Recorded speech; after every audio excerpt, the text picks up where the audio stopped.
next, right by NRG, where they land over by landslide. So they have that information already with that ring console here as they find their positioning. Fusion, SE No, as well. still not live. Great pull here. And you talk about Climatizer and our winners from game number 1, 100 Thieves. Of course, they could get an evac tower, try to rotate from that north side unless they want to take an early fight versus Shopify. There's a jump tower right there on the outskirts of that Evo Harvester. Or if they want to backtrack a little bit, there's another jump tower closer to that replicator. Yeah, for 100 Thieves, they have a lot of options, right? They've got multiple balloons. They can basically chain them. That's what World's Edge was built off of, to be able to do that. But it's S8UL. Okay, we are live. Moving now. With this ring in particular, this is the building I want to see get taken up. I am expecting this ring to pull basically between the train tracks, between Lava Fissure and Mirage Etoile, and just outside of this building. So S8UL have picked up an extremely strong building to play off of, especially with Watson still in play. And we have other teams moving in as well. S8UL, we had already mentioned. Fusion, now making their way on over to Mirage Etoile. We've got RRX, who of course do drop at Lava Fissure, are not going to play that priority, going to play more of that building towards the center of a Lava Fissure. If I watch it on YouTube, I finally got it up. So. Making their way on in. Welcome to the EWC. We got day 2, and then taking their time over a tree. got map 2 Apex playing right now. Yeah, 2 zones pulling towards the opposite end of your POI. A little unfortunate, but of course you get to play objective. Liquid were able to pick Open up Energy KP, pulls that out 1 the KP to in win that this first event. game. As it started, and they're going to be able to get that ring console. Don't think they had one over by launch site. They had that survey beacon, they had the Evo Harvester. So it works into this objective gameplay here.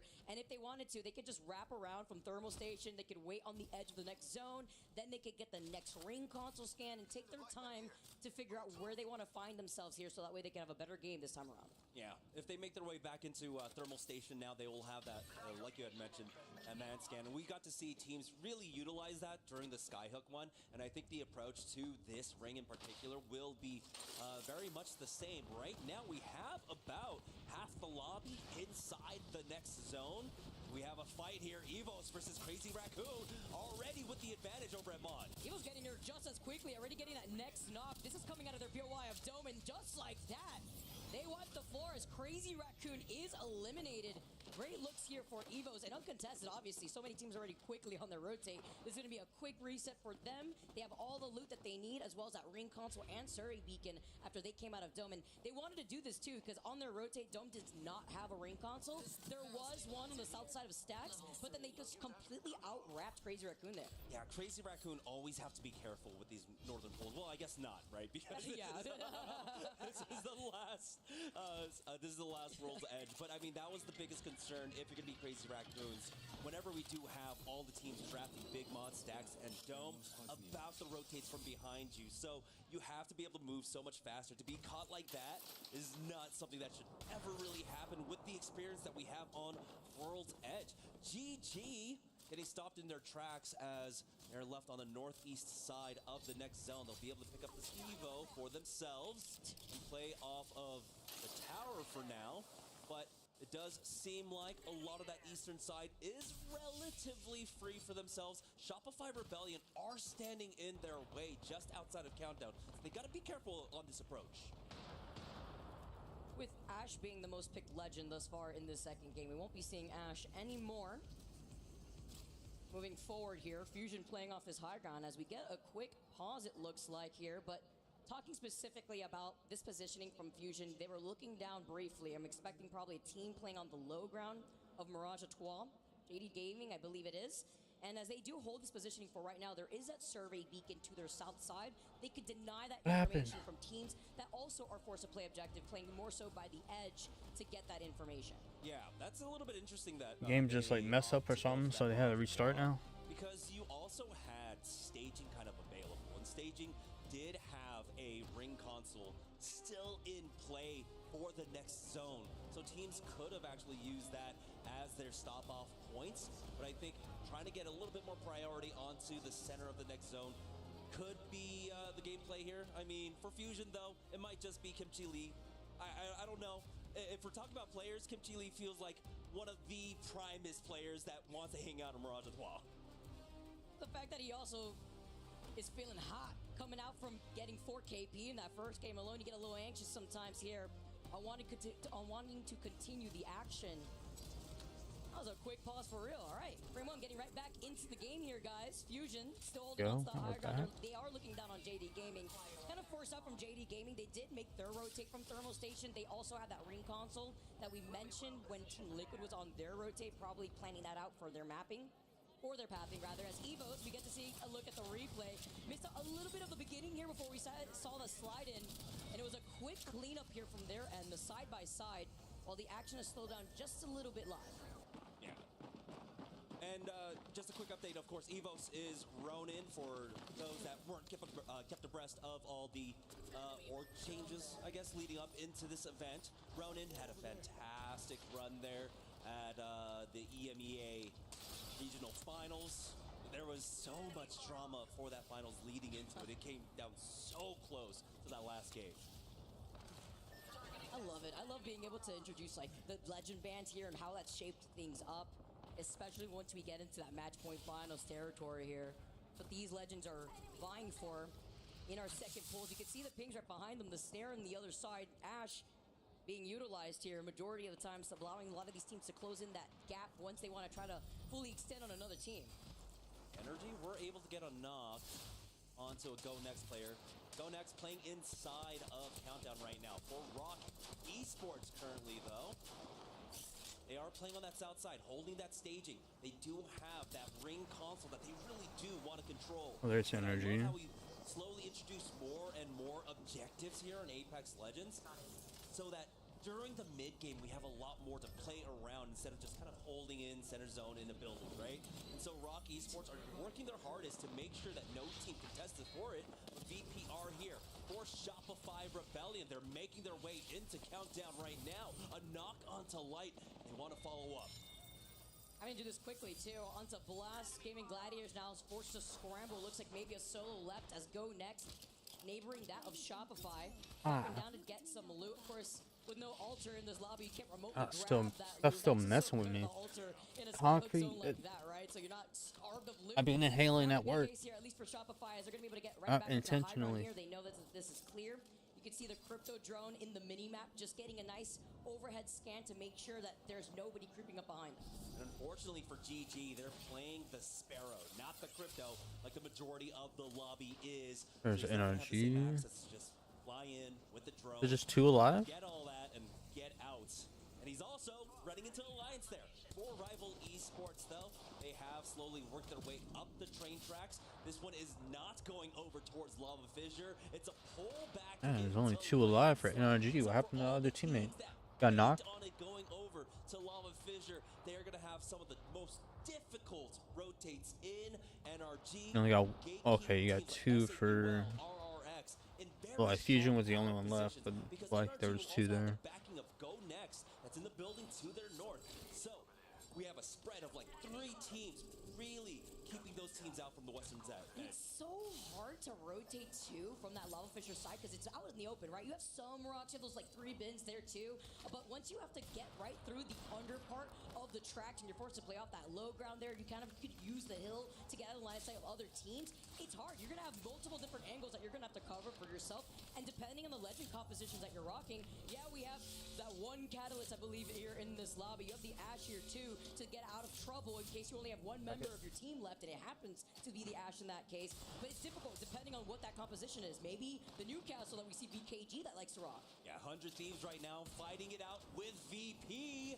We saw them help take them out in 3rd place. They want to find a little bit more here. Slayer caught behind this bin. He's on that Watson, but 100 Thieves now caught up in the EMP, slowed down just a bit. Verholz throws down that mobile cover for themselves as VP are able to reestablish themselves, reset in this fight. The syringe down for Slayer. Zach gets that bat off in time, but Slayer takes enough damage as Jen Burton wants to chase after it. Nice and steady here before they slide in. Zach trying to provide the cover fire, but point blank, they get the trade here. Lou being able to get that knock onto Jen. Phony now wrapping around the crates before sliding in with the Devo. That's all he needs. Nice jump with the double jump on the Sparrow, but it's a suppressed fire just so that way they can get the rest. That's the difference in the composition that we just saw right there with Jen now being able to get the reset on the med kit. 100 Thieves not slowing down, adding on another 3 KP to the 25 points they got in game number A one. little bit better. Extremely strong win for them. Slow, methodical fight coming out from 100 Thieves. They're looking now to try and make this back-to-back, and they, honestly, with the position that they were able to win with that team fight up against VP, clearing out that south side, they have a huge opportunity. Now they have easy access into landslide, will have a lot of cover to play off of as they make their way on in, and then have time to respond to that next ring pull. They're feeling themselves. I mean, 3 KP already on the board. After coming out of that dub, coming in from that south side, after taking their time, they got in that ring console too, over by staging like you mentioned here. As Fusion still taking their time, still on the top of Mirage Etoile. You could see the pings from afar because the crypto drone is scanning ahead just to help plan out their pathing. But it's going to be a big pileup over by that south side with a lot of teams maybe not wanting to overcommit over from the western side of that next circle pool. NRG are looking to gatekeep, and so is Go Next. And VK Gaming, with the composition that we mentioned, the Catalyst, the Newcastle, the Sparrow, they're settled in up on the high ground closer to that Mythic Bin. SB stuck down there below. Kind of in a bad spot. Not hitting anything, maybe hitting some ghosts here. Rival Esports up on the high They got ground out. are going to keep holding this position. They're trying to turn the screws onto SBI, forcing out that Ash portal. There's a knock onto Mike with the help from Twisted Minds, on the verge of getting knocked out here. We got Unlimited versus Alliance right now. Unlucky, down to 1 HP. It's Naoki in a 1v1, but does he have enough HP to stay alive? No, Hawkins is able to finish him off. Alliance stay alive for now, and the third party is not coming. It's just one member of Shopify Rebellion. Looking to see what's going on here, guys. I'm a little nervous, that triple take from afar here. He still was able to survive getting out of their line of sight. It was Poipo who looked like he was able to get a care package, or maybe the Mythic Bin that had spawned close by them. Or no, it was a care package rather, because he's got the red helmet. He's got that triple take too. Makes your eyes water. In effect, is going to be able to reset here, get the loot that they need with the rest of Alliance, and they'll be able to walk in from that north side. We still do have the Mythic Bin available there over at Landslide, but no team has been able to secure it. It's out there by the tower on the northern end, so can't really go out there. Shopify Rebellion have an angle on it. Twisted Minds. We know how Landslide plays out, and right now, 100 Thieves are having to deal with one of the issues of pulling out from that vault tunnel right now. Game and Gladiators, though, are trying their best to survive here, and 100 Thieves might be able to knock them out again. Oh, the Twisted Minds mascot, by the way. Team Liquid coming alive behind the Newcastle wall, setting up with the Watson fences right behind them. They're desperate. They know they have to try to gatekeep this team right in front of them. Fusion get eliminated too. Team Liquid with some help from NRG. They pitch the team right in front of them. S8 get eliminated. RRX somehow as a solo, I believe, still alive here as Team Liquid now have to look behind them to prevent Rival Esports from walking up. That was the big gatekeeping opportunity we were talking about for a lot of the teams coming from that western edge. Go Next, NRG, Team Liquid along with Rival Esports could have really held that down, but Rival Esports were, of course, a little bit more busy dealing with SPI behind them. But you can see now Team Liquid starting to make their way forward. It's NRG on the other side of this fight, and this is going to be a consequential one. They got him. I was going to say, RX with that one Damn, solo that phone was keeps still left screenshotting over shit. Team Liquid's heads while they were trying to avoid getting pinched by NRG, and Team Liquid then were able to get that KP in their pocket with 13 spots left now. SPI Esports looking to gatekeep NRG over to the north side, having a stare down versus Team Liquid. Yeah, NRG, no, this is our only fight that we have to worry about. Go Next are taking it to Shopify right now. Game and Gladiators, they've been sieged by 100 Thieves. Let's listen in to hear they handle this fight. Knock up. How long does it go out of here? On the Thieves in the corner. I can TPS in 2%. Okay, okay. Got one guy left for GG. We're living. Kill toggle, take it. Is it on the platform at least? Yeah, it is, it is inside. Let's go, let's go. Go to the other side. Kill back to me. Trying. I'm gonna He knocks. I can't. I don't know if you can res, bro. I'm not gonna. I'm lost. I'm in this corner. I can't go anywhere else. No knock. I'll come over in a second. No knock. No gen. Do you have gen? No. Knock me. Oh, you don't have. No. It's fine, bandit. I can fend It's fine. I can't grow right now. with him.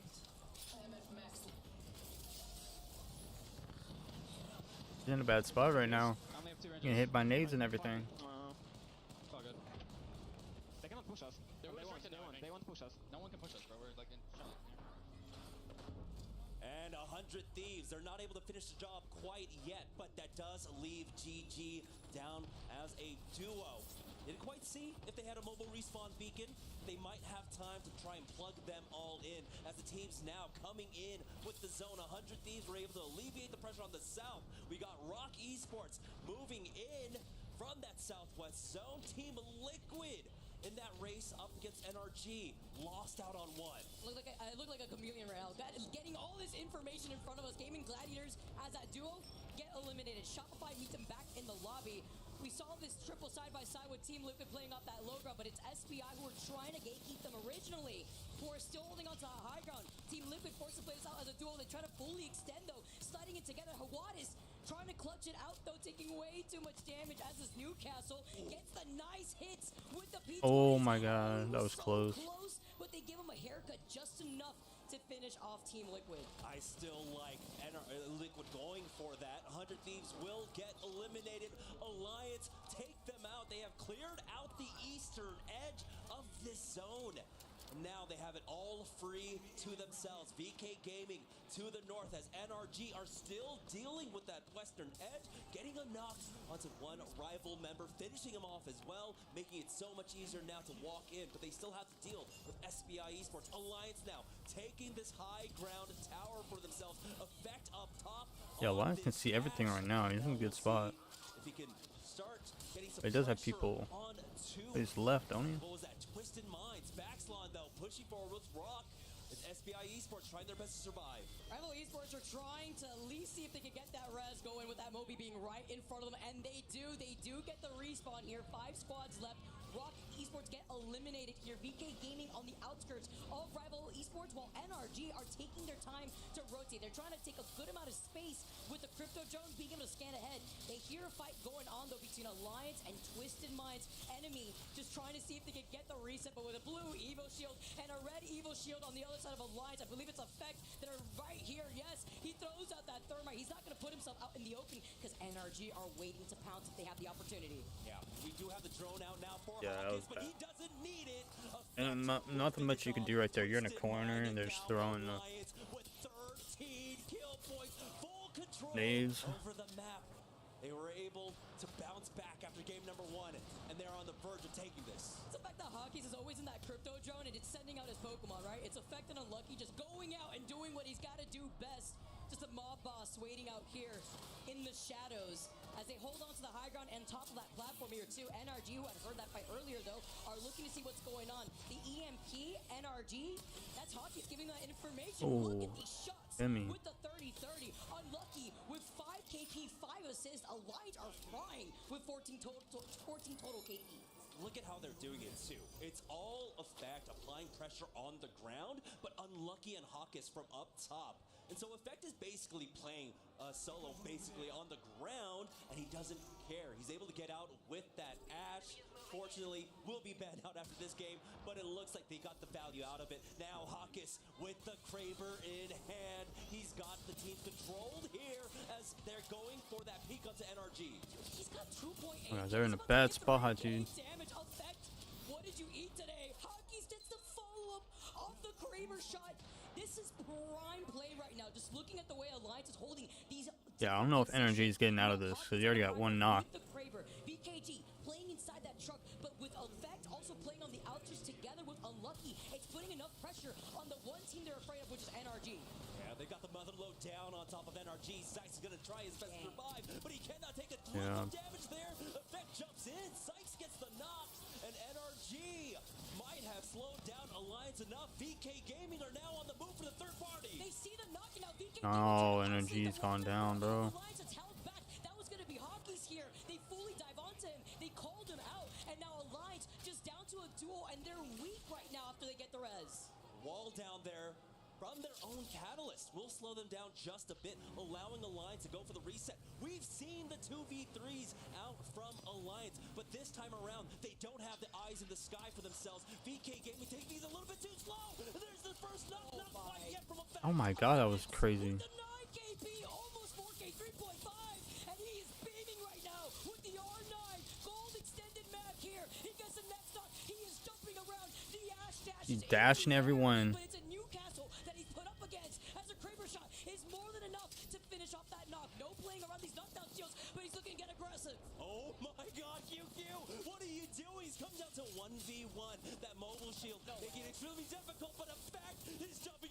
Oh, he's in bad spot. Yeah. Damn, bro. Yo, that last gunfight was crazy. What's up, Diane? How you doing? Doing good. Kinda sucks the energy just went down, but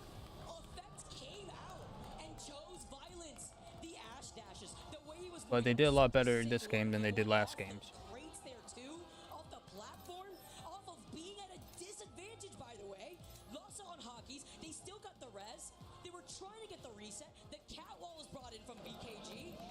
I appreciate you checking out the stream.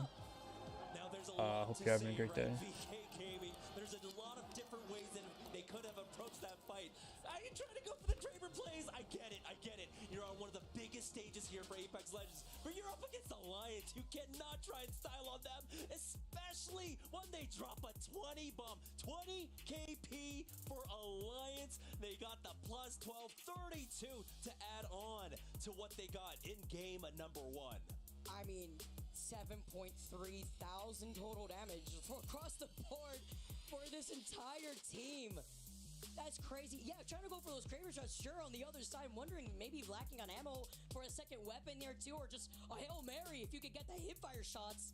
As we take a look at our top 3 stats, effect 3.8k damage, 11 total kills. 2.4k, not to be outdone, unlucky. He is always on, I don't know if he's always on the fuse, but when he is, supporting Effect there to play off so aggressively. We got to see Effect I appreciate the follow.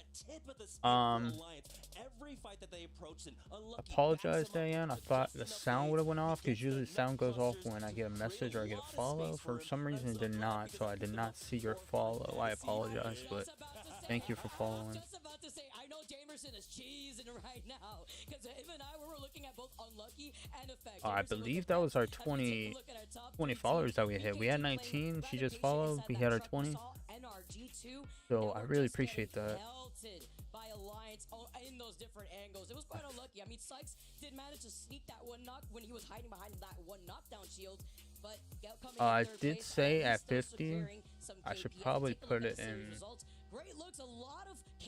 somewhere on my overlay or something like that. But we hit 50 followers on Twitch. I'm going to do a giveaway, and same as YouTube. If we hit 75 subs on YouTube, I'm going to do a giveaway.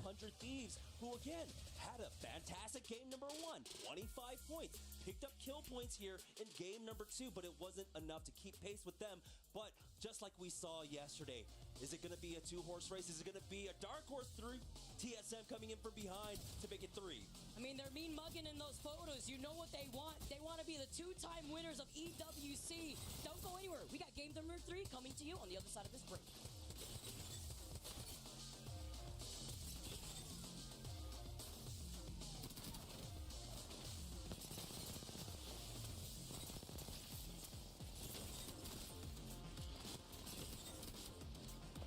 That right there, him dashing everywhere for his last kill is crazy.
Welcome back to the main stage. I've got Phony here with me from 100 Thieves, the IGL himself. What a way to kickstart your first day of pool play here. 25 points on the board in that first map alone. That's got to feel good. Talk us through those final moments of map 1. I already knew the zone was going to pull there. I told my teammates exactly what was going to pull there. So it was just really up to them to do the rest. That's what I expect from them. In those key, like, high-intense moments, it just really relies on their communication and then all of us playing together. I mean, it definitely worked out, of course, as we all saw, both at home and right here in the arena. But you know what? It's no secret, Phony, that you've had some surgery and you've decided to come back and compete anyway. Tell us how you're feeling at the moment. How are you feeling, man? I'm feeling really good. Obviously, if I didn't feel good, I'd still be in the hospital bed. Other than that, I just didn't want to let my teammates down, also myself. I know what it takes to be here and win, so I'm just glad to be able to come and actually, prove that surgery can't stop me. Phony, I think I speak for everyone in here that you're an absolute trooper. Congratulations so far. It's early days. We'll be back soon with map 3. Like I said, I don't watch pros much, so I don't know what type of surgery he's doing or what was going on with him. But shout out to him to still play after he just got surgery done.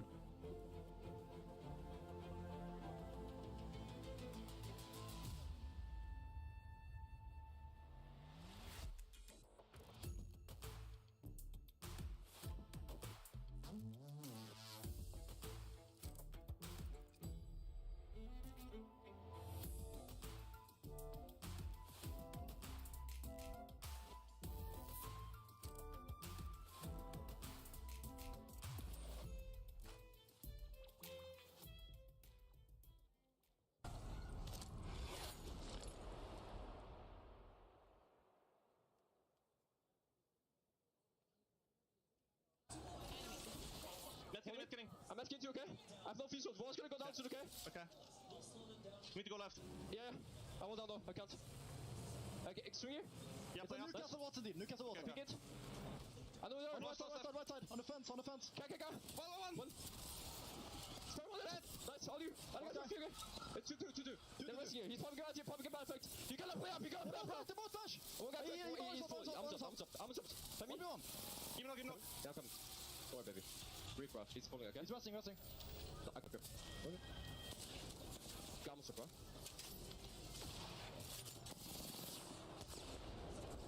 He's slowing cover. Leia, I appreciate the follow on Twitter. Or X, I mean. Twitter, X. You know what I mean. I appreciate the follow on there. Thank you.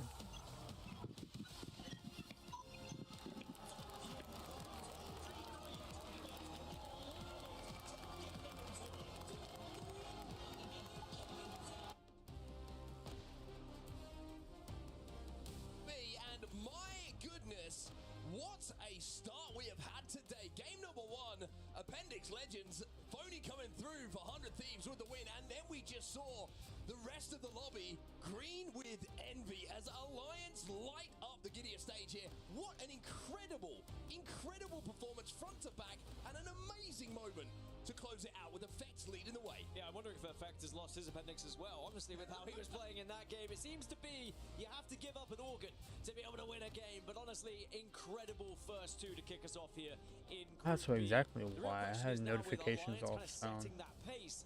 Are we going to see any teams start to catch them up? Or will we see this traditional style from Alliance where they really run away with group stages? How many times have we seen it? Tournament in, tournament out, Alliance just explode when they come into these situations. Incredible end game there, and I think the guys and girls on the desk are going to have a great opportunity to actually break down what happened in those final moments, because there's so many technical moments that led to Effect being able to win that 1v1. You think of the fact that he got the initial knock, then he gets that second dash back and dash away again. Then the Kraber, he pops the bat just before that, as the Kraber has to be reloaded, and the knockdown shield for all of these things stack up. I mean, Arcstar on the back of the mobile shield to stop the push. It's just brilliance from Effect. Brilliance and a little bit of luck in certain moments, but every single bit of luck that he was given was matched by that individual brilliance that we did see in that final moment. Yeah, if you're going to trust anyone in a 1v1, I think everyone would put their house on Effect, securing that victory, but high pressure situation as well. And I think that, Effect, a very young player as well. Even though he's been amongst some of these scenarios, I think 1v1s is still a very important thing to have to go through on a main stage in a tournament like this. Yeah, it just looks so confident. I mean, it's one thing that you can always say about the way that Alliance play is that Effect always looks so confident because he knows he's being looked after. But the likes of Unlucky and Hack is always looking over his shoulder as we take a look back on this. And if you're just joining us, this was a 2v3 initially that Alliance went into in this fight. Effect had to come out of this situation in a 1v2, gets the re-knock, then gets the dash back. That's so huge here. Pops this battery behind the knockdown, but the timing on this, look, the knockdown goes down, AshQQ has to reload, and that gives the opportunity for him to slide across, reload the R9, put some bullets into that mobile shield, and then slide across with that R9, knowing there's no Kraber left. Then it's just about hitting the shots, and if you want someone to hit shots, Scout, R9, doesn't matter. Any light gun, any gun in the game, that man's going to get it done. And as you can tell, just another day at work for him. I think he deserves a little lay down after what he's just done. Yeah, Pierre just trying to ban him off as well. Make sure that your star player is nice and relaxed going into this next one, because it is going to be a change of pace. Of course, World's Edge for maps 1 and 2, but we are going to move into E-District now for 3 in a row. And yes, Alliance may have been able to secure 39 points across the 2, but if E-District suddenly becomes a bad map for them, that's when other teams can start to really catch up and find points themselves. I also want to just take a second here, because obviously, understandably, a lot of focus coming into today in Pool B has been on Phony and what he's had to go through in the last 48 hours or so. But I actually want to give him even more props to people who don't know Phony as a person, as a player. A couple of splits ago, a couple of seasons ago, gets dropped, right? And can't find a team in the Americas, for whatever reason that is. Still to me a situation that I did not expect to see. He uprooted his entire life, went over to Apex South, competed to make it through to the LAN environment, and made it work. If you wanted to know about the mentality of Phony and what he will give up to succeed in this game, you cannot look any further than what you're seeing in front of you. Gives up everything, moves his entire life across continents, goes into surgery, 48 hours later, Gives up an organ. he's back on the stage, gives Up up an an organ. I mean, what's next for him? That's the crazy thing. Hopefully That's not what he another did. organ. Yeah. Although I only have one kidney, so I can say you're still good with just the one if he has to give something up. But yeah, really amazing story for Phony, and I think that would have been such a relief for the squad as well to get a victory in Game 1, because I'm sure they were very nervous going into last night, wondering who would they be playing with. I mean, there is still a big chance that Phony could not complete the rest of the day. Coming out of surgery is always going to be a risky situation. Now, I'm sure Bronzy is at the ready just in case. But to get that victory ready, right, and get it done, have points on the board, it just takes a little bit of that pressure off the team. And I'm excited to see what they can do in the next few maps. Do you know who their emergency sub is? Who? Jen Burton's dad. He's ready to go. He brought his roller. Is that allowed? No. Oh. But he told me that should that happen, he's ready. He'll be there on the I next imagine, stage. actually, if anyone were to be ready, it probably would be Jen's That dad. man's gonna frag out. Oh, for I'll sure. tell you this. I believe in him. I'm convinced he plays ranked when he is at home. But yeah, E-District is where some teams did prioritize their drops, because of course you would have seen it on World's Edge. But until then, we're going to have a little look over towards the Goodyear Arena, where we have Barney Banks on the main stage with some of the Alliance fans for a little interview to see how they're feeling. Barney, who have you got? I am in an absolute sea of green right now, as you can see. It's absolutely phenomenal. The level of support that Alliance have right here. I got the general manager over here. Pontes, how are you feeling after that game? Feeling amazing after that game, dude. It's amazing. Honestly, it was phenomenal to see Effect popping off like that. Is that It's what a you've little come to bit expect from him? smaller. I mean, he's the world record kills of most kills, so that's what we expect of him, of course. Okay, well, you got a sea of people here with you. Did you bring them, or did they follow you here? What happened? I think they followed me, actually. Yeah. They followed you. Alliance fans, how are we feeling? I don't know how long that's going to get, so I'm just going to leave it up top for now. I think they're feeling good. Back to you guys in the studio. Amazing stuff. Boom, boom, Alliance Army. I want to hear that chant taken off. There's something in that, Dan. It's simple. We can get the drummers back in the opening ceremony. Powerful. Sure, they're still kind of within stone's throw of the building. We'll be absolutely fine. They can get back here. I want to hear that chant, and I will be taking a heavy percentage of the cut. So on let's any see. potential I royalties might that may come from that. I'm a businessman, Dan. get rid of that. Let's look ahead to map 3. Let's talk a little bit more about E-District. We've got Two bans, of course, in the Legends. We've got Alta and Ash. A little bit of AA action going Oh, down. I didn't even pull that. Which always makes E-District a little bit more interesting for me. No Alta is something that I always keep Oh, my eye on when we shit. look at E-District, It's especially Timmy. those central areas that you have to traverse through to try and get through. Can't use that Ash portal to get through those central walls. Excuse me, the Alta portal to get through those walls when we do get there. And also the Ash portal is so important in going from low ground to high ground to not just traverse some of the areas that Realize that was but only also Twitter, Twitch. to get to some of those high So ground I'm areas not that you need gonna to from put low that ground on when you there. are If it was for versus everything, like YouTube and Twitch, Yeah, I think that some of the elevated POIs that you're talking throw about it as on well there, can be very I'll just important leave it ones like to that. pick, and we have seen a few teams prioritize those because when it does pull that way, sometimes it feels like guaranteed points, not necessarily a guaranteed win, but guaranteed points with the high ground that you have. Virtus Pro have gone for heights. They picked 13th, and they went for this one, so this is their #1 map to try and get points. Rival Esports down at City Hall. Again, that's more of a kind of central area that they're trying to find points from as well.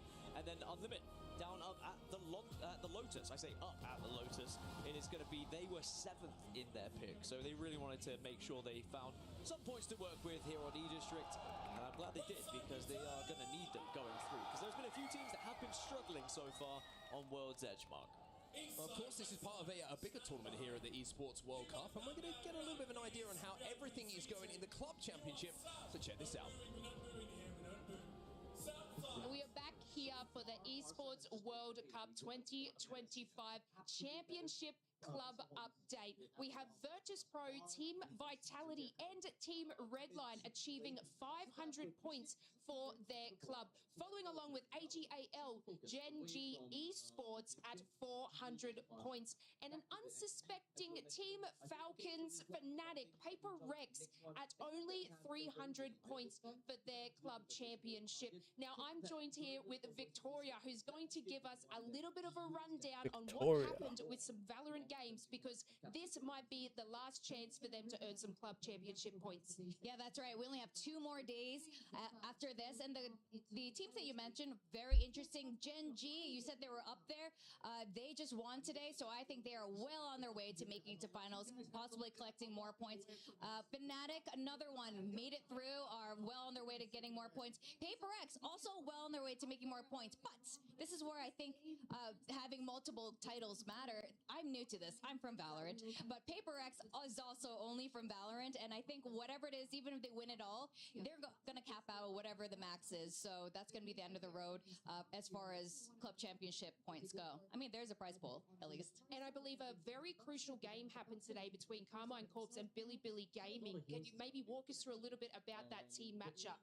Yeah, so Carmine Corps and Billy did end up facing off. It had become a 2-1 scoreline. They went the distance on it, but Carmine Corps did end up winning that out. The fans were phenomenal in the stadium, but Carmine Corps played one more time and they lost to Fnatic, which is why Fnatic is well on their way to trying to catch up.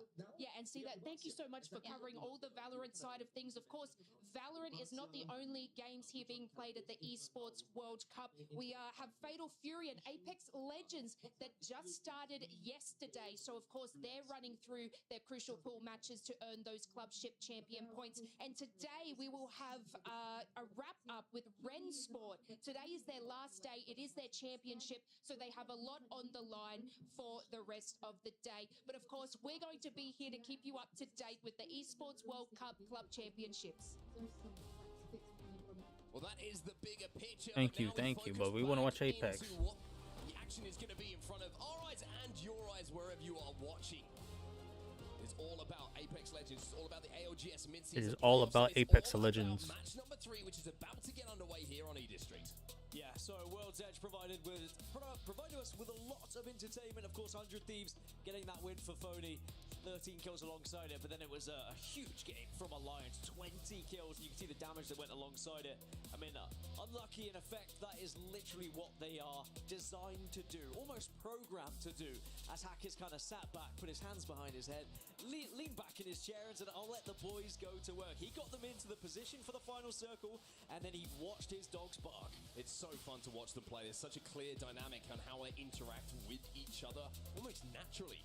in some of those fighting positions they find themselves in. But speaking of positions, this is the POI draft here, and as you can see where your favorite team will be dropping here on E-District, which historically is a map, I would say, which is less prioritized when it comes to POI draft, just because a lot of them are a little bit more balanced, a little bit bigger. The map in itself is a lot bigger than what we have in the maps that are in the ALGS circuit at the moment, so you're usually going to be good for some loot, and you're usually going to be pretty good on your rotates as well. I would like to see what the overall stats are for everyone, because I want to see where NRG are at. Well, no one else has picked anything. And 100 Thieves. For example, going for Lotus.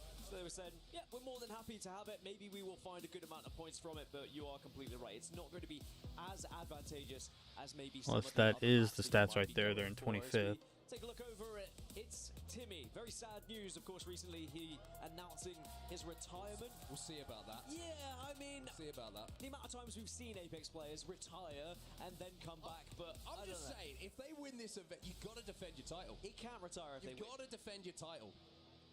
I agree with you. I think that... I think he was hinting at it, because when Lace interviewed him on the walk-in, he said, you know, my favorite event was Japan. I'm just saying, champs in Japan, if they win it here, I'm sure everyone at home is with me with this. Dan, you're smiling as well. Of course. I would love to see him not retire. I love spreading rumors. Especially when there's no base whatsoever behind him. Well, here we go then. We're into match number 3, everybody. E-District is where we find ourselves. But will we see those teams that have prioritized the POI draft for these 3 matches in a row? Can they actually get some points? Can they reap those rewards that they set? Or are we going to see Alliance dominate yet again? Already 39. You spent too much time with Blaze. Can't talk. 39 points already. 39. Yeah, 39 points already, an incredible amount.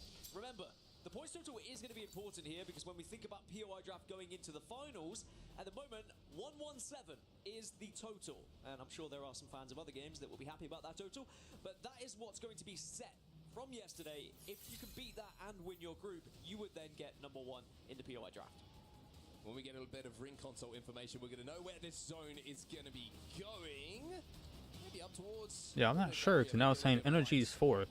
So Potentially. Heights is an option as well. You see that zone just pulling off the edge of the map as well. So when we do get that information, it's going to give us a little bit of a clearer picture. Good luck reading it off the first zone, because that looked pretty tough. maybe it's the amount of points they have in this. But yeah, you saw it correctly. It is going to be moving onto that This eastern group, side. I don't That's what I know. was mentioning about Heights as well. When Virtus Pro, they selected it, they are hoping for one of those zones to come their way, because they should be a surefire team to get to one of those final circles if it does pull all the way over. But of course, you are hoping and you are praying. Now, we are seeing a few teams starting to move quite early. 100 Thieves, for example, are moving pretty fast. Gaming Gladiators have got all the information they wanted as well, both from the ring console and the survey beacon, thanks to Watson and Sparrow. So going to have an Evo cache pretty close to them, so we'll be able to pick that one up. The little harvester will be on blue, I believe, very, very soon. So Let's check out that way. GG have had a bit of an up and down, I would say. Not only Pro League, but qualification process. A lot of hype, understandably, when Funk came over. Second place back in Sapporo. Almost won the whole thing. Alongside Slayer and Sweet on that Luminosity Gaming roster. But moves over to EMEA. Joins this roster who, of course, dropped Lufka as well, who really did make a name for himself as one of the best Newcastle players in the world on this lineup. A huge amount of success back in Germany, which feels like some time ago now.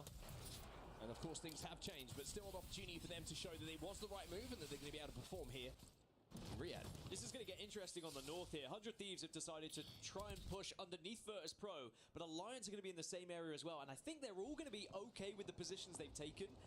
And really, all of them are just going to separate, take buildings, but they're all playing the similar area here, the kind of northeast area up towards Heights. So great news for Virtus Pro that everyone else kind of thinks, yes, this is going towards Heights as well. Something to highlight as well, just when we're talking about compositions and legends, you're going to see a lot of Watson in this game, but probably not much after this game, as we do a little bit of quick maths to confirm if that is going to be the next legend that is going to be banned. But Watson here on E-District, probably, I would say, not just one of the strongest characters full stop at the moment, as we actually see an EMP going in. It looks like Alliance want to have a little peek at 100 Thieves. I said it was going to be interesting. I thought they'd be happy with the buildings they had, but Alliance clearly want to take 100 Thieves out of this spot. Or they did. Well, Alliance just pressurizing at the moment. You can see 100 Thieves, 2 white armors as well, so they've made a quick rotate. Hackers, as you say, clogs off the lead. Trying to push in here. Purple Bolt double Mozams. And the accelerator, an effect full of Yeah, I confidence. think 100 Thieves might be cooked here. Success in this circumstance, though. 100 Thieves do manage to hold. Great hold. As scary as that was for them. Really impressive hold, especially for Phony, who was in the corner. You are so vulnerable there if they are able to peek, but 100 Thieves made sure they had those angles to reduce the opposition angle so they couldn't get in and peek easily. And even though Effect did get aggressive, it's because he knew he had the backup of going through that portal if things went wrong. So Alliance will back out. They won't take that fight, but they really wanted to take advantage of their armor situation. Yeah, I think they also want to take advantage of the fact that they have a huge amount of points on the board already, right? So you're more than willing to take a little bit more of a risk in an early game situation, knowing that you've already got some points in the bank. Team Liquid have just taken down one member of Unlimit. It looks like they want to try and follow up with even more, as Unlimit look like they might be falling out of the lobby first here, or at least two of them will, but there might be a follow-up and maybe a third party, but it looks like it's going to be trying to escape here. And then Nurkic just trying to slide away here, trying to escape, and Team Liquid are going to have to forget about that kill and try and stay alive, because look who is arriving. It's going to be Evo's here. The EMEA powerhouse. Evo's come to impressive. third The party. names that we have seen in the EMEA region really coming to the fore, and certainly a player to keep an eye on that team is going to be Nate, and he's the one who gets the knock onto Jaguares as well. MG Clutch, big rank grinder, now jumps He's into one the competitive shot. scene, and the young man looking for his first kill as well. Looking to get aggressive just to make sure they finish that one off to take Nizel down. But still, 20 squads still remain, so the stragglers are able to escape, and maybe they'll be able to get back up to a full 3 a little bit later on. But these are a lot of fights that are happening on the north, and I don't think it's over yet, because Shopify Rebellion, now hearing this commotion, they're having a look. Yeah, Evo's nice and healthy though.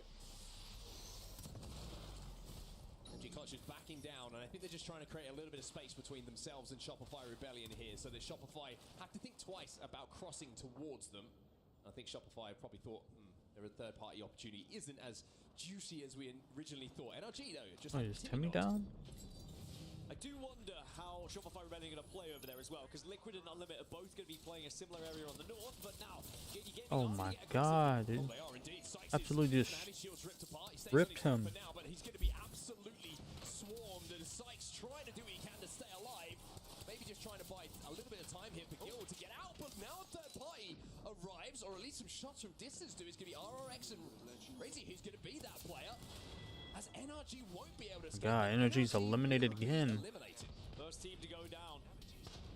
And that one's going to sting, because you just have to wait that extra time watching. I only got 2 matches left to get some points. Now, you saw the shots coming through, and that's because this area now is so swarmed with teams and people. Everyone has made their way over towards Heights, and it is going to continue to pull that way a little bit further northeast. So a correct read from the likes of Alliance and 100 Thieves, but I wouldn't expect anything otherwise from 2 of the best IGLs around. Crazy Raccoon on the southern side of the zone at the moment, just trying to creep their way in. They've got JD Gaming in front of them, and they have to work their way towards where this next zone's going to be going. But they will be safe. They don't have to do too much for now. Shopify Rebellion up on height. You can see them right now. A little bit of a slow start for them, even though game number 2 was much improved. And they're kind of between 2 members of Team Liquid who have split at the moment, trying to think about getting up to a full complement of 3 again. They have just got ring console information as well, have Shopify Rebellion, so that was kind of why they were playing out here. They realized they had the entirety of the north, apart from the solo stragglers they made. Limited by themselves all the way out there. Got everyone's. Liquid, oh my god, Team Liquid split. Clearly something went wrong. Maybe actually Shopify Rebellion found one of them. Yeah, I think they might have hit the server beacon as well, which is yeah, it looks like Shopify Rebellion's going for this one guy. Electro down, where they might realize there's one solo. And one player from Shopify. And Team Liquid's about to run into Unlimited. Enough space between us now and that second player. They might get knocked out here. Just try and collapse onto the 2 players who are being respawned. So Shopify might have read this really, really cleverly. Yeah, Shopify being very aggressive onto some of these teams that are struggling a little bit. As we can look back at how JDG took down NRG. You can see why they were being aggressive as well. Oh yeah, Timmy did go down. We saw there was a little bit of vulnerability there, and they made sure they capitalized on some kills that were presented to them. And there was a lot of teams in the area that kind of helped out with a little bit of damage here or there. I don't know what's going on with NRG. They did so well during like the online matches. When this, they're just getting destroyed. About to be down to 2 players once again, because Neozul is caught between 3 members of Unlimit here. They're going to be very easily able to deal with him, and he will have to go back to the respawn screen and probably watch from the lobby, because I'm not sure they're going to be able to get that banner. Yeah, there is a crafter next to Galleria, but outside, I mean, maybe you can get the back in, but it's just so difficult at this stage of the game because there's going to be so many teams coming through. Especially Shopify Rebellion, they're going to be on the hunt, remember, because I feel like that's part of their game plan here, is to try and find some extra kills on edge.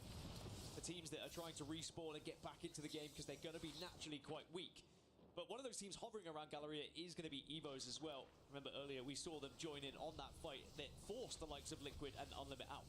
Well, Liquid have found another crafter, by the way, on their way through Energy Bank, so they might be able to get back up to 3, but they have Unlimit on their backs, who are going to be hunting them down, and if a respawn goes down, you imagine they will push that very, very quickly. Back towards center zone, though, and S8UL are in a great spot underneath here. Newcastle wall down, Gen down, intercept some pylon, and some nice, beautiful buzzing fences. We're in a pretty good spot. Very difficult to push that one. Yeah, they'll be fine for quite some time. Instead, it's those who are forcing their way into the ring at the moment that are really struggling. VK Gaming should be somewhat comfortable here as well. They have a portal to play with just to try and reposition and find another safe haven. But there is a little bit of conflict happening on the western side. Shopify Rebellion and EVOs currently are facing up against one another.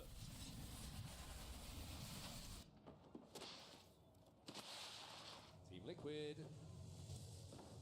Still 2 players alive. I think they haven't tried to stick the res as yet because they saw that Unlimit were wrapping behind them and knew that they were probably going to suffer the same fate should they have gone for that res immediately. So Liquid are wrapping all the way now through Energy Bank down to the southern side. Unlimit probably still looking for them because they did see 1 player.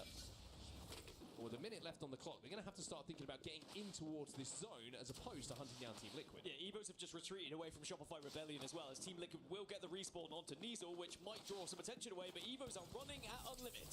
Certainly are indeed. Stingaball goes down as well to try and force them away from that position. Fuso isn't great though. It was bad. And Unlimit now find themselves in a position where they've managed to essentially stall out this fight. To the point where they're healthy enough to at least fight back, but that spray from MG Clutch from the high ground off the back. Off the EMP, and he goes to work. Unlimit just got eliminated. And EVOs pick up more KP. I think EVOs have just given Team Liquid a chance to get back into the game as well, because otherwise I think Unlimit would have been hunting down Liquid. They were tracking them for quite some time. And now Liquid back up to 3. And actually, a couple of members from Liquid are having a little peek over towards this to see if there's any stragglers. But I think they'll soon realize they need to focus on getting into the zone. Shopify Rebellion have done exactly that. They've moved from the northwest and they have traversed into the zone. So it's only going to be EVOs and Liquid outside of the circle right now. This is interesting now because Liquid are think about what's just happened, right? EVOs have just used so many ultimates. We saw MG Clutch popping a couple of ult cells to try and get his ultimate back, but they expended everything in that fight. I don't know why I'm so tired. I slept for like 12 hours. Liquid could hold them out in this situation. Twisted Minds, though, inside his zone, trying to hold out the likes of Go Next and potentially Team Liquid in a few moments' time. Elsewhere, you can see that SBI having a little bit of a struggle with Zainu, has managed to take down 2 for SR. Yeah, Shopify Rebellion just forced their way into zone and bullied SBI out of the building. Like, genuinely said, here's the eviction notice, get out, this is ours now. Alliance were also unlucky, were sent out just to do a little bit of a scouting mission. Took a lot of damage, so they'll go back to the position they took right at the start of the game. But it is not going to be safe after this zone.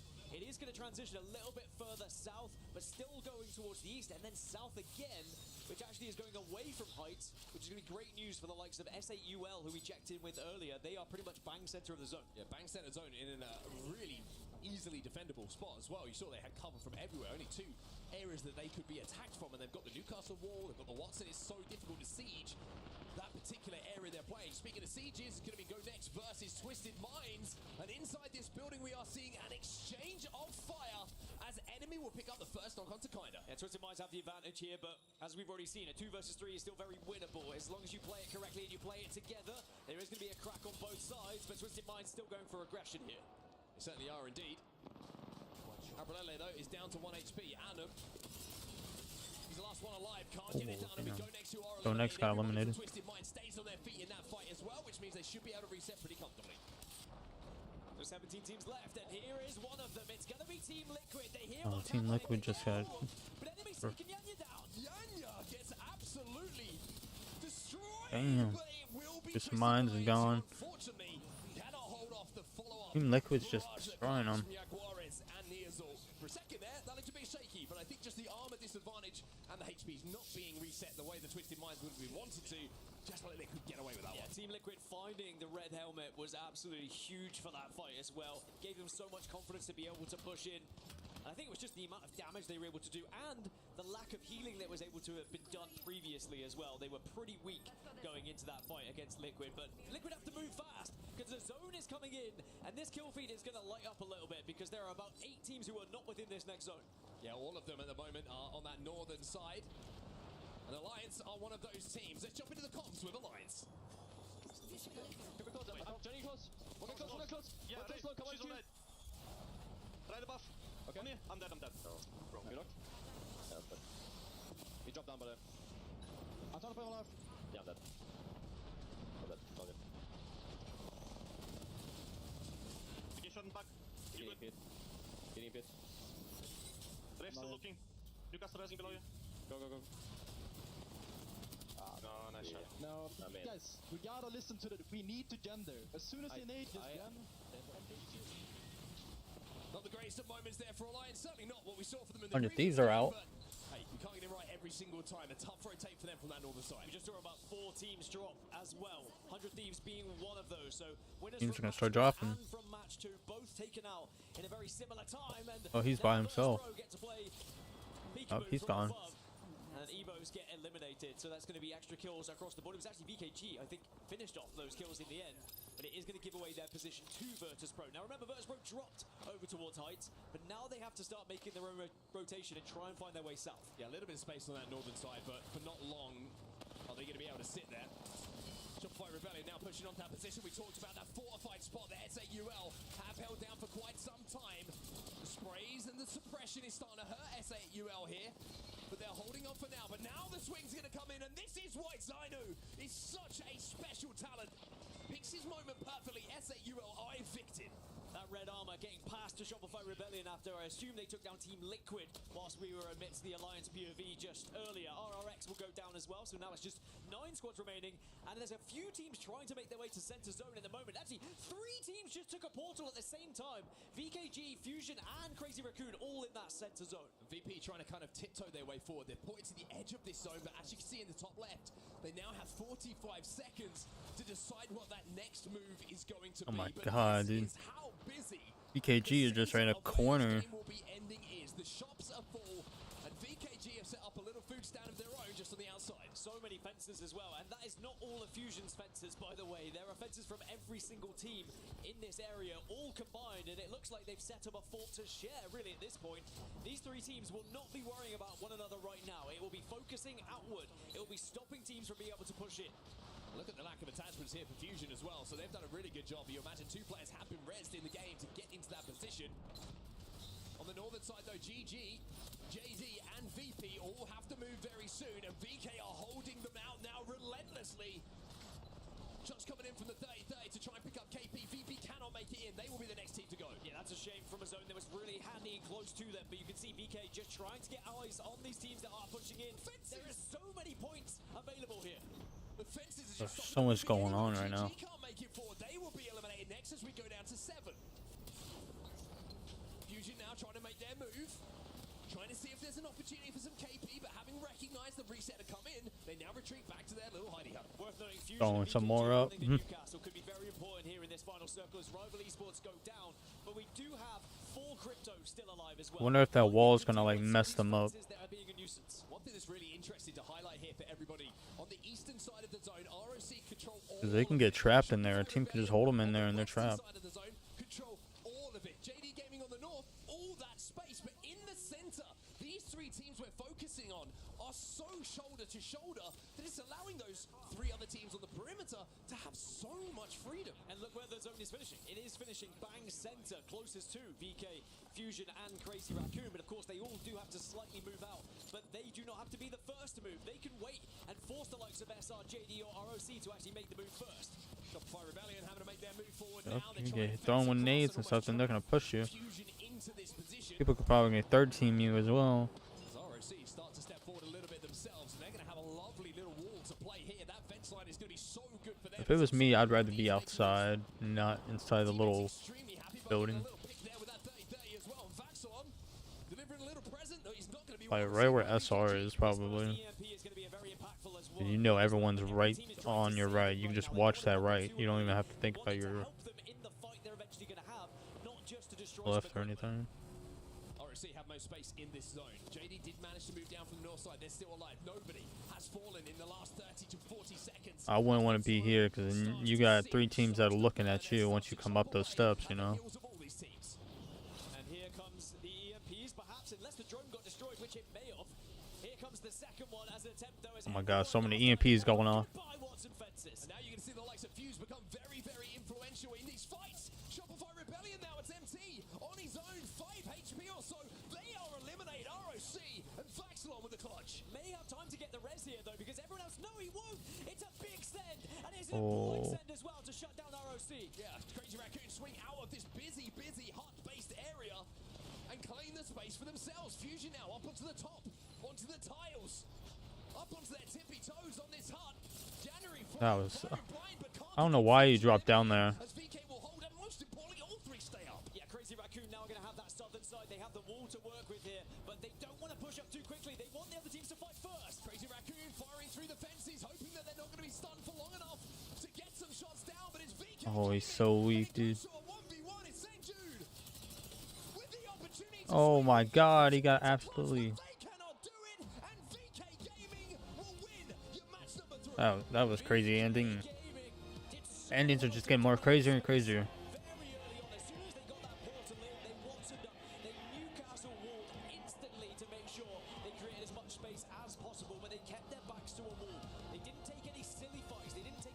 To begin with, but it was also them who were fencing up after that initial EMP. They made sure they were going to make life a living hell for any team that wanted to arrive.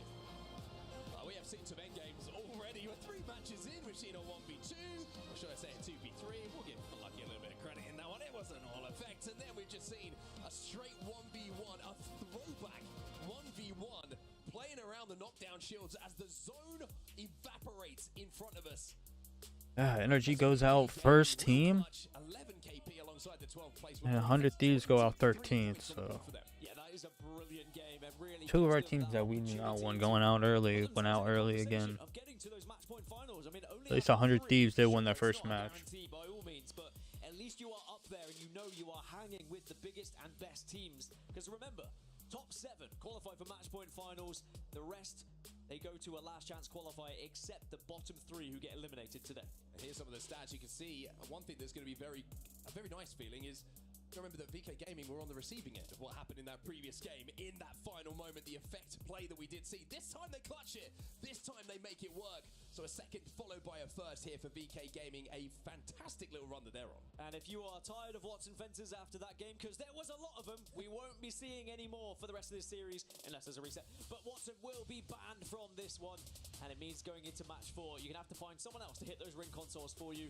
Alliance, though, will still be number 1 on 40 points, but VK Gaming are catching them up. 38 as 100 Thieves, who went down pretty early, on 33. Yeah, very close between everyone. Oh, so we got NRG in 9th and we got 100 Thieves in like 3rd, 4th.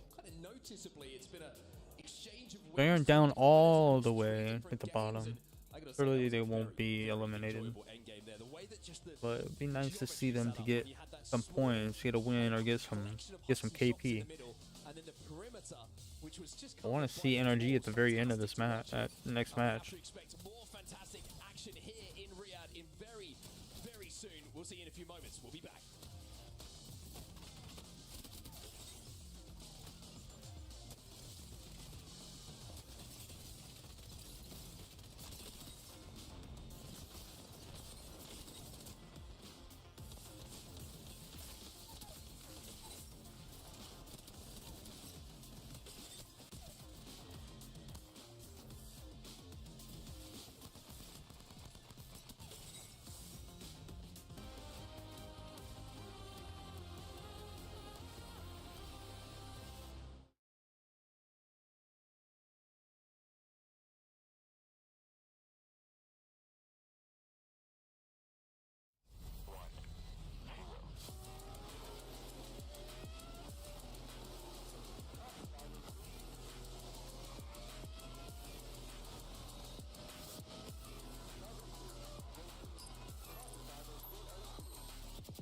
Never watched a racing event either.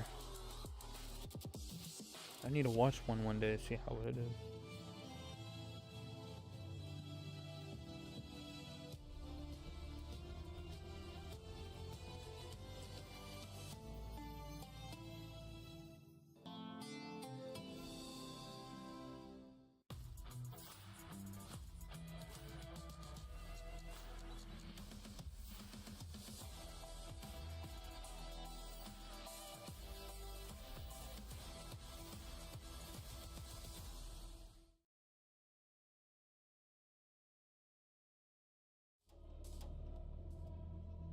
I should grab a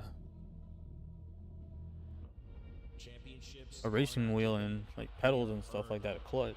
This moment, If I could play these type of games. like this that you spend years waiting for, sometimes lifetimes. This moment does not go unnoticed. This is something special. That feeling of winning is no better feeling in the world. It just feels unreal. It's just a great feeling that I will never forget.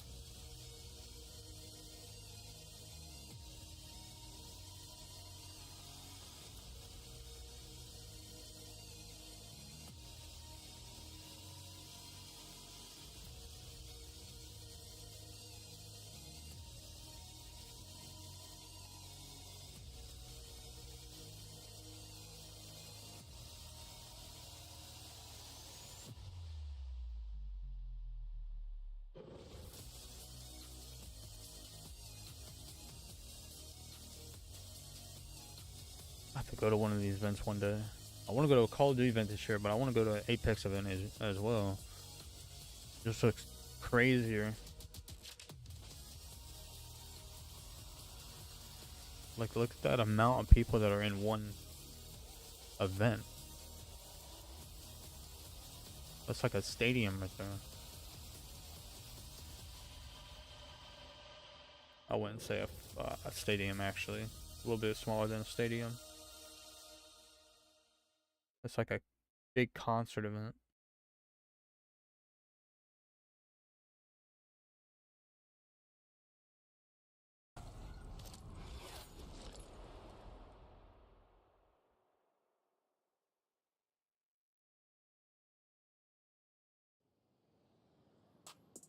World Cup continues here in Riyadh. A little shot of the boulevard. If you're here on site, that's where you walk in, and to your right is where the arena is, where these players are playing. A little bit of the center of the park there with the waterfall, and of course, that big EWC trophy. Who will win it? Who will help their team or their organization be a part of that club championship win? You could be seeing it right here. So big names with some big performances on the boulevard as we welcome you. Oh, they got the Supra. Studio. My name is Rain Day, alongside your talented analyst crew, J-Hawk, Snipe Down, and Glitter Explosion, here to break down the action after 3. And guys, we saw some incredible action, Jay. That was pretty much every storyline we could have wanted in 3 games, all wrapped up in one. Yeah, and I don't mean to call you out here, but you didn't have VK Gaming as one of the favorites. Dark horse. You had him a little bit lower, but VK Gaming up second, then at first back-to-back, they're popping off. Listen, I appreciate the call out, but if you would have had the gall to put them higher than I did, which is higher than Dark Horse, I might have put him there. Thank you. I mean, this is already getting testy. I know you have a lot to talk about. So do you, Snipe Down, as well. Lauren, I think I want to hit the bigger storyline here, because game 1, we saw, obviously, Phony get that win. We'll touch on that a little bit later. Sure. That's already doing the rounds. Jake Lucky already tweeted about that one. We also saw VK Gaming get a win just recently, but Alliance. That was the big story. This massive win, and not only that, the fashion in which they won, with effect going crazy. Yeah, and I think this is something that everyone is kind of arguing over, wanting to talk about, because there's so much that went right for Alliance because of the decisions they were making along the way in order to set themselves up for success in those final moments. And we're going to break that all down here in just a second, but like you were saying, it all boiled down to Effect being able to clutch up what essentially became a 1v3, which he did so decisively, it couldn't have been anybody else but Effect to do exactly that. Snipe, you were talking about how they set this up just by their positioning. Yeah, I think one of the biggest things here is they just have Hawkus on Crypto, who is playing height, and once they had the information and cleared out certain sides of the map, especially this left side on land side, where it gives them the height advantage, they were able to use the information that Hawkus was delivering, and then you have Effect and Unlucky who are able to play these height sides. You have Effect right here who just sat above them. Literally, they know exactly where all these other teams at. They're able to play their angles, shoot down on everybody with these power weapons like Scout, control this left side, force teams into each other. They're getting non-stop picks. No one's even fighting back or fighting for their position. This was a little risky. I didn't think they needed to overextend this far. They even got a knock there, and it seemed like at the end here, VK could have actually pushed up and maybe cleaned that up. And it seemed like a little bit of hesitation, where then you watch Effect and you see absolutely no hesitation. He took advantage of any time he had an opportunity and had one of the possibly clutchest plays of the weekend. Gotta say, I love this pop off here. You could tell when you clutch up when your teammates throw their headphones off and jump on you to celebrate. It put Alliance in first place here, where they are deservedly, but not first by a mile. First by just 2 points. VK Gaming with that win just recently, Jay, able to clutch it up, and obviously another in-game where Shopify Rebellion is close. You talked about them earlier, but VK showing up right here for APAC. Yeah, and in that end game, I think VK actually made a couple mistakes that we might talk about, where it came back to haunt them. They actually got the initial knock onto Hawkus, and now they're in a 3v2. They don't push the pace, and that allows for Effect and Unlucky to full heal up and go for that fight. So I think it might have come back to bite them, but at the same time, I think they learned from their mistakes really quickly, because in that game 3 on that Easter game, after they got a clean wipe, they were able to go immediately in third party JDG, and I can't remember who the last team was, but yeah, CR, and get the win. And so they didn't allow it to haunt them, and Snipe actually talked about that earlier. You don't want to have those moments where you just dwell on the mistake, so we only got second. You have to have a couple good games in this set. You can't just have one, and so they get the win. Yeah, I think there's a lot of ways to talk about how these teams are performing. Sometimes you have all the information, sometimes you don't. If you want all the information, well, I know the place for you to go. Face it, watch for sure. That'll allow you to put multiple views up at a time. You can grab VK Gaming. You can check out Shopify Rebellion if they'll get another second, third place here. MT, don't die before your teammates. I know that's not your fault on this one, but hey, at the end of the day, it did set it up. Billboard Noble. And of course, What's maybe this you thing want to called? see if it's still going to be the Alliance show. First place with 40 points. Listen to the comms. Watch the ALGS your way. Even throw it on Chromecast, which I've been a big Chromecast fan for a while. Check it out. Watch it. Control it. Faceit.com/watch. I'll raise the question in that final fight with Alliance that we just saw. Did Effect do what Effect does? Or was there a mistake there by that Newcastle? Should he have kept the res going? Was this a little bit of hesitation? What's the honest thought there, Snipe? When you look at that fight, was there a little hesitation? Should he have gone for the res completely? Or was this just going to be something Effect would overcome no matter what? I think we had to watch that back a couple times. I'm going to Google this real quick and see. We thought originally the Newcastle fell off the edge and it stopped the res on its own. That's not true. That's not true. He ended up staying on height. I think he canceled it, and then he started going. We were like, what's with the hero plays with the Kraber? We realized that he only had about 24 bullets in his R9 against a red armor effect, and that's just not enough.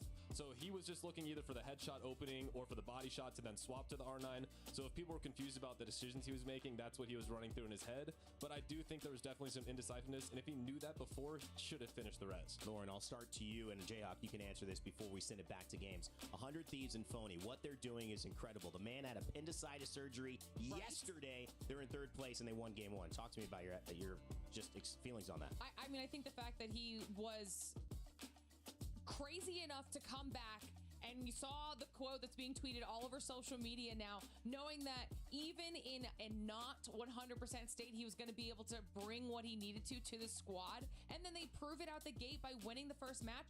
And then he stands up. I don't know. That probably sounds like the least impressive part of the whole thing. But he's fresh off surgery, and he's getting up celebrating. I mean, he's unstoppable. I mean, this is unbelievable, too. You kind of talked a little bit about, hey, this might have been the matchup I would have gone for when I look at Shopify Rebellion as a part of my S&B key matchup for the day. kind of shifting your eye towards them instead of NRG?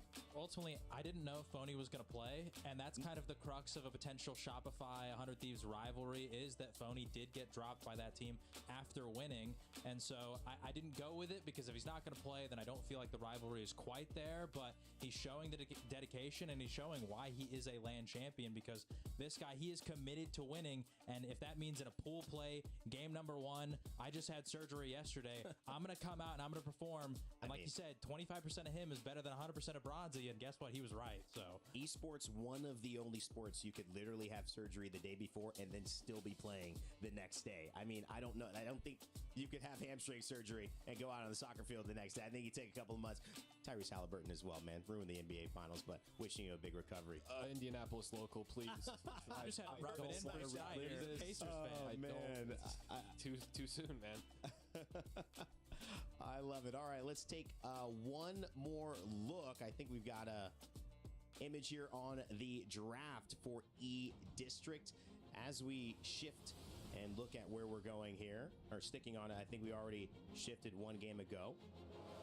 Anybody have an idea on who you think did well? Obviously, VK taking that game 1.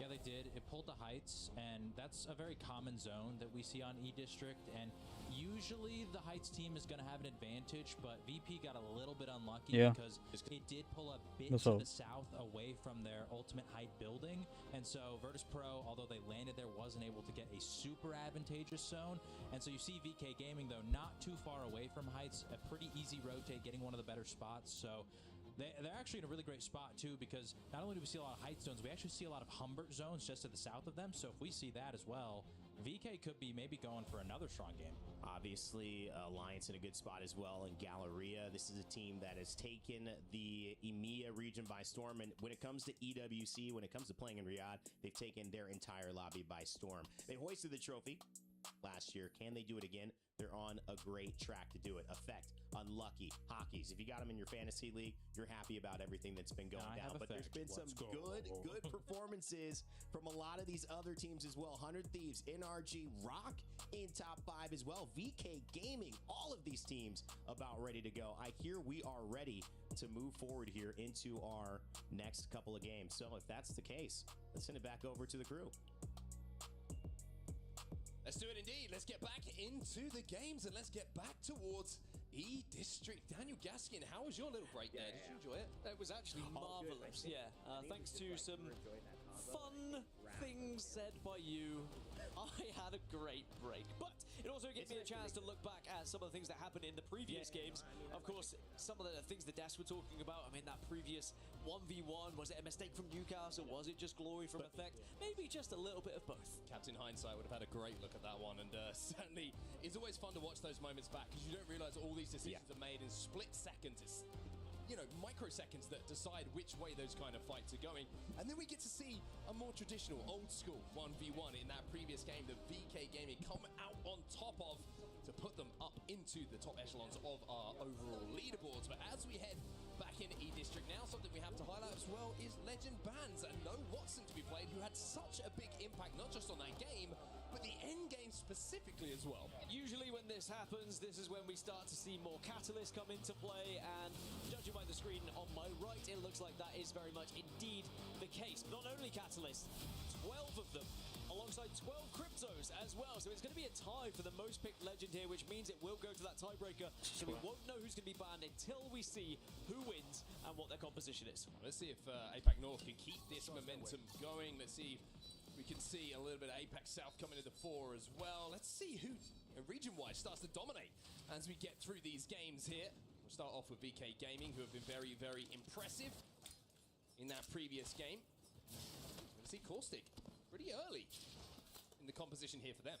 Well, I mean, if you look at how VKG just played that previous game, I think Caustic actually makes sense with what they want to try and do, what they want to try and achieve. It's not a like-for-like trade between Watson and Caustic, but they both do very similar things. I mean, obviously the ring consoles, but just being able to play defensively, place things to stop people pushing you alongside the Newcastle, I think this could really work out with VKG's style of play here. Now we can hear. Be a good zone for GG, who historically have been very good at playing zone when they get zone, but looking across at their composition, we're looking at ring console characters, they're going to have to use the catalyst to hit that. They do have a ring console, so they don't have to get up to blues. They can hit that one straight away, and that's going to mean that they're going to have great prio to this zone down. Yeah, they're going to be able to move fast, which is going to be important. And also, Sparrow might be able to hit a survey beacon from distance. There is one over down towards City Hall, so depending on your lineups, you might be able to get that one just for some extra evo and for some extra information.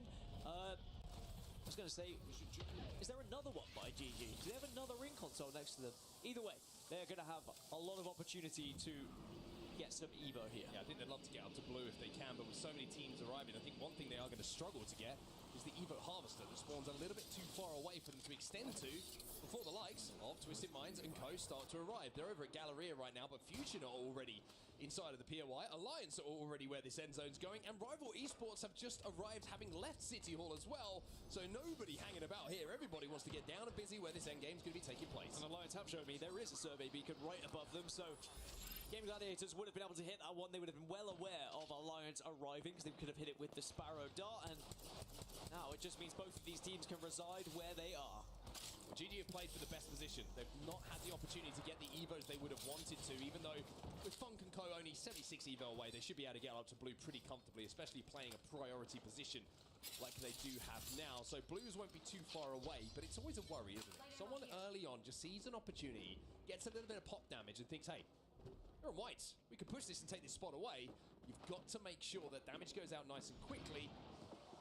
Otherwise, you are very vulnerable to being that team that gets pushed early. I mean, especially when we saw what Shopify Rebellion did in the previous game, where they were just kind of waiting, playing edge. They were trying to be a nuisance to those teams that were trying to res late on, but then they bullied their way into zone. They were just going from building to building, sending eviction notices, because by the time they arrived, they were up onto purples. They then were able to get reds off of other people as well, and they just had such an armor advantage. So you do have to try and build up those armors as best as possible. That's why you need to do things like this. When you're Funk, when you're light, you need to step out and you need to try and actually get some damage down. Only 60 away. It's only a couple of bullets here. One headshot to do that. With the 30-30 repeater. NRG, a little bit more southern. And they're chasing down SBI Esports at the moment over at draft point. They're going to be ahead of them. And Timmy, I think we've had a lot of stories with almost, it feels like early conclusions to highlight so far. We've had the 100 Thieves story, of course, which we've talked to death almost already. Then we have Alliance, defending champions, of course, of EWC, coming through in that game number 2. Now we'll wait for the Timmy moment. Yeah, we need to see it right now. We need to see either this or this next game. We know they're good. They do well online. Right now, they're just, I don't know what's going on. A 10-match series, there is a lot of time for them to find that one moment. If it was a 6-match series, this is where you start to get a little bit worried if you are an NRG fan. However, there is still plenty of time here. Castle with the long boy, by the way, as well as the R99. I see in the longbow. Then you rise your eyebrows at me, Dan Gaskin. 100 Thieves now continue their way towards zone, a little bit further for them to go. Rapid towards the energy bank, maybe looking for a little bit of scrap loot, maybe just realizing that a couple of teams were going to be busy on that side of the zone they were originally looking to rotate through. JD Gaming actually counter-rotating at the moment. Very interesting to see it. 100 Thieves might not be aware of this. They certainly are now as the shots will be exchanged. Yeah, this is an isolated fight at the moment. EMP is going to pop. But I don't think it's going to influence it too much, because 100 Thieves have enough distance they can just re-shield before the fight actually occurs here. Verholst had to use that castle wallbow just to get away and back towards his teammates, and now you're seeing the push come in. And 100 Thieves are just trying to scarper away, but JDG now trying to chase them down. They've popped the ballistic ultimate into the Tempest. Verholst is down. And the aggression is paying off here for JD. The counter-rotate that was not expected. These 100 Thieves are just... 100 Thieves might be out here. They were very split. Well, 100 Thieves there. I don't know if it was a communication issue or... But they're going for the last guy right now. Take the same journey that Phony did to try and cut across, as Phony now has been able to escape, or at least he hopes he has. I think he's currently lurking. JD are trying to find him, and they will find him. There goes 100 Thieves out. Eliminated in 20th position. Not dissimilar to what we saw yesterday with a very hot start from AG as things slowed down. JD, though, enjoying themselves. You can see Johnny R here on our screen. A little bit of a smile on his face, a little bit of a smirk. Why wouldn't you when you just take down 100 Thieves with pretty much no effort? Yeah, into 5th place now, 22 points. Plenty to smile about at the moment, and if they can use this now as a little bit of momentum in this game, perhaps they can hurtle their way up the leaderboards even a little bit more to try and stay within a shout of getting to match point finals. Zone 1 about to close, and there is still a few teams within a distance of each other. Unlimit and Team Liquid being one of them, and Team Liquid looking for what looks like the remainder of Unlimit here. Yeah, popping the Tempest as well to try and get that speed boost, to try and be in a position where they're going to be able to find damage very, very quickly and find angles, almost as importantly, to take down these remaining members of Unlimit who are just trying to escape at the moment. Team Liquid trying to find them, but not going to be able to quite now. I think it's just one person as well. Shopify Rebellion were able to get damage on them initially. Elsewhere, Go Next taking a fight against FS by the looks of it. Shopify Rebellion also looking at SAUL on the western side. So Shopify Rebellion playing similarly how they did before, where they're just kind of hovering around edge and trying to kill these teams that are rotating after them. SAUL disengaging from that at the moment. Shopify trying to push back and force them into the zone. You can see that on the left-hand side of your map overhead right now. SAUL just rotating away from Shopify, but Shopify almost shadowing them, just commanding so much space. It's like trying to break down a defense at the moment for SAUL. They do pull away, and they should be good enough to continue their rotate, as it looks like Shopify might look for that ring console instead. Closely on the north, Liquid have left the solo of Unlimit, and they've gone zone, and the solo will be able to go out towards Lotus, get that crafter, and hopefully get the team back up to its full composition, and then maybe see if Unlimit can do anything in this game. The zone is going to shift away from Lotus, though. It is going to go a little bit further south, pretty much direct center of the circle that we had seen previously, which is pretty much what everyone else had really committed to anyway, when it looks like making their movements early on in this game. Well, SAUL drop the evac in the bed of the truck and then take it to the skies. Long way for them to go towards zone. The team that's going to be closest to them upon landing is going to be ROC. Fusion just been eliminated, by the way. Quietly, SBI will be the ones who are credited with those kills, as NRG now find themselves EMP'd. And we saw how that went for 100 Thieves a few moments ago. Yeah, is this actually going to be a fight that breaks out? One that might break out, though, is ROC against SAUL. ROC are above them. They saw SAUL land, and they certainly are taking a peek towards it, but they're probably reluctant to make this push at the moment, because I would face it, but I don't see this event. Trying to push themselves into a building that is going to be heavily fortified by Catalyst spikes right now. I see the event now, but it's not letting me. Really have to engage. Two teams who are looking to engage, though, on our screen, and Go Next. There we go. Because Kinda has been taken care of, as Effect picks up yet another kill for himself. Oh my god. Will go down Effect so just fast. absolutely pissed on him. Well, Adam does at least do enough damage just to force Effect away, but real question is, where's the rest of the squad? Do you even need the rest of the squad when Effect is playing in this way? But it looks like maybe Go Next can survive and get back up if you can escape out of the back here. I don't know if Effect got a little bit of help in that, or if it was just the purest R9 shots that you've ever seen. But you can now understand what it feels like for players in this lobby when you have a 1v1 with Effect. It's very difficult to win, and win it they don't. Go Next will be eliminated. Effect just 1v3'd them, essentially. He got all 3 of those kills. SAUL now down to just 2. But Team Liquid also at 2 here, so this is a 2v2. Neozor comes blasting through the door with the Rampage singing. There's absolutely Takes down Sharky. They're looking for the spray and finish here, pray. trying to bash down this castle wall, and we'll be able to get the finish. But again, Liquid taking these fights, finding themselves having to get Yanya back into this game for not the first time so far in this series. This could really benefit the likes of Unlimit, who are going to be nearby, as are Shopify Rebellion, both hearing this fight happening, probably considering maybe looking over towards it as well, but Team Liquid are going to get the respawn. That also could draw a lot of attention here to nearby teams. One of those teams, Shopify Rebellion, look at them, sharks in the water, sniffing them out. Team Liquid will be able to get Jaguars back on his feet, and they still have a castle wall to kind of dally behind, so Yanya take a little bit of damage. SAUL will be eliminated in the meantime. The final player wasn't able to get away.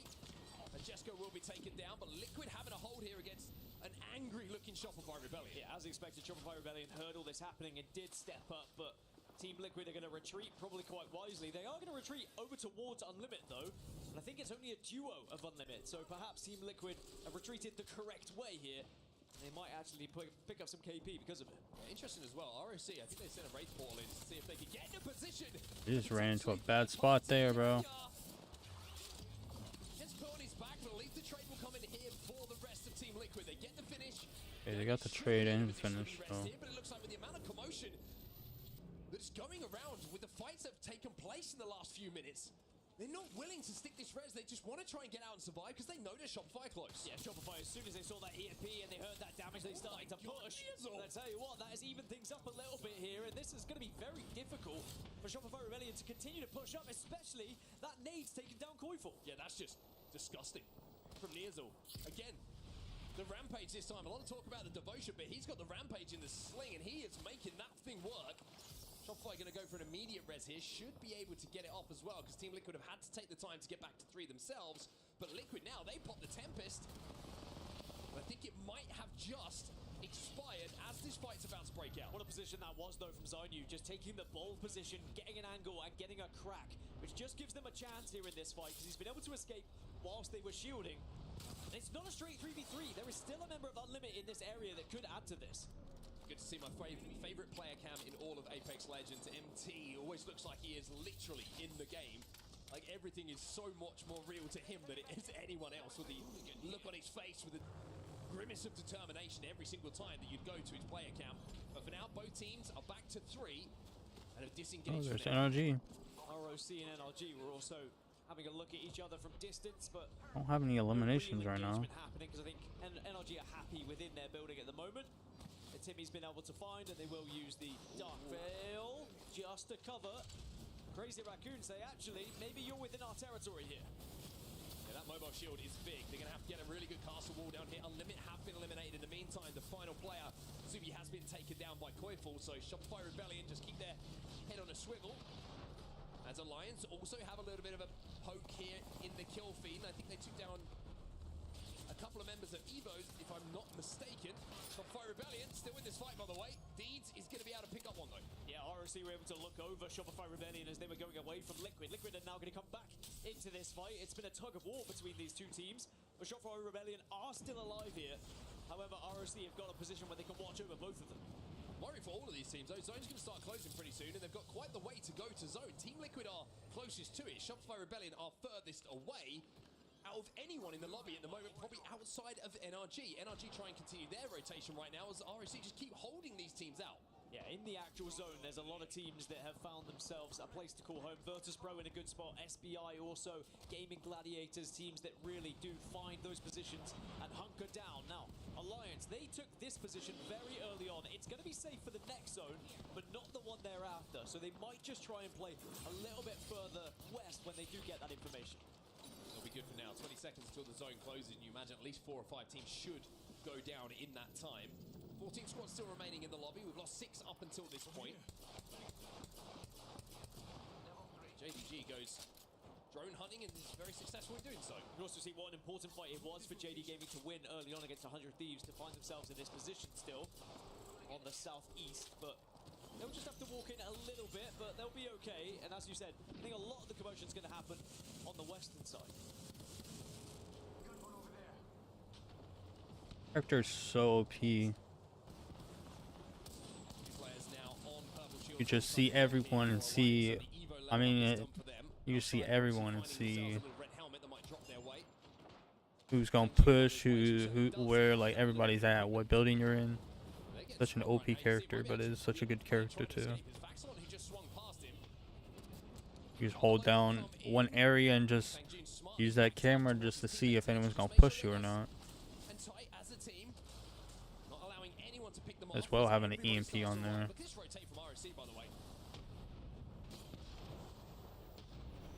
These bats all pop off. They're all going to be pretty healthy. They're not safe. They're going to have to take this fight. Oh my god, good shot. Sorcerer, though, with this Havoc has given the opportunity at least to step forward, but for how long can they survive here? Oh, that was close. Not very long at all, sadly for ROC. All the bats did pop off, but there was just too many teams in that area, all looking in their direction as Crazy Raccoon will have to drop down. NRG also still find themselves in a safe position at the moment, but they are worried about the portals that are right in front of them. Was it a kidnap or was it a mistake? Zach Mazer will go down. Yeah, just shooting people through the portals is crazy. As NRG now have to make their way towards zone. Let's jump into the comms with NRG. We're in right here. We're in right here underneath the stairs. That'll be really good when we turn back. We're gonna have Sam. You're gonna have Sam. Somewhere. Yep. Portal up here. You will have Sam. You will have Sam. I'm at 50, sure. yeah, I'm at 50. Alright, I'm 2-1. I have 1 cell, 2 bats. Here. I'm 3-2. I'm gonna try to play up. Okay. I have cat wall, by the How's way. that green box look to me? It's not in zone. They're gonna play right here. They're gonna play right here. I mean, I could cat wall too under the stairs. listen. I think this is good. I think this is good. Okay, I know it's only 75 on the wall though. I need to shoot. Yeah, just walk it in. Walk it in. You'll be fine. Yeah, I'm gonna cat wall us when we walk in. No. I think you should save it so we can fight this team right here. I have to take this. I need to safety. I think you should wait. Yo. Try to hold it. Try to hold. This team's playing caustic too. I'll Okay. try and hold it. If you need, just throw a Q and walk it in. The Newcastle Q. I don't want to though because I want to save my slam. I want to cure first and then save it for save Q for crypto. Wait, he just took portal away. What the fuck? He took it up top. He took it up high. Wait, is there no one in here? Do you see No. Yes, there is. They're healing. Okay. They might take it up. They might Almost broke around 8 to 32. You just slide to me. Just slide to me. Just slide to me. Just slide to me. Just slide to me. They both go dead. We're good. We're good. Putting wall down. Putting wall down. Yeah, we're good. We're good. Alright, I'm saving wall. We're not in. Bad fuck, man. It's fine. It's fine. It's good. It's good. Good enough. It's good enough. Are we in here? Yeah, we Yeah, we are barely. I might have to cat wall later, bro. Yeah. Okay, we're okay. We're okay. They're maybe fighting. I can Q right here if I need. Okay, I'll just Q. Pussy on me. Yeah, I can't tell if it's a good spot or not. They can see that team, but there's a team right above them too. Find a spot to play here, but is the Newcastle wall good enough? Is it deep enough in zone for them to use as cover, or are they going to have to extend and take the fight to Twisted Minds? Crazy Raccoon got in the meantime. Oh my god, good play. Well, VKG also went, but it's NRG who clean. That's 3 kills for Timmy. Will create so much space. Good aggression there from Timmy and NRG just to make sure that they do take that space because, yes, I think you're right. The wall was a little bit iffy. They allow that team to live. They might have just been able to be picked off. JD Gaming will be eliminated in 7 as Effect does take. Oh, Timmy's about to go down, bro. Of course, Unlucky's always there with his back. Well, Lucky now needs Hackers to have his back as well because 2 players from Alliance have to pop batteries, have to pop medkits, have to get healthy. Now Hackers uses his opportunity to pop into the drone. I wonder if he's going to look to end EMP NRG. That is difficult to say, Dan. All the meanwhile, Alliance have picked up 15 kills, by the way. Whilst we were amidst that NRG listening, Alliance have been absolutely going off. They're up to 58 points. 3 kills have been found by Unlucky, 1 by Hackers, so you can do the math. 11 for Effect. That is disgusting. That is absolutely vile. It is almost crossing the bounds of legality, what we are seeing from Effect so far. BP about to go down. This is IGL go down, and now sees his 2 teammates go down alongside him. It's going to be Verse Pro eliminated. GG will win that fight, but with the zone closing in, do they leave their teammate? Do they have the space and the time to get this res?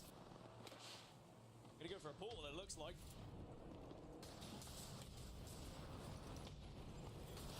NRG needs to take out Alliance right now. For the last few moments, both teams are safe. It's SBI and GG. They're going to have to move first here. That Q really good. The wall wasn't great. You saw the Q this time coming in from site. Superb. Shopify Rebellion do not make it to top 4. But we said, is there going to be a moment for that is... Could this be their game? They're into the final circle. Only 3 other teams to worry about. GG and SBI. I don't know. You got 2 people above you, and they got 2 teams on the ground. Their main concern is going to be Alliance above them, but they might be able to avoid Yeah, they need to take out Alliance right now. towards the east. Now G looking for Skynades here. If they can hit a big bang in here, that would be massive. Guild gets a knock on the GG though. Funk will go down thanks to that devotion. Effect takes some damage. 11 kills to his name to repeat once again, and it's another not being finished. Oh, SBI's down. NRG trying to hold strong here as SBI and GG. Gaming, oh my god. It's our energy versus them, and energy's getting destroyed. He'll swing down from the high ground. Effect will pick up another. Effect Ah, damn, dude. all 3 once again. Effect is on fire. It's a 22. They need to take Effect out, bro. They need to kill him early. If they took Alliance out, Energy had that win. I mean, I'm gonna say, I think they've already done enough to get to match point finals just off these first 4 matches alone. Especially if you look at the points that it took to get into match point finals from Group A. But boy, have they been impressive so far. We're going to have to see the final tally of kills, but as you saw, Solo Slayer, all 3 players from NRG fall at the hands of that man on your screen. I say hands, maybe I should say thumbs. I mean, I know the desk was joking about Apex Fantasy and people who had picked Effect, but they are definitely rubbing their hands together. And so is he, because what a moment it must be. It just gives you so much confidence to go into the rest of these games and just takes any pressure off as well. 34. God dang, dude. Energy was so close, dude. If you look at the position they found themselves in right at the start of the game. Remember, they moved early. Sometimes when you move that early, it doesn't result in kills because the zone comes to you, you kind of hunker down. They were always looking to spread themselves out. They were always looking to take damage and give out damage where possible. I want to see where they are overall within these 4 matches now. I was watching them on the minimap and they were just bullying their way through, bullying their way through, bullying their way through. And in the end, they result in a mammoth game. Well, if you want a stat, 25 kills. Tied for the most kills in a game with Yalari Man from the ALGS Open. That is how impactful this man has been in match 2 and match 4. Which, to ignore match 1 or match 3, it happens. Match 2 and match 4, that is outrageous. Outrageous from that man effect. So impressive. Can Alliance go back-to-back with Esports World Cup trophies? Can they win the mid-season playoffs? In a form like this, they are definitely Energy's 5th now. 100 Thieves is still 4th. But I don't know if Energy's going to even catch up. A 52-point gap between 1st and 7th. It's going to be so difficult for anyone to catch them from that point. So yeah, I think they're too far ahead that nobody's going to catch them now. But Energy could bring out coming back. I feel like it gets second in this next game.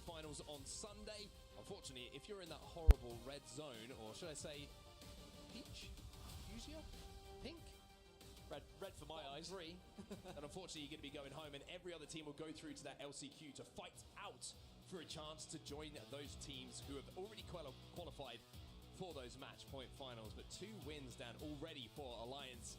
Effect is on fire. They are looking dangerous. We'll have to see if anyone can step up and challenge them as we continue after this break.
Thank God, we got my replica championship ring coming tomorrow. Then my that white jersey for the Optic Texas event, or they won that championship event. Got that arriving tomorrow. Already in pretty close. I had to buy that. I was waiting for it to drop, and I had to buy it once. I didn't originally get the ring because they were sold out. But thank God they put it back up. Now I got a ring. Put that as a background for the watch party I'm setting up right behind me. See, I got the TV there, but I'm gonna have to purchase like 2 other TVs, one for you guys to watch chat, and then the other one for the actual event. Watch it.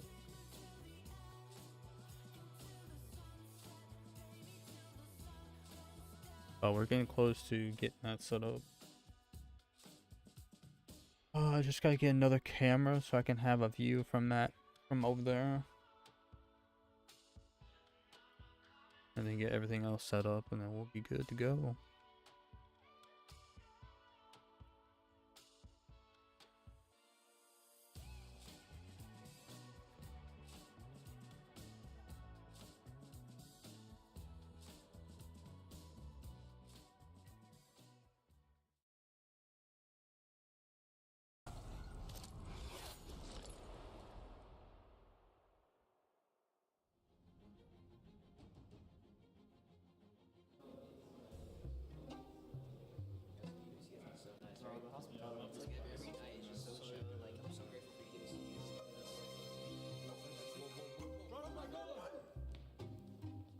Oh my god. Hold my left. Come. Ref 40 below. Go them in. Just hold left or down. Yeah, very quick. Can't see them. Whatever, right side. What's gonna go down through the gate? We're good. Yeah. 10-second drone. Below. Let's see below. Just careful across, yeah. Across has to move first. Yes. 2-second drone. Look across. I'm gonna AP in a second. I'm gonna P. Okay, perfect. What is P? Okay, left side, no? I'm AP everything. Started back on drone. I was really hoping those nades would at least hit him or something, so they were probably gonna jump up and then fight them.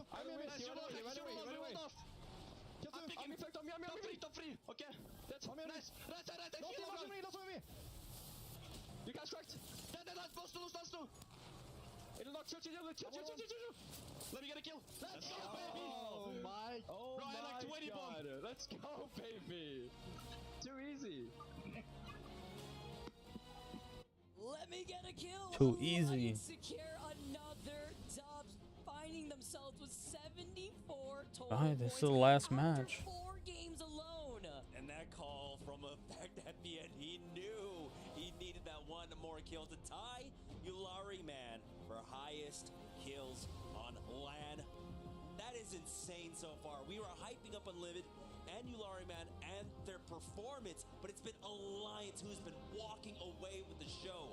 Huge lead right now against the rest of the lobby. 74 points for them. In second place, it's VK Gaming with 41, and in third, Shopify Rebellion with 40. I don't remember if we saw a lead quite like this in our matches yesterday, Vicky. No, not at all. These games are honestly insane right now. Alliance on track to making sure that they sit comfortably in perhaps taking another EWC with the way that they look right now. Effect alone, by the way, has a 12.5 KD. This dude, 2 games, 0, right? Just for the next game to get double-digit KP, farming so much damage on a completely different level. Yeah, it's something about the even-numbered games for them. It seems like the first game on a map, you know, they just get that to feel out the rest of the lobby, and then the second game they come in with force. A 20-kill game on World Edge, a 22 game here on E-District as we're going into extra innings for E-District. Third time around. This time, Catalyst has been banned. Oh, they have a lot more. What am I talking about? We know the strength of the Catalyst. They have so many matches. What am I? And what our team's gonna start opting for. We've got a lot of our movement. They got 10 matches. Wraith is still I thought they only had like 5 matches. Oh, they got 10 matches. So they have a lot of time to still get KP. That's the big question. We saw a lot of teams once the Catalyst and once the Watson were gone opt towards, of course, Fuse until he was gone in game number 6. So we might see some Ramparts coming out possibly, but I think here on E-District, we stick with that Fuse. Fusey, the crypto for that information, Wraith for that transitioning into these different buildings here too, getting into a much better spot.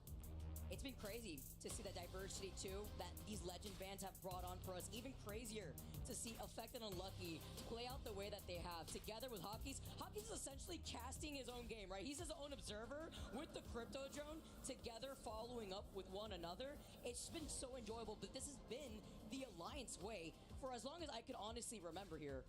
Yeah, and the big turnaround was, of course, this time last year. Hawkes himself had that chip on the shoulder with teams kind of relegating them to a group stage team, even though they had stellar performances on land. But I think it's just because the expectations for Alliance were always so high, and they just never reached the pinnacle. They did it last year, and they have not slowed down one bit. And same here on the day, Alliance leading the pack by nearly 30 points. Crazy gap here as we go on to our last game on E District, which has been very interesting. Our last two matches. I'm on X right now, and they just posted this. If you got to go to the Call of Duty tweet, but if you go to the tweet, do all this information that's on, that'll give you a Tony Hawk Pro Skater 3 and 4 calling card. Always a team that perform well with That's pretty sick. Get center zone as quickly as possible. You know, sometimes we saw them picking up Valkyries when she was really out of meta just to get that priority over other teams. But when the ring pulls to them, they do an extremely well job of converting on that and getting the wins. And where the zone's going to be taking us, though. Slightly over to the side of Energy Bank. Great year for Fusion. We're going to be feasting on that ring console, that survey beacon here, too. Nice side-by-side of our beautiful Apex stage. And you talk about the different legend compositions going into this game here, Jamerson. Definitely going to have to do that. I want that calling card. Of course, here to provide that extra help for rotating. Interestingly enough, I thought with the Fuse still available, a team like Alliance, who made that their bread and butter with the crypto, are opting for the Pathfinder instead. So they're going to opt for that to get that ring console scan for themselves. The Ballistic, though, does come out for them, and that's going to provide a lot of extra firepower. They might not need it because this is going to be another early rotate zone for them. Coming out from Galleria, but as we join on board with Rock Esports, they're going to be coming out from Blossom here, and they should be able to bypass S8UL, who are still looting, but an early fight now for Fusion. They track down Go Next. Oh, and VK Gaming, by the way, are about to take an evac tower and land right on top of their heads. The team that loves to try to take these fights, cut them off keep too. this. They hear the fighting going down. They can try to play off the high ground here too. But you know the team that lands by draft point, RRX, could also easily make their way for the fourth party. But first off, Dematic was able to get that first knock. Kinda losing out on that shield, just trying to find a crevice as the Caustic to reset here. January is going to be able to look down at that raid portal, the calm before the storm, as both these teams are just trying to heal up. Copy that so I can get that calling card whenever I get back on COD, because I gotta see what my ID is and change my name. About paring down the map as they go along, but this time around they're positioning a little bit further out. They are a little bit split up, as you had mentioned. RX have moved in. For Go Next, though, they're able to get the res and just stabilize inside of their building. At this point, it might be just too many teams in presence to try and go overly aggressive to whittle down the teams here on the south side of Energy Bank. That building is the don't pull up zone here. When I first started dropping on E Districts, trying to get their early fighting in. Great for early rotates if there was another fight over by draft point here, but it's a congested spot nonetheless. Both these teams respecting one another, coexisting alongside one another here too, because with the introduction of the Rampart, this also allows you to hold more of these corners, keep up the pressure since we're seeing a lot of these 30-30s, G7s to boost up these Evo shields, and of course, the Fuse, like you mentioned too, the Knuckle clusters coming in clutch as RRX are just going to look behind them to make sure no one's going to be rotating here on their 6, but SBI Esports, considering that Draft Point has a ring console and a survey beacon, they're going to start slowly approaching there too, while Alliance still gets these knocks. Yeah. Yeah, I think this was the beginning of Game and Gladiators getting a knock onto one member of Twisted Minds, and then Alliance on the rotate in were able to find one more. But Twisted Minds aren't out of it quite yet. Their third has been able to survive, and of course, it's going to be Alb on that Wraith. We'll see if they can get him back into this game. It's going to be fairly easy proposition, as so many teams have already made their way inside of E-Bank. For Alliance, even though they come from Galleria, they do like to kind of negative rotate a lot of times, take slower rotates to get into zone when it pulls so close to them, because they do like to get these early KP. And we're seeing the fruits of it on the scoreboard right now. 75 points for Alliance. And They don't really have to worry. And we're halfway through the series, right? Out of 10 here in game number 5, Hockey's putting down that Moby right down below because Alliance are in some trouble here. They lost out on effect earlier on. Hockey's gets out of drone. Maybe they could have destroyed it, actually. It looked like that seems to be the case. He dropped down right here. It's Gaming Gladiators that now turn around this fight here with some help with the Sheila having that Rampart composition. Gaming Gladiators, I mean, we're not in that territory where you really do have to worry about your positioning, but they are currently in 7th place. So those were some necessary kills, both on Twisted Minds and on Alliance for them to try and keep ahead of the rest of the pack behind them. They want to secure that spot into the match point finals without having to play on day number 3. Yeah, let's not forget, it's like three different stakes actually here in this lobby. Top 7 makes it to match point finals Sunday. 8th place all the way down to 17th. Falling asleep. Qualify for tomorrow's games for the last chance qualifiers, while again, we'll be having to say goodbye to the teams that find themselves from 18th to 20th. And already at this halfway point, the teams have already decided what they need to do differently to turn things around. This is the last game on E-District. Although I feel like on E-District, a lot of these teams find their footing here. It's not really like a significant shift with one team performing significantly better than the other. But we've been seeing that kind of evened out with the way that Alliance has been able to soak up a lot of points, especially in that last game. Yeah, and yesterday we had 3 point sponges, right? In NIP, Falcons, and TSM.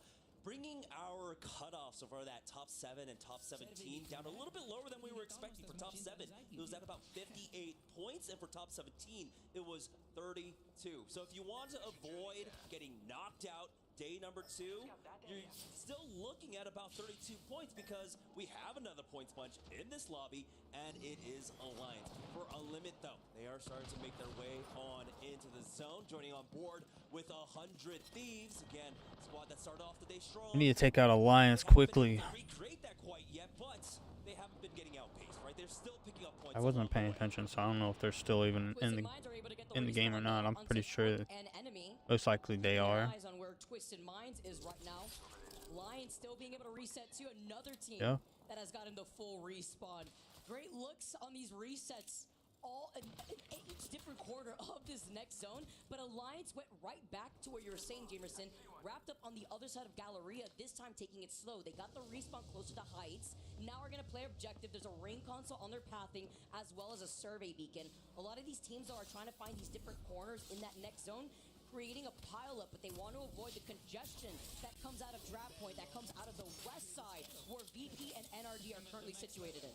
Yeah, for EVOS, they're going to be taking some ring damage here as they secure that last bin to get on to purple as we get a better look at the next zone. Got Twisted Minds all by themselves. Energy right in the middle.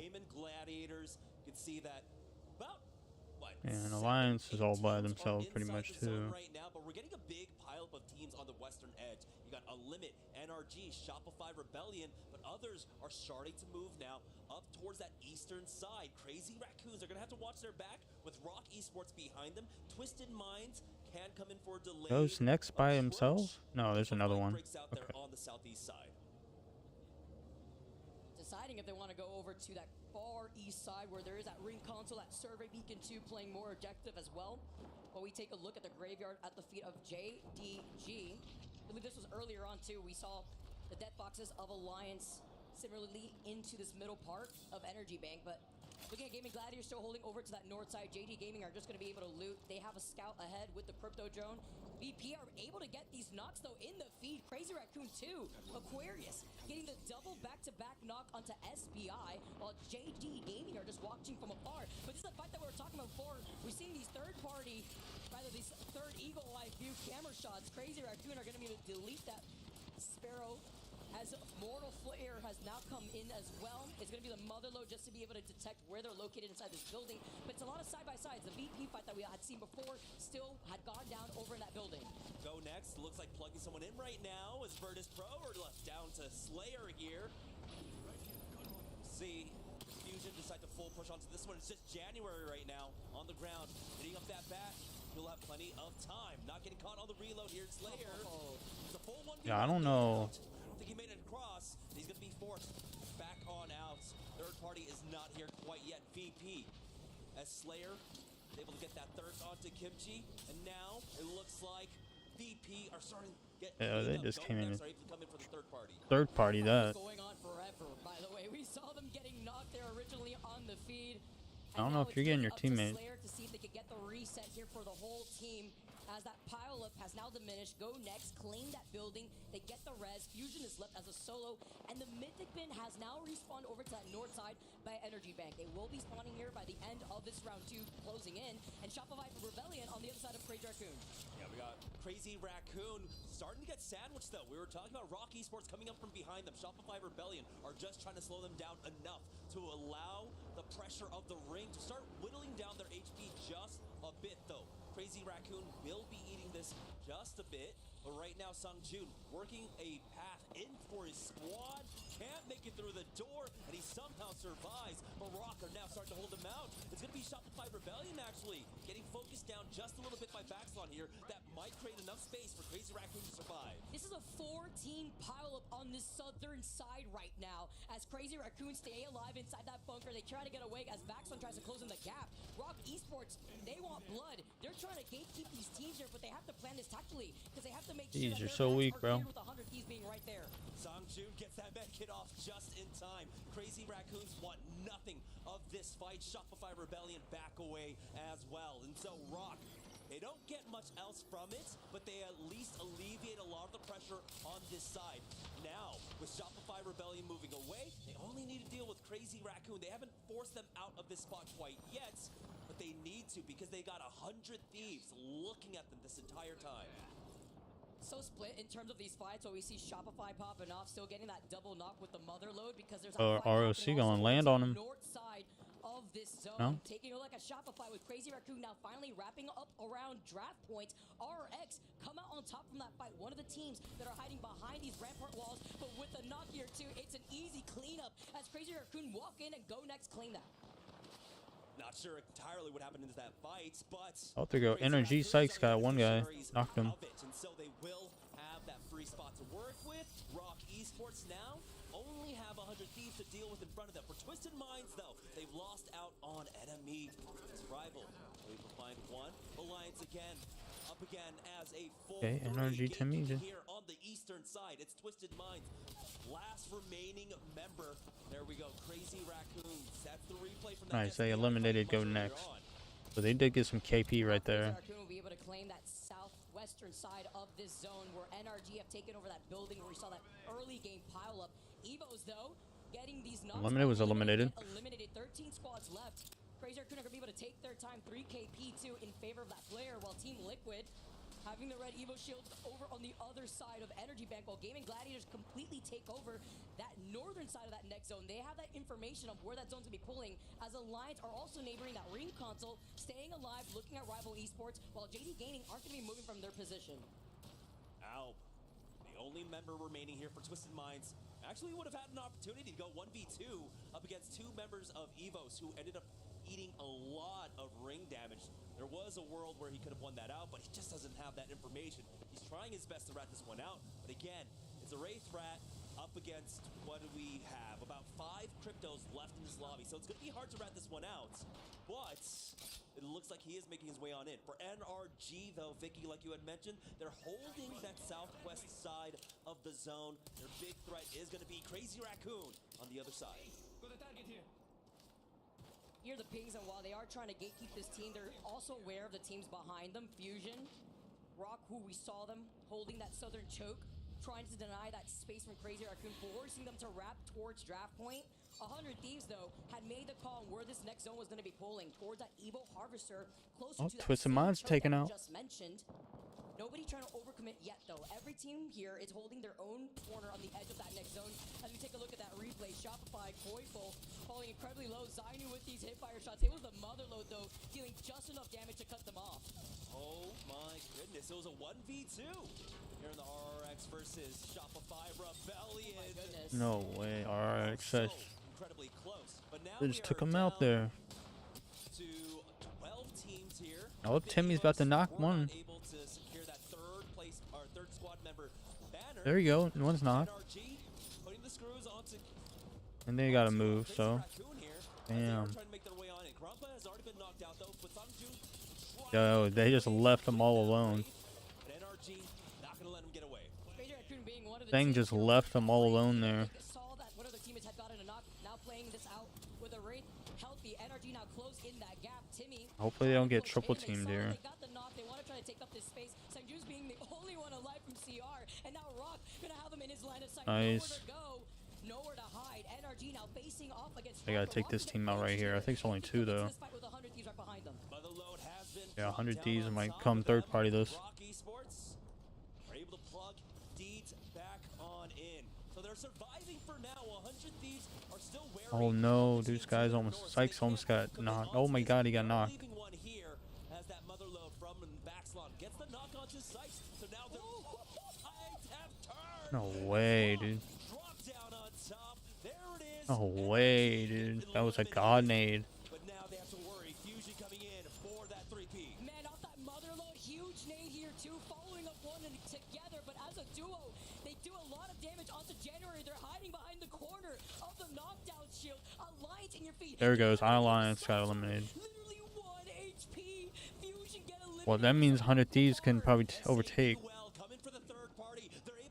If they get I doubt they'll overtake this game, but if they get enough points, they can get close to overtaking Alliance. Under there for them as S8UL starting to get baited in here, but they will ultimately finish off Rock Esports now. It's S8UL, Rival Esports, JD Gaming, and 100 Thieves left here in the late game.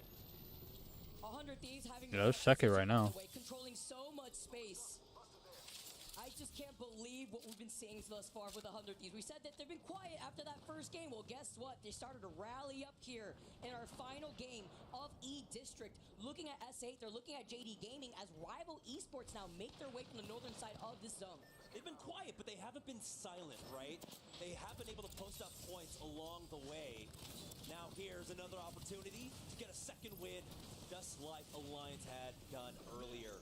But for 100 Thieves, like you had mentioned, they have the most space on this ring. They've also got JD Gaming and Rival starting to stack on top of each other. But S8UL currently not making any moves as they do have that western side to themselves. 100 Thieves leaving 2 members to keep an eye on it. For Rival Esports, though, stuck on the low ground right now, on the climb up, and there's no threats in their way. This is a really important game for S8.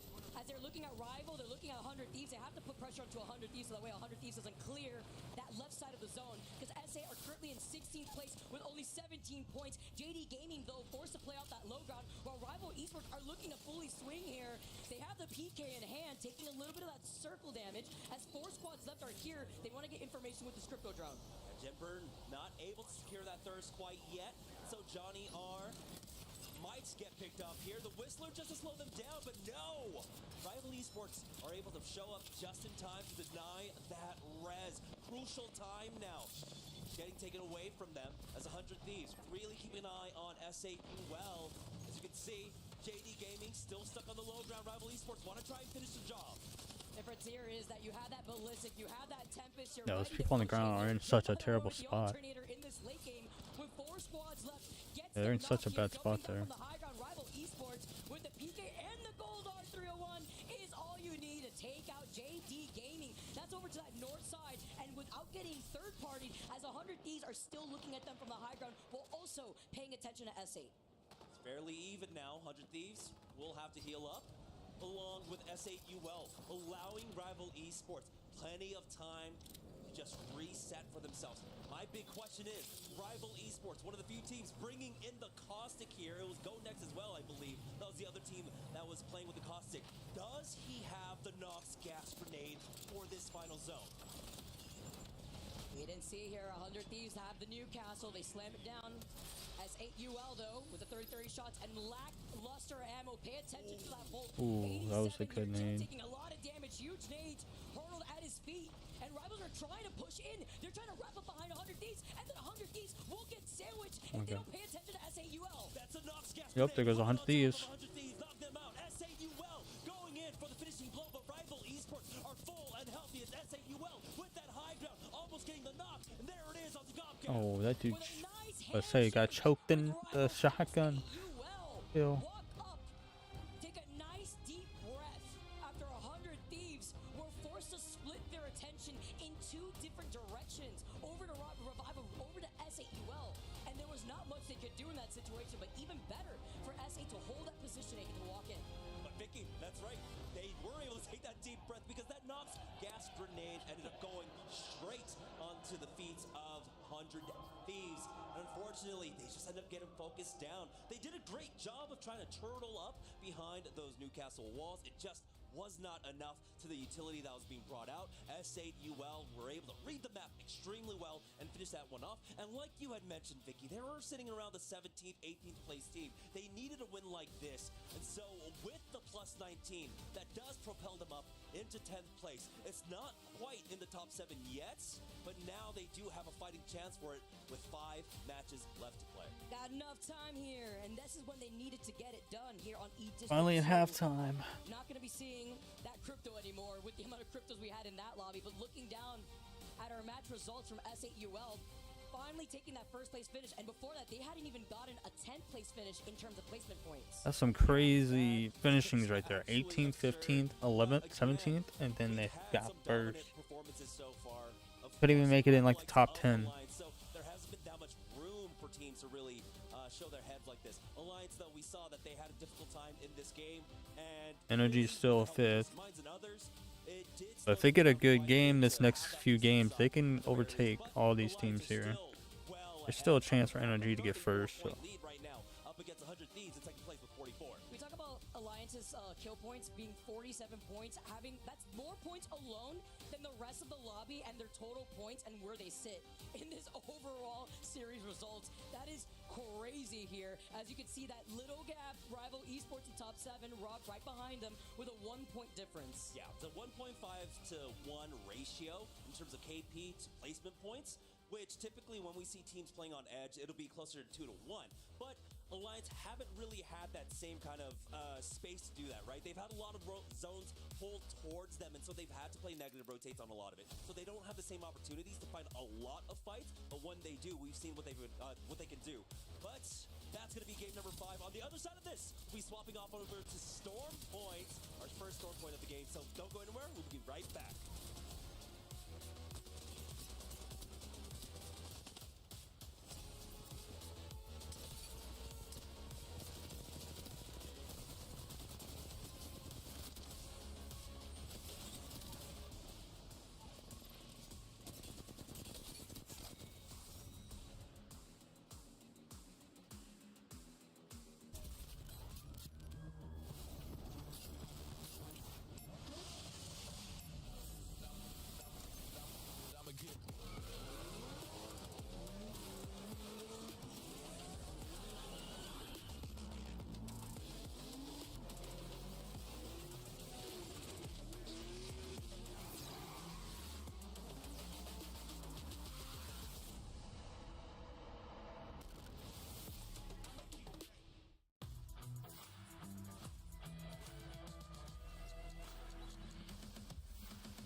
I stepped into a realm of wonders where the sun kisses the sea.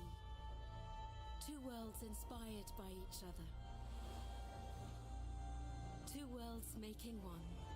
This land is calling, Saudi Red Sea.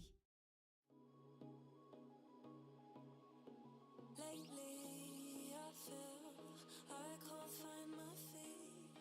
Pushing closer, my heart skips a beat and now I'm falling. Deeper than I fly, I can't control it. Dark against the sky, it's not so black and white, it's like I told him. It's things that I can't fight, I just keep going. I just keep going. In my time, I've been dreaming of a space to really fill my place. I wish he sings. Dang, I wanted that skin. It's all script charm. That's sick.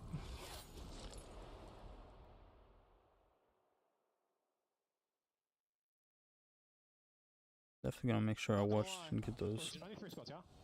Yeah, only 3. Oh, I'm not going to blast gold, I fat fingered up. Oh, really? Yeah. I can fuse off the castle quest.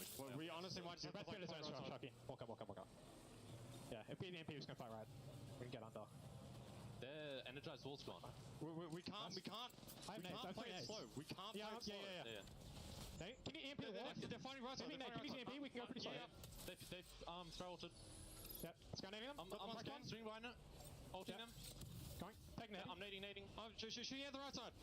Yeah. Fight close. They got walls to go. Walk out. Shoot them on the right. Shoot them on the right. Good. They're climbing over the wall. Yeah. Climb up. Anybody that's came into the stream or watched us on YouTube, I appreciate you guys. Thank you for joining the stream, checking it out. Even if you didn't stay, I appreciate you checking out the watch party.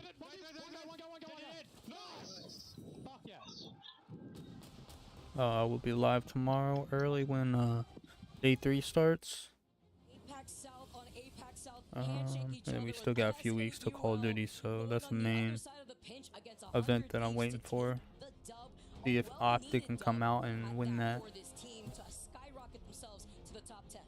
I think we got Warzone as well. We got Warzone and we got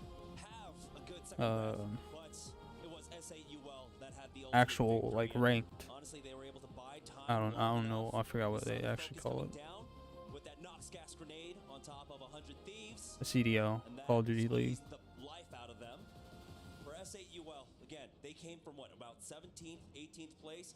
This propelled them up to 10th place. For Rivals, similar story. I believe they're in about 8th place right now. So both of them extremely happy with that game, but they need to continue to carry this momentum because it's not enough to be in the top 17. You really do want to try and avoid our games tomorrow, and so that top 7 mark is what they're aiming for. And it's so tight too, right?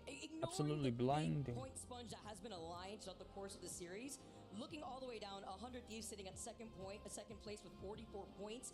Even looking at VKG, Shopify, a point difference between 3rd and 4th. Then you separate that gap between themselves and NRG with 37 points. It's just so tight. Too bright. With JD, Rival, Rock, 32-33. It's just so tight here in the overall standings. As it stands thus far, 5 games done and dusted. We've gone through World's Edge, we've gone through E-District, and now it's time to make our way into Storm Point. And this is an important Storm Point 3 times and got Broken Moon 2 times. We talk about Alliance, we talk about their dominance, we talk about the legacy they bring in here, the respect that they command on Storm Point, so much so that they were able to last pick their desired drop spot on Storm Point, taking Trident. So everything is really indicating an Alliance pop-off here for Storm Point. What I think is so funny about Alliance getting the POI that they wanted on Storm Point is how nobody wanted to con them, right? Nobody wants to be near Alliance. Northpad is completely open and available for Alliance to piggyback off of extra loot. The beacon being right there too. Everybody eats if you're on Alliance. You have the Trident for quick rotates. The only teams around them is going to be Rock over there to the south, as well as Team Liquid by Down Beast.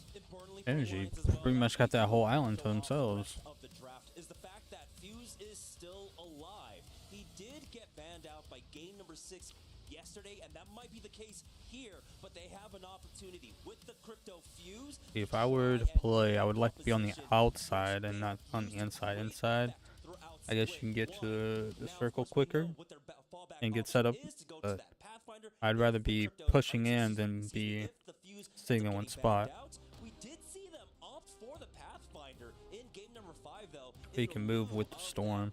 So we'll see if that remains to be the case, or if they end up making the pivot here on Storm Point. As we enter game number 6, we have to highlight what's at stake here. SBI, 18th. Very scary situation to deal with, all the way looking down at Unlimited and our 20th place team, RRX. RRX has only been able to secure 9 points over the course of the last 5 games. It's tough when other teams are able to soak up a lot of these other points. Unlimited with 11 points themselves, as SBI tied in 13 points with Go Next, who also have 13 points. We did see, though, yesterday in our matches, our top 7 teams, that one win was more than enough to secure them a spot in that top 7. So with 5 games left to go, there's still plenty of time for any of those teams to try and find that one game that really does propel them up through that leaderboard. If not avoiding the bottom 3, maybe even making it into the top 7. So it's not out of question, Vicky. We still have plenty of Apex Legends to play today. That's what I love to see. Jamerson, that's my favorite word. More Apex? Say no mas. Because we got game number 6. We have no more crypto. You highlight the Fuse.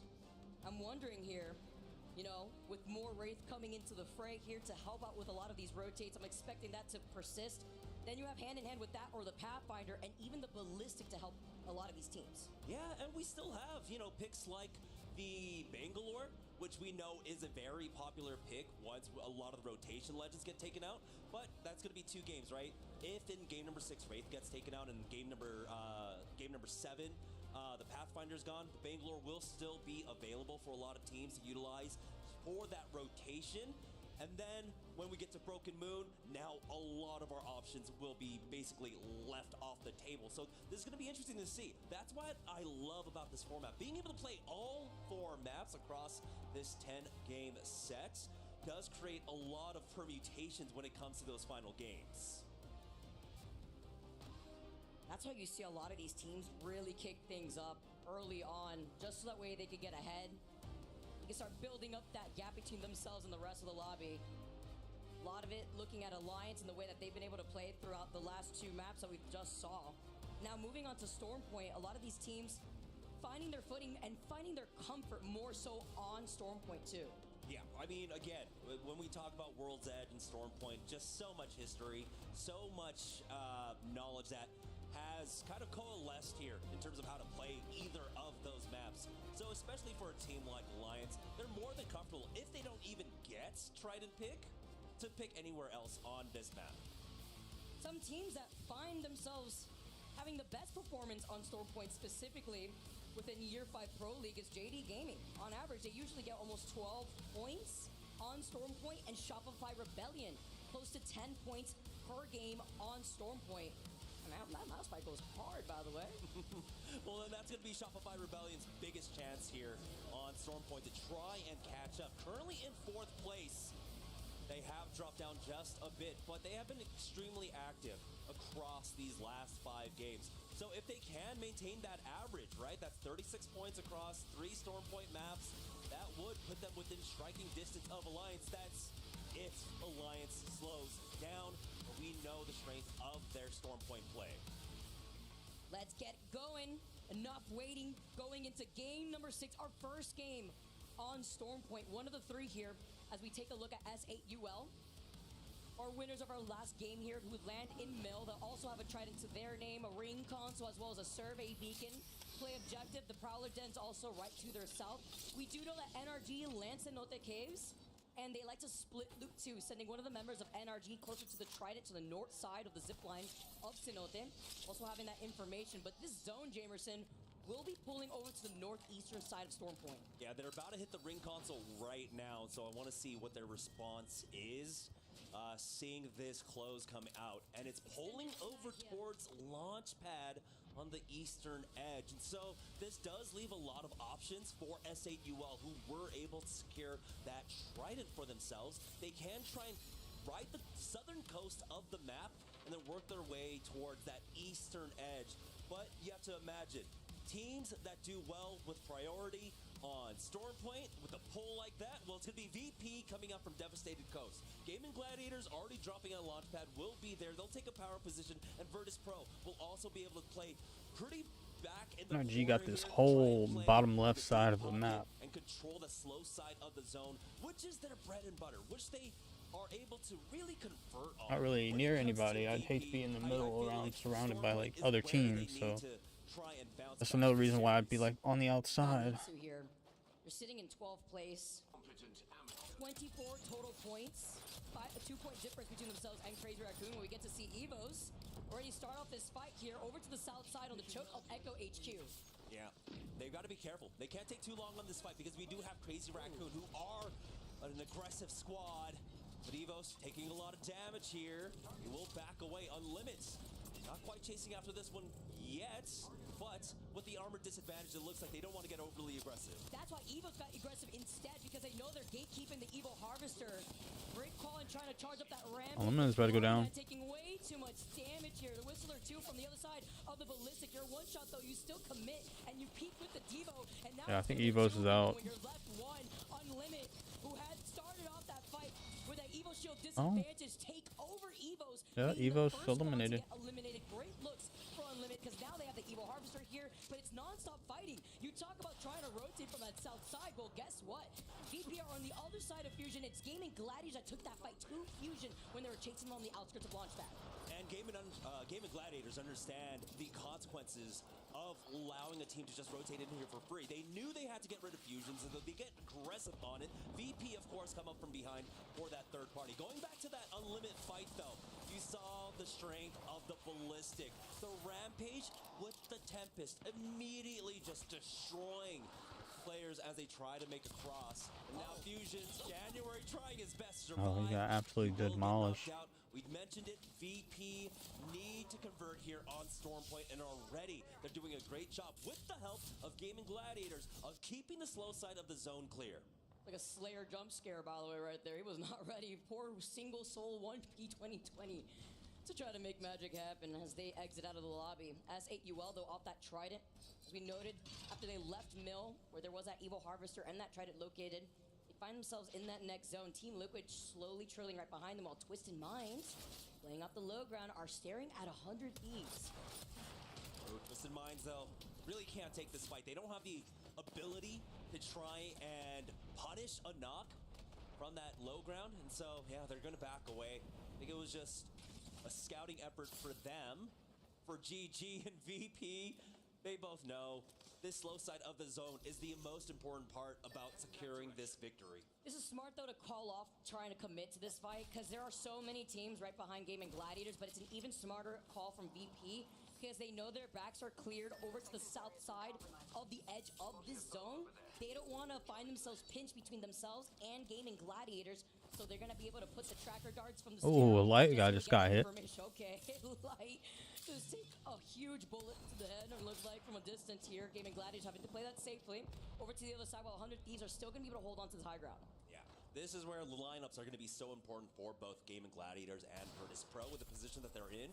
There is a survey beacon inside of Launchpad for either of them to hit. For Game and Gladiators, it might just be out of reach for them, but for VP, they have a clear path to be able to hit that. And so they'll always know when someone's going to be approaching from that south side. For S8UL, our winners of game number 5, they did not decide to take that trade down through the south side. They were able to cut straight through the middle of the map and make it towards this north side of Launchpad, essentially, but we're getting a big pileup. We've got Twisted Minds, 100 Thieves, even ROC that are eyeing up this position, who might now have to decide another way into this zone.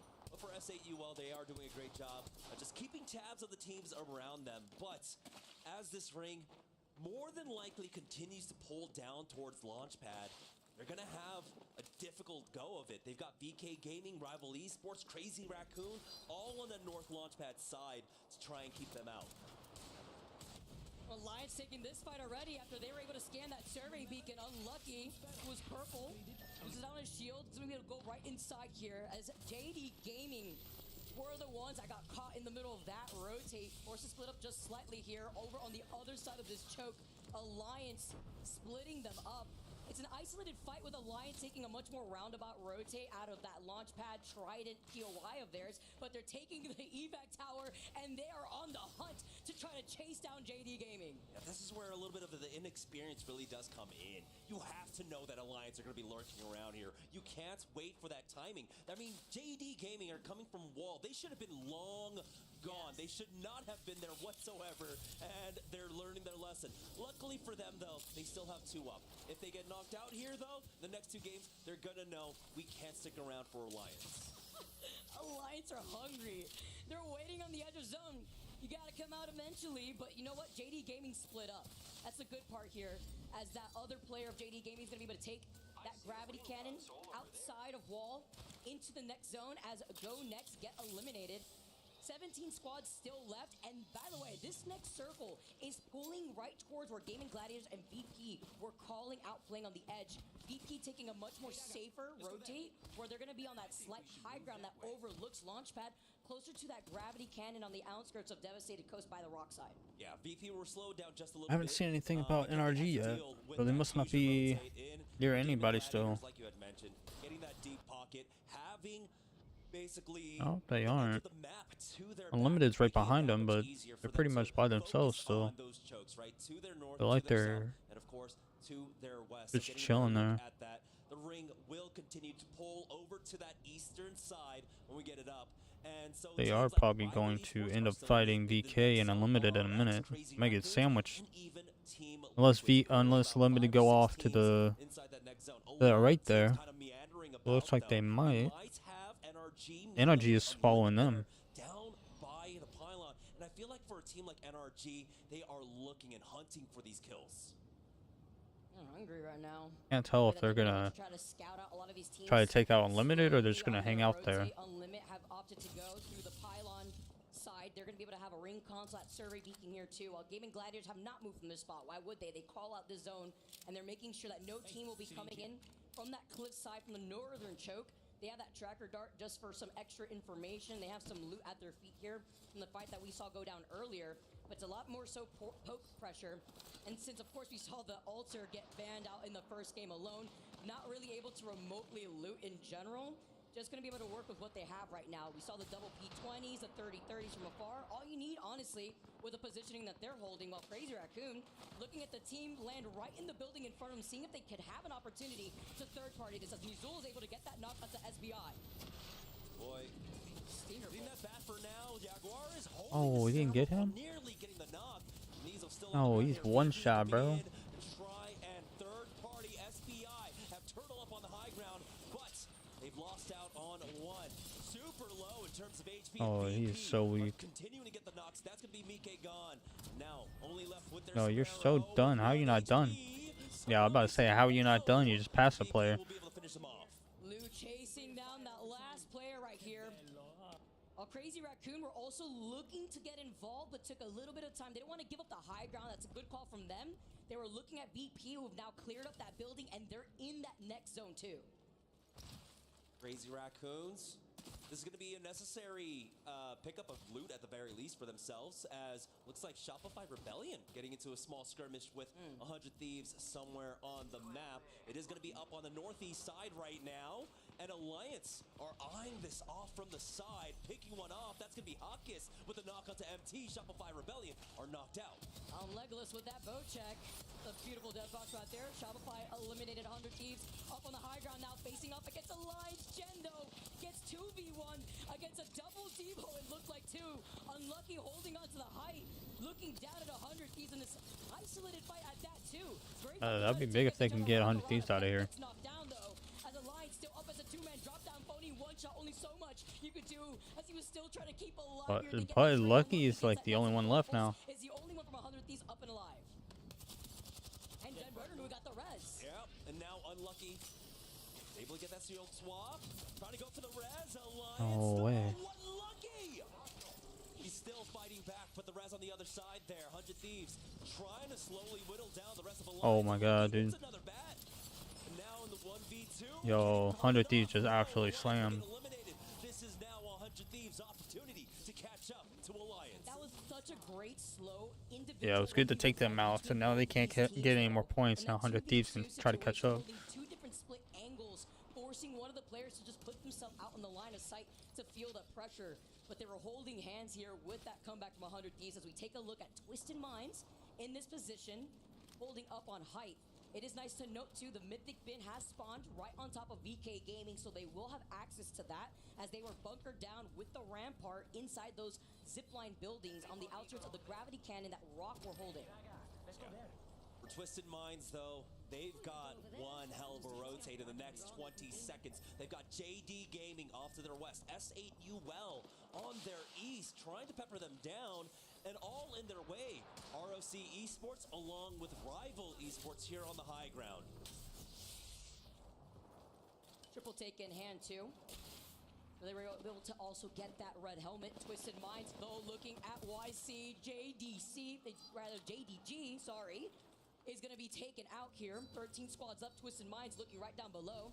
While they've been positioned here, we're able to get that KP, which is what they need. Only 2 KP to their name for this game alone as round 3 closes in right behind them. They're going to have to start moving in as S8UL are right in front of them. Evac tower out. They see that S8UL are moving well ahead of them right now. they're just going to actually fake that one and continue to walk this one in. S8UL slowed down just a bit because of it, but they have one member ahead of them. But the last member of JDG, that's going to be Johnny R. Oh my god. Not for long, as Kruk will be able to finish him off, pick up the extra KP, and now they have to deal with Rock Esports ahead of them. Yeah, they needed that KP because not Enemy might go down here. No? VK Gaming are right there. It's close. You all have settled inside the edge of zone with the rampart walls too. Twisted Yep, enemy Minds go down. in trouble as Aberlele is going to be able to phase away on that raid. Rock Esports holding the Prowler down though. Reed's taking a lot of damage. That triple take, peppering at him with their backs, feeling pressure from the ring. Eating out the nades here as the pileup begins. Rock in some trouble, but they get some safety behind the rock. Just so much pressure here on the northwest side. VK have lost out on one. S8UL set up a little bunker for themselves with those rampart walls, and they're able to secure that thirst onto QQ. VK though, somehow Almost down. now, but it's only Casa with about 10 HP. Oh, and he's out. Down. So a lot of our lobby Didn't do nothing there. He was weak. It's a 100 Thieves moment here. In second place with 50 points. Catch up. Rock are in such a tough place, literally in the line of sight of two teams at the same time here, doing everything they can, looking at rivals, looking at S8UL have now pushed up, by the way. Legacy being able to get that first knock onto. They're in a bad position here. They're about to get sandwiched.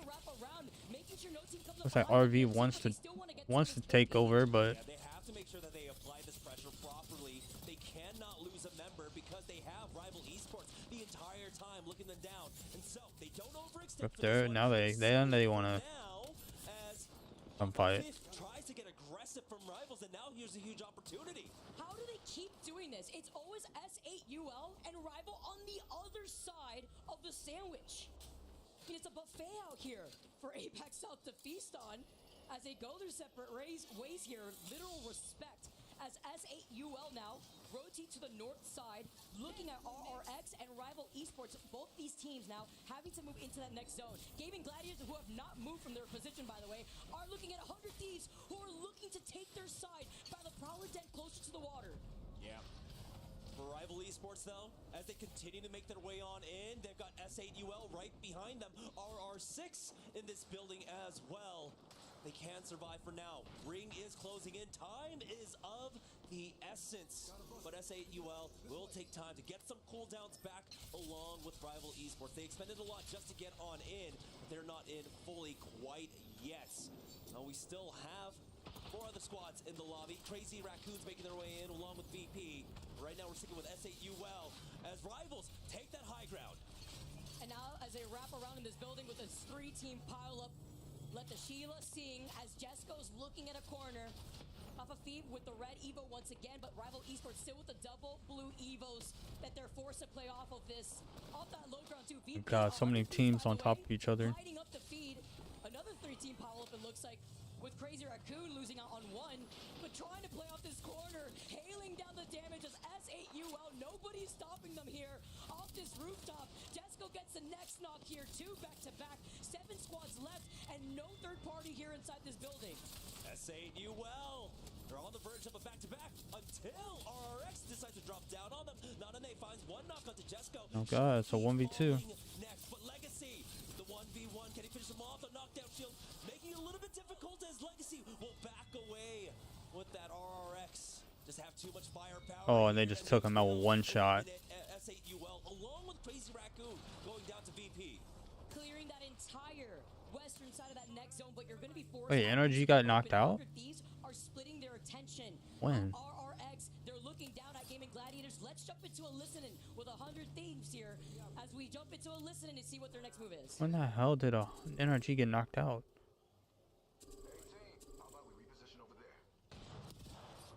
Yeah, I did like this fight, but I couldn't see any vision to get there either. The only thing I can think of now, after obviously you just said it, was just command center. Just such a tough situation to be in. Very congested on that zone.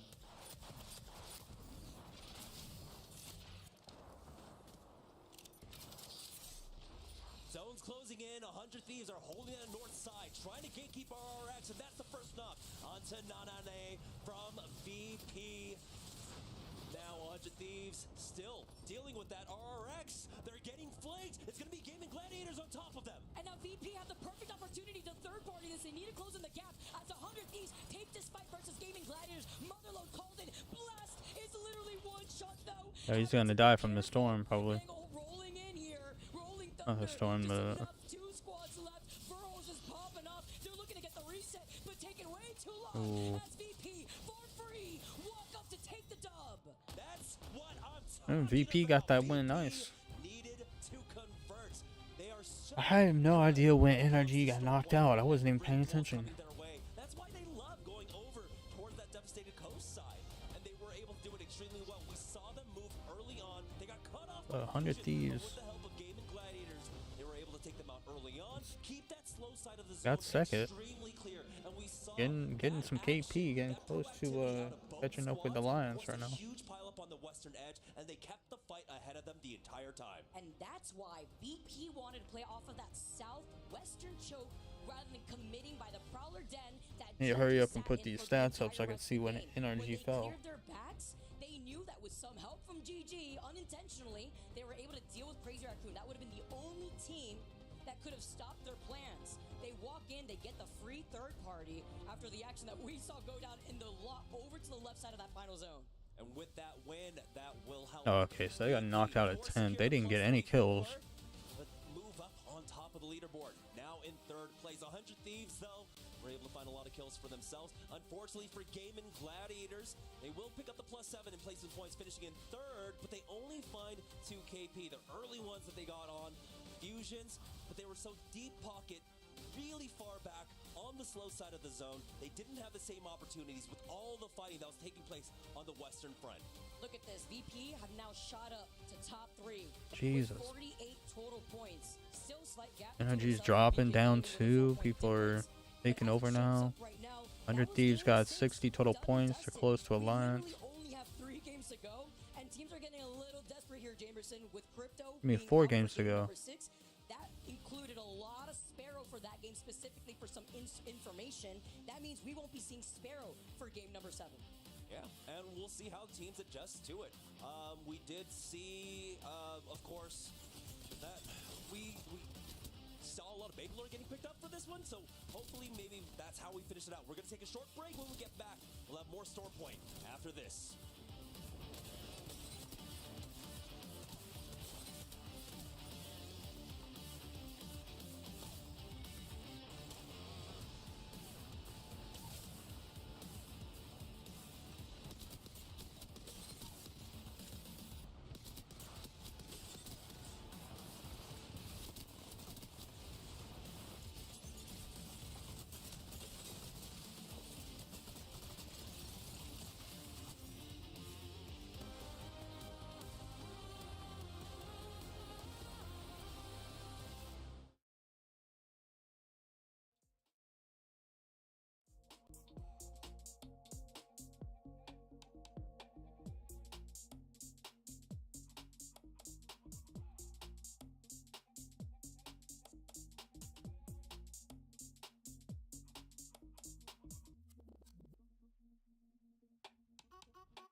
Hey guys, bringing you some news here from the Esports World Cup. My name's Barney and I'm your host, and I'm really excited to bring you the news that we have our first 2025 Esports World Cup champions. It is in Rensport, and it is BMW M Team Redline Red Bull Sim Racing. They've secured that first top spot. It is their only active title here at EWC, so club championship prize money does feel like a bit of a far reach, but congratulations either way. Second place was claimed by Virtus Pro, one of our teams that are currently in the top 10 here at Apex Legends, and consequently just took that win. Nice, Rensport. Here at Apex Legends. They also have the second most confirmed game titles at EWC with 16. Falcons have also exceeded expectations at Rensport as well, expecting to take 0 points because they were the only unseeded team that were taking part. But in a surprise finish, Effect is still a kill leader. Place. And that 7th place finish managed to secure them 100 points for the club championship, and that's their God, we got first so amount of many points games, they have though. received. Yes, Virtus Pro right down there, securing those awfully. They have Call of Duty Black Ops 6 on there, but At this current point, Falcons have secured top 8 in Fatal Fury as that continues this you weekend. got which is two a events that are guaranteed going on. You 200 got points for them. So things are looking up for Falcons as we continue. like the CDL, and then you got Warzone. So I wonder, like, do they have a separate column for that?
Welcome back to our ALGS midseason playoff here at EWC 2025. My name's Rain Day. Welcome back, y'all. We're back in the studio for a little bit of a not a halftime, but give the players a break and us to break down the action. And let me introduce you to someone who's always breaking down the action. Man, this guy.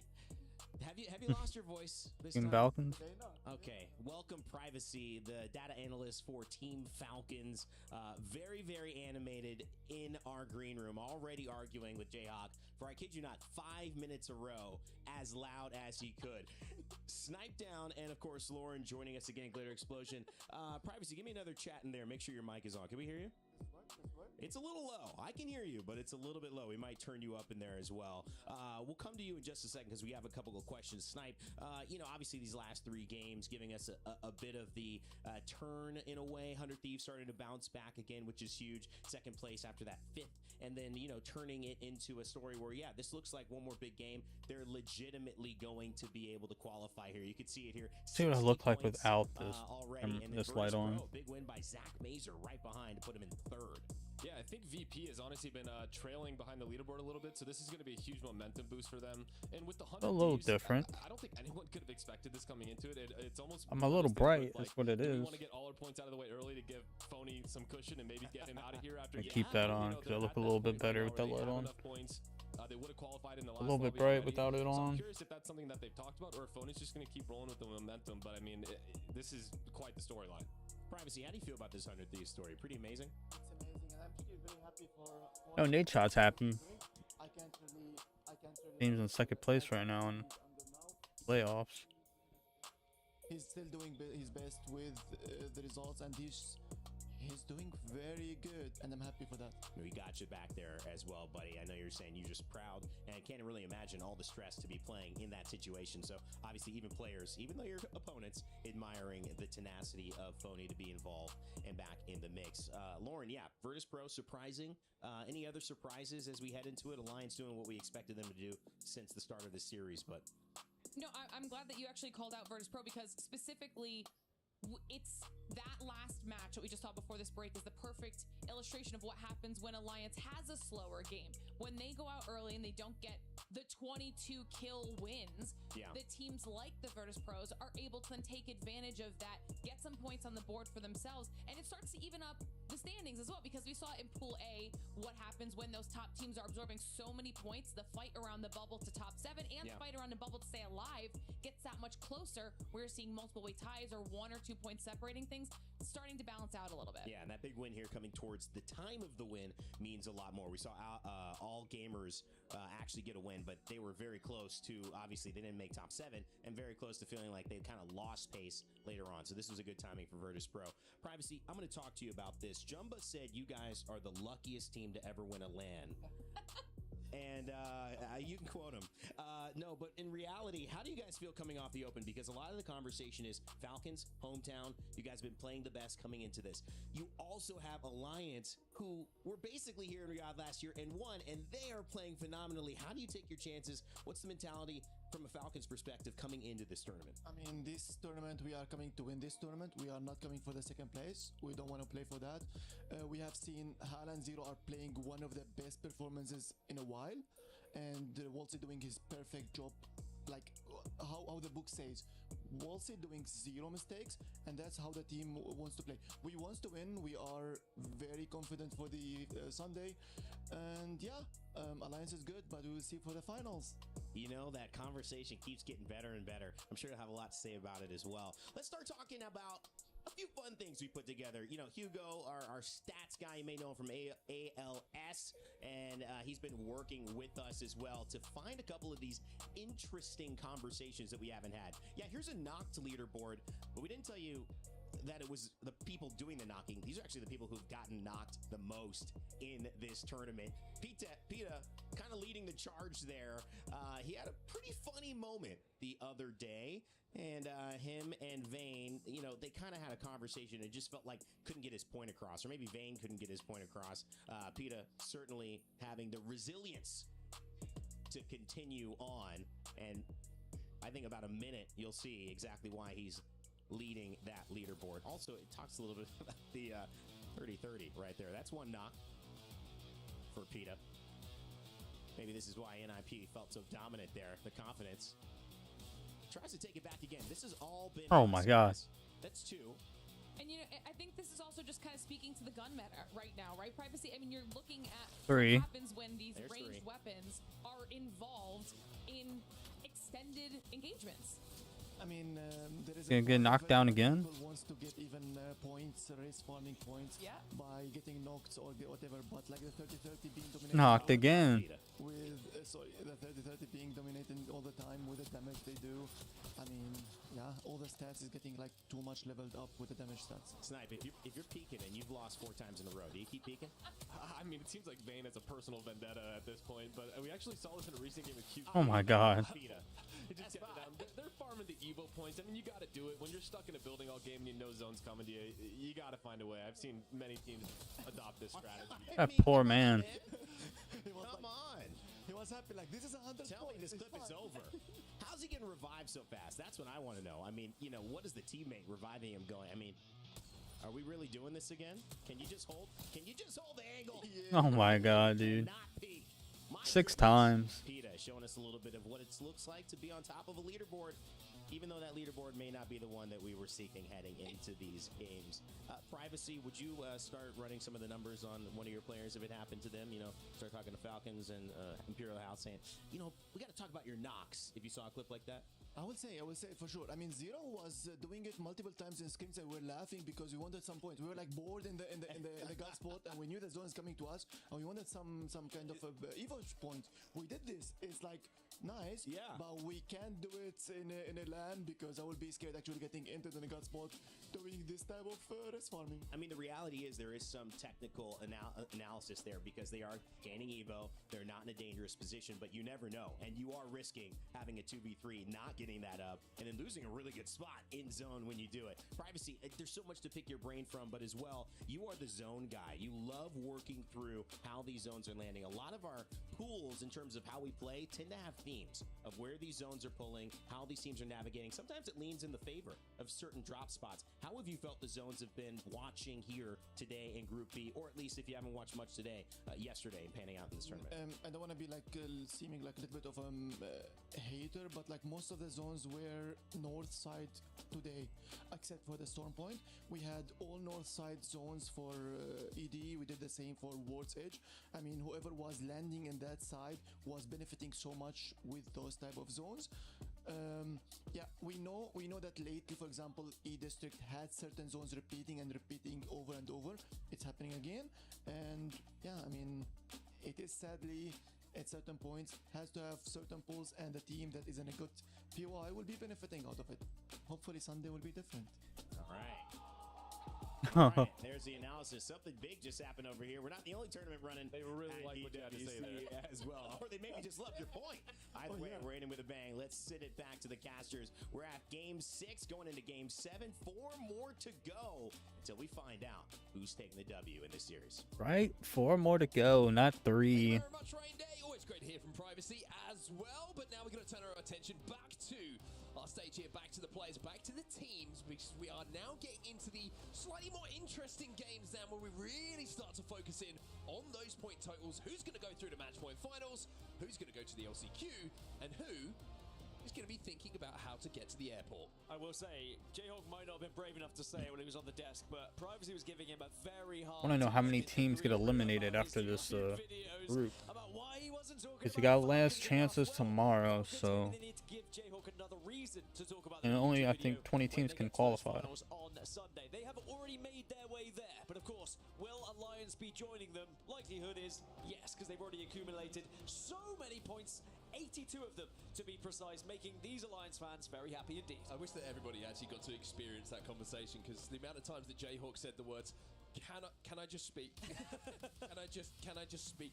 Didn't get the opportunity very often to get his rebuttal in. But speaking of the games, let's set our attention to what's happened so far. We saw match 5 go to S8UL, and VP stepping up to the mark and announcing themselves here at the mid-season playoffs at EWC with a win in our previous game. Dan Gaskin, legend bans. We've just seen who has been banned. We're starting to get a little bit I'll say a little bit restricted on our picks these days. Yeah, losing another Recon legend with Sparrow going, so we're going to be seeing a lot of Pathfinder, of course. I'm sure there'll be a few off-meta selections, maybe Vantage creeping in here or there, because not only can you get the Survey Beacon, but also with the blue selection could get Ring Console as well. Looking across at the legends that have been picked, yes. Oh, game 7. Very prominent here indeed.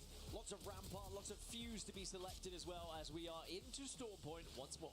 And we're starting Gunfight's already happening. Down at Devastated Coast. Bad news for them. After their win in the previous game, which was nothing but good news, long way to go for them here. It looks like we're headed up towards Northpad, and if you're an Alliance fan, great news for you. It's going to be actually Newcastle banned, by the way, going into the next game. 11 Newcastles. Ballistic and Pathfinder only 1 behind, and thereafter. But that means that, well, we're going to see a very different composition going into the next. But zone-wise, yeah, you called it absolutely spot on. Alliance, they're going to be delighted with that one. Go back through the VODs, everyone. I think I'm 100% on zone calls so far. I think, actually, to give you your credit, you are. See if that keeps up. Obviously, the next one will be a dodgy double pullback. But for now, it is Alliance who are going to be happy, and most happy as well. Like the guys and girls were talking about in the previous game, Alliance claiming Trident, but because nobody wants to take Northpad, due to the fighting prowess they have, and knowing that Alliance quite simply will fight you if you go to Northpad, they get the entirety of that northern side. So essentially, I'd say a POI and a half.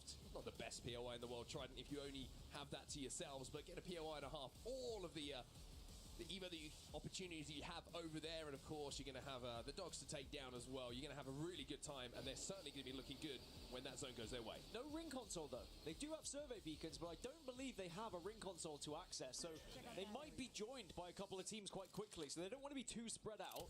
I think they'll get an idea of the zone coming their way once they start to see people arrive, whether it be from the skies, via the water, or via the trenches. There's various different ways to get into their zone.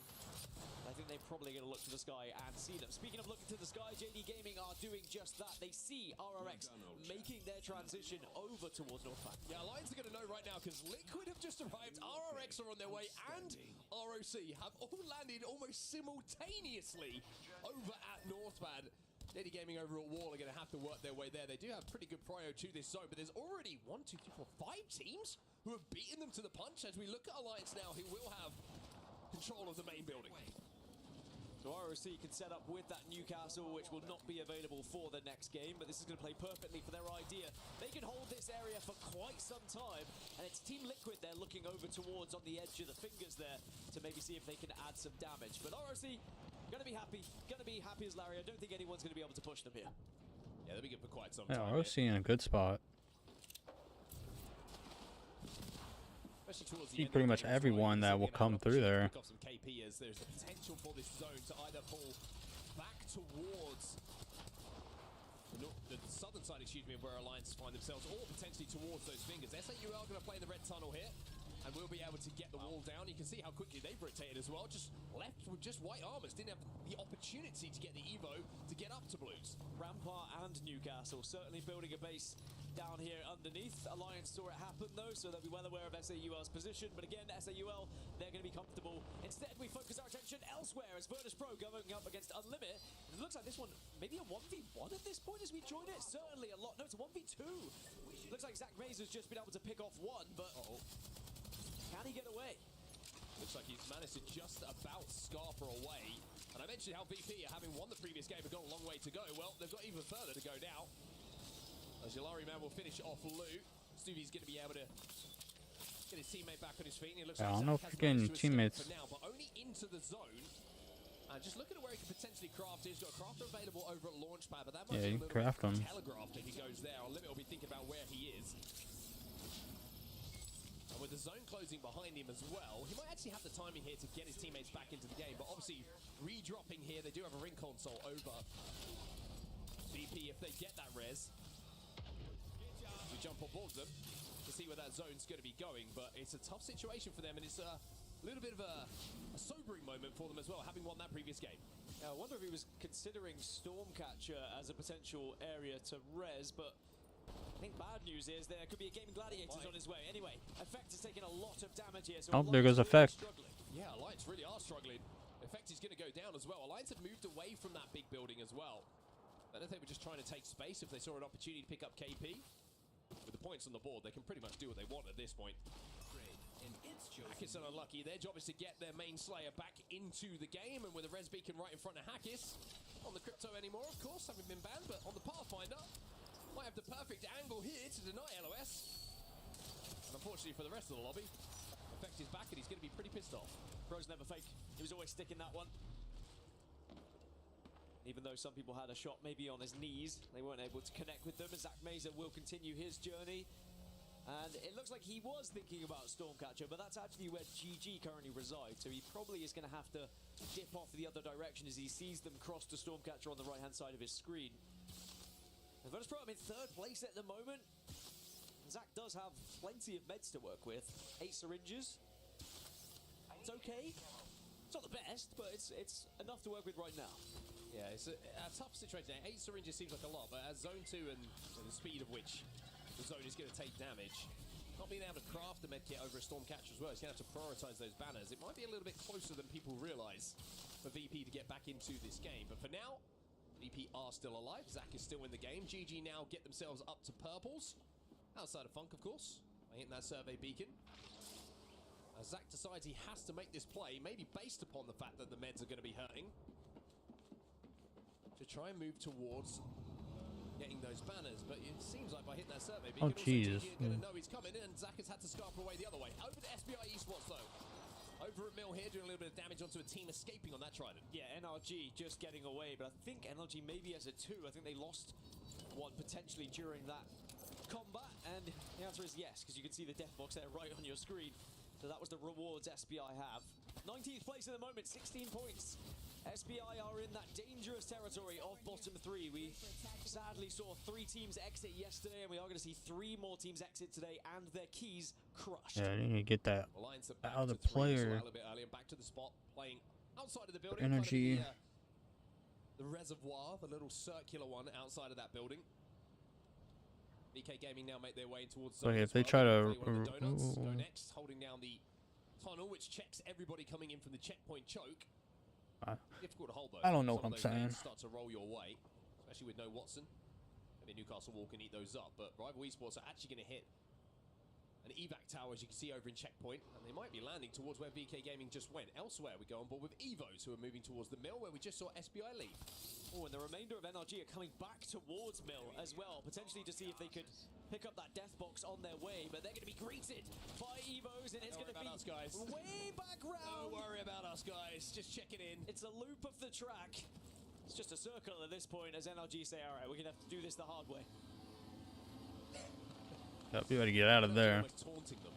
Taunting the rest of the lobby, just being like, hey, still alive here. VP, though. Zach Mazer has just gone down to the ring, but he got his teammates back into the game over at Stormcatcher. So There's an opportunity for them to res elsewhere, back towards the northern side of Storm Point, and RRX in a little bit of trouble here, Dan. Yeah, Fusion on the other Yep, side. he's in a bad spot right now. But JD Gaming are right behind them, so this is not going to be a simple one.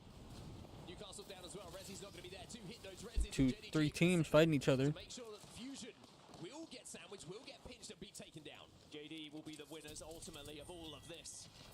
And all the meanwhile, 100 Thieves are kind of I'm trying to stay awake. saying, do we need to get involved? The answer probably no, because we're in a more comfortable position right now. Oh my. Our X is eliminated. Do get confirmed as eliminated from the lobby in 19th position. And goes SR. Going down as well to GG off camera. I mean, how on earth has that happened? Oh, it's happening. It was outside of command center, it looks like. Out of 3 Thieves inside of one of the donuts, this time on the eastern side of Northpad. It's now in the hands here of Jim Burton, just trying to see if he can hold any teams out. This is how it stands on the right-hand side of your screen. You can see Oh, energy's gone down 2 more again. with the POI that they landed out and the zone coming their way for them to extend that lead even The only top 7 go to the next. even though it's been a bit of a scary start, certainly a shaky one. Energy needs to get some points, bro. Blue and Slayer, thanks to Zach's play, have managed to get back in this game. You saw how tight it was. Virtus Pro on 48, but they're only 7 points ahead of those that are chasing for that top 7. So it is not guaranteed right now as Evo's looking to try and push up onto SBI here. Got that first knock as well, and it's that point Nate, who keeps getting kill after kill. So impressive in the EMEA Pro League. And SBI just getting chomped away at the moment. Nate will find a little bit of damage here, and he's sliding as well. SBI got him. Esports eliminated. Keep your eyes on this guy. Well, I think he's going to be a name to watch in the future. Yeah, just one of those. You see him just come out of nowhere sometimes. It reminds me a little bit of a very young Unlucky when we used to see him compete in the EMEA Pro League as well. And then when he got his opportunity on Alliance, well, he Oh, they has knocked not down 100. looked back. 100 Thieves. Speaking of looking back, a few teams are going to have to. Gaming Gladiators, after taking down Shopify Rebellion, maybe are aware that Virtus Pro is behind them here, or are behind them, excuse me. Crazy Raccoon also in the area though, but I don't know if Crazy Raccoon know of GG's position. Yeah, this is really interesting. VP have kind of committed to this choke as well. Yeah, they I don't might think get caught here. To wrap zone at all. I don't know if they have an evac or if even if there's a place that they can place it. So they have to commit to this choke. By the way, Mythic Bin has just spawned over at checkpoint here. That's going to be good news for Unlimit. They're going to be able to pick up the goodies from there. It's Crazy Raccoon now. Maybe having realized that GG were a little bit closer to them than they thought, and also maybe realizing that they've got to get towards zone here as the zone will start closing in around 60 seconds or so. I've just seen on the south side as well, southeast, NRG are about to walk in onto Virtus Pro and maybe don't realize it. There's definitely an engagement that's about to happen there, and I think NRG may struggle with it. And here we go. No, NRG's might get hit on here. Yep. Oh god, they got knocked from dude. In the favor, heavily right now on VP. Oh. Just got to play this one slowly. NRG will be eliminated. Slayer down on the Newcastle means that maybe it's going to take a little bit longer to get themselves back up. I don't know what they gotta do, dude. Energy keeps on getting knocked out early. They had that one game, I think it's like game 3 or something, game 4. That they can even get towards zone. That is one thing that could actually be in favor of Virtus Pro though, because GG have bigger fish to fry here. They have to work out how they're going to get into zone, rather so than really focusing on keeping VP out of it. All the meanwhile, all these teams are fighting currently in the trenches. You can see Crazy Raccoon and Go Next very close to each other, and Unlimit are just coming through from checkpoint as well. And Unlimit who just hit that Mythic Bin as well. So Gaming Gladiators are actually wrapping all the way round here towards checkpoint through the choke, and may be able to pinch all of this that's going on right now. VP have made their move, you can see that from the skies, in towards where this zone is going. And Unlimit have no idea what's going on behind them potentially here as this fight breaks out in and around this bunker. Yeah, this is going to be a catastrophe for a lot of these teams as now Unlimit look to try and press up. But sadly, you walk into an incredible amount of gunfire. Crazy Raccoon doing a great job here. The rest of the team just scarper past to try and get in towards that zone. Unlimit will be down to 2 though. Yulari Man has been finished and out of the game. Crazy Raccoon are safe in this corner, but VP now wrap in behind them. I'm not sure if they're going to be completely safe in that little corner they're trying to find. Well, GG decided to take a balloon and actually dive on Evos. JD Gaming get taken out. Evos lose the fight, so GG forced their way into the southwest side of the zone. Impressive drop from there. Hostile close. Do Crazy Raccoon know that they see the pings coming in here from Obli. Now they know.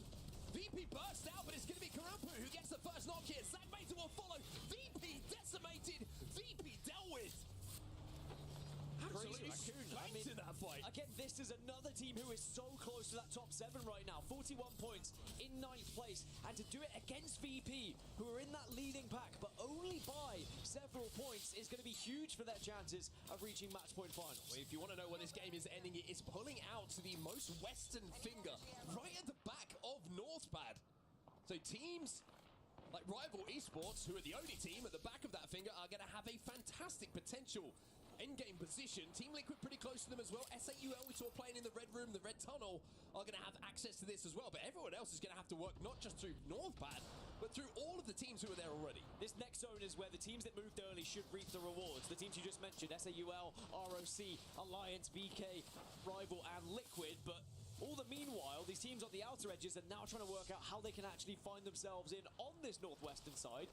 100 Thieves perhaps going to go for a full wrap towards the water, but then they would have to take an engagement against potentially GG here. Yeah, GG are making that play that you talk about, just wrapping all the way around as we take a look back at that Crazy Raccoon versus VP fight. It was over almost before it started. As 100 Thieves continue their way in towards this zone, they're going to be able to get to this donut building that's going to be clear. But now they jump down into the trenches. They have no idea. The Crazy Raccoon are waiting, crouching, hiding, ratting, and taking them down. And it's going to be a difficult one to come back from. 100 Thieves trying back. I have to go eat something so I can wake up or something. But the 2 monsters I was drinking was going to wake me up, and now made me tired. At least managed to stay alive, but for how long? Burhost on the Newcastle, most importantly for 100 Thieves, has managed to stay alive for a few seconds, but the problem is the zone is a problem. He has to use that castle wall just to progress, but that is a beacon for the rest of the lobby to focus in. Sangjoon gets silenced, but Sangjoon will stay alive. Oh, and pick up a couple of KP on his way forward. Hey, you got the KP though. That was a nice shot. As well, as Sangjoon becomes the kill leader, but for how long? That was a kill plus a placement point. It guaranteed them 10th. Now ROC positioned themselves here at the top a long time ago. They will have a good vantage point on top of this building where Twisted Minds, Alliance, VK, and Go Next will reside. 100 Thieves have been eliminated. Burhost will go down, but a couple of extra placement points as that solo kinda might find that this is a lonely game to play on your own as well in the next few moments for Go Next. Yeah, you couldn't do nothing there. Why? There's only 2 people. Like bullying, I'm gonna be completely honest. Everyone was shooting it, kinda. I felt sad just watching that happen. As ROC Yeah, he couldn't go nowhere. He's trapped. But remember, they have to move to this western side. But if they can find the right time here and avoid the gunfire of Liquid, maybe use that castle wall on the other side, they could drop right down and find a position to work with. And Alliance still alive as well, all up to purples. We saw Effect go down early, but Hackett was able to get that early res. Effect is finding out that Rock's still on this high ground. Great shots coming in from Vaxlon with that 30-30 repeater, but Rival Esports in the meantime just waiting for everything to happen in front of them. But this building is where the action is going to be taking place. 3 teams stacked up upon each other with ROC looking down on them. Yeah, this is going to be mayhem for all of these squads trying to exit. I think ROC are hoping that they can maybe pick things up here whilst also making that decision about how they get into zone. You can see they're slowly walking across their bridge that they have to work with, but it's about where they go. They're well aware of Liquid's position, but also concerned about these teams moving. The Alliance are trying to get ahead of the traffic using that energized zipline to leave the building first and try and reset. That's exactly what they've managed to do, but they are taking some damage, and Hackett has to be careful. Oh no, he died to that. Thermite does his job here. Twisted Minds now leave, but it's down to enemy and Crook as Albrelli has fallen. Might get the res, might not either. Crook is still alive, but it looks like VKG took full advantage, but now ROC get involved. Great shots coming in, but now the reload has to come in. Vaxlon will stay alive long enough. GG now make their cross. Twisted Minds will fall in the meantime. ROC using the mobile shield to walk forward, and now that they're at the edge of zone, the castle wall will go down as well. GG gone. 6 squads remain here. Alliance trying to destroy that castle wall, though. They want to take this fight, but they're well aware Team Liquid are destroying them from the other angle. That's why they're trying to be aggressive here. Got to be careful if they swing, because Vaxlon has taken this high ground position. The rest of the lobby initially wasn't looking, but now they are. Sorcerer drops down. It's a 1v1 between Sorcerer and Unlucky. Oh, got destroyed. With barely any HP, Alliance survive, and Unlucky wins another 1v1, and he is taking it off! Oh, he's taking them all on, dude. What is going on? Finally goes down. Rival Esports, though, had to throw everything at just the Bro, he's just fighting everyone and barely had any. try and get a flow back And Oh. SAUL, maybe not just looking to get to zone, but looking for a kidnap, looking for an opportunity to get a little bit of space in front of them. Team Liquid in the meantime, they've been on that secondary finger for the majority of this game as SAU will fall, and we find ourselves with just 2 teams left. It's a 3v3. They are able to get that res just about. Flows back on his feet. So now, Team Liquid have not pressed up on that because they had so much to work with on their side. So there will be a moment of respite here. Both teams to analyze the situation, take your position, try and find angles, and think about these ultimates. Nizel does not have an ultimate available to him. That's going to be important here. Player to watch here, I think, is going to be Gogabs. Gogabs is the angle that I don't think Team Liquid are aware of. You can see him at the top left side of your screen here. He knows where 2 players. He's waiting for the help to come in so they can angle out these 2 players. Jaguar is housed across to his teammates. Oh my. With the 30-30 from Jaguares, but then the Kraber shots come in. Team Liquid, 2 players alive. Oh my god, the shots coming in from the R9. It's a 1v2. It's a 1v3, excuse me. And Rival Nice. will close it out. The Kraber and the R9 sprays immaculate from Rival Esports. I mean, that Kraber shot was a savior. After seeing one of their players fall initially, Team Liquid doing the job on the cross, but Rivals, I mean, that game should have been theirs. I would have been concerned if they hadn't have won it, considering how much space they had throughout the entirety of that final circle. They almost overextended at one point, but they did pick up more kills, and in the end, they're the winners, so they're going to be delighted, and it puts them up into the top 3 right now. Creates a small gap, and after 7, Rivals, they are currently going to match point finals. That's the kind of game you hope you can have late on in a series. Just the one that takes a little bit of pressure off your shoulders and turns your attention to looking forward to qualifying for match point finals instead of any of the negative thoughts that you might have if you had a dud at this point in the series. Oh my gosh. They put 8 KP on the board alongside the 12 placement points. Rival Esports. And you got 0 points there. From your match number 7. 20 points is huge for their chances. Team Liquid also putting 12 on the board. SAUL, no kill points, but 7 is going to be a number for them. And still, Alliance putting another 12. And it tracking the points that Alliance get, because they're now on 94. And remember, if they win this lobby, they are chasing the total of 117 if they are going to get first in that POI draft for match point finals. Of course, TSM, the team who hold that at the moment from Group A that played yesterday. We'll have to see if that is going to be a point. Also, the placement's pretty good. Top 10, pretty much. 4th, 7th, 2nd, 7th. We'll take a look at Rival Esports, though. That's the story right now. And you have to say, Dan, when you're looking outside of that match 1, it's been pretty darn consistent. Overall position, 3rd. Very consistent indeed. And I think they'll be happy to finally turn something into a victory for this reason. Because when you look at NRG how dropping close it is, so top many 7, just to create that little bit positions. of a gap, gives you that buffer going into the next 3 matches. Otherwise, you don't really want to be in the chasing. Energy has to have these last 3 games. Got to be crazy. Got to be like a top 3 finish. Between GG and ROC. Gotta say, keep your eyes on Shopify Rebellion as well, because it's been a little bit of a quiet day for them. The KP, not where they usually are. Usually one of the heaviest slaying teams. The placement points certainly not where they normally are. So an opportunity for them in these next games to maybe just make that look a little bit more Shopify Rebellion-like when it comes to that points total. Of course, was getting very scary at the bottom of the leaderboard as well in those elimination spots. Only 3 more matches now to try and save your tournament. Otherwise, you might be going over. Oh, I'll be right back, guys. Getting your key crushed, which is not where you want to be. Where you do want to be, though, is sticking around on this stream, because we've got match 8 coming your way right after this short break.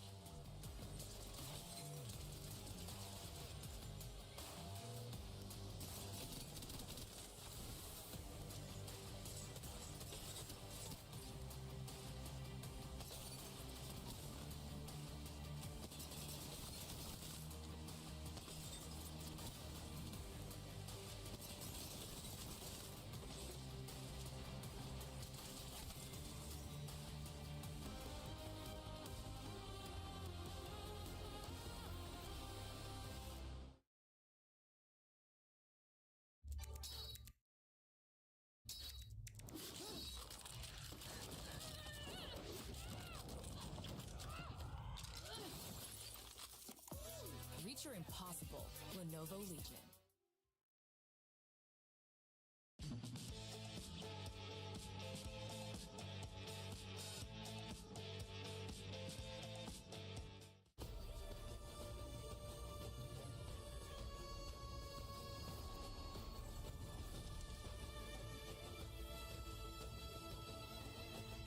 Wasteland is calling.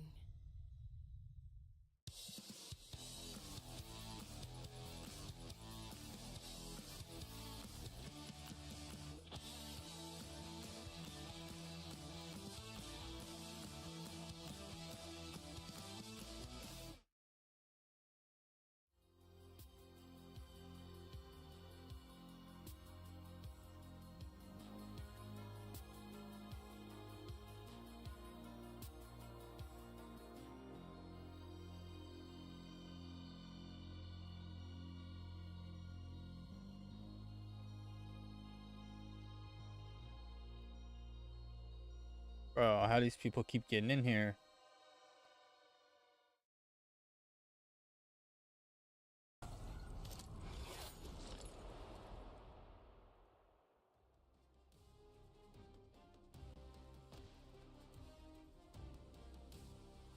Welcome back, everybody, once again. Game 7 is done. Game 8 just around the corner.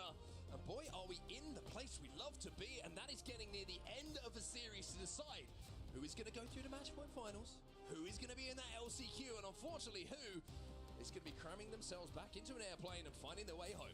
It'd be really sad if people did actually fly home the first day they were eliminated, but immediately taken to the airport. It has happened with some players previously who are just like, get me out of here, I don't want to be a part of it anymore, and they just want to get back to practicing before the next event. Well, I mean, speaking of next events, it's going to be in Japan.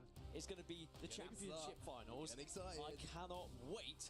But right now, we of course focus on who's going to get their key crushed here in the Gideon Arena, because only 3 more matches to try and save your tournament lives, and it is getting pretty dicey down there, but it's also very tight in the top 7 as well. Alliance currently very much lead the way, but there are a few teams that are starting to catch them up a little Thank you for bit. putting that in chat. Now you're It's banned. gonna happen. Alliance just seem to be too strong.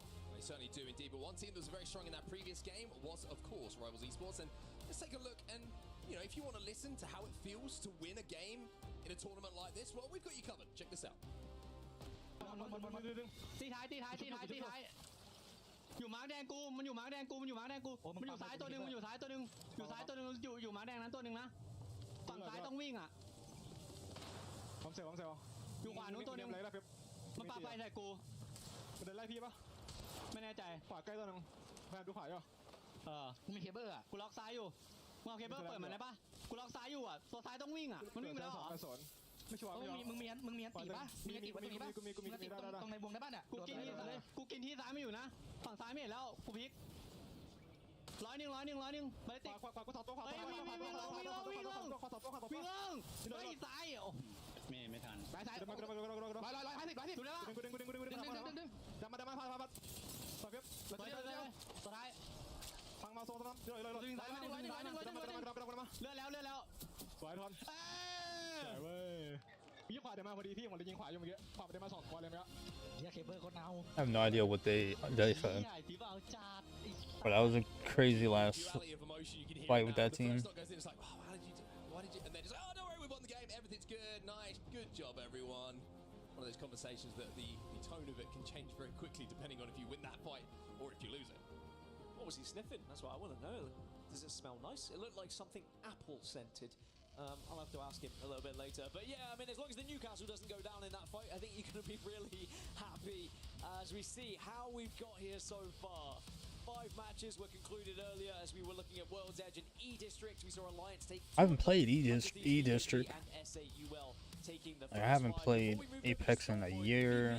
Taking the first, and as we just saw Rivals taking So there's a lot of stuff new that I have no idea about. we lose 1 more legend as our first support goes out the window.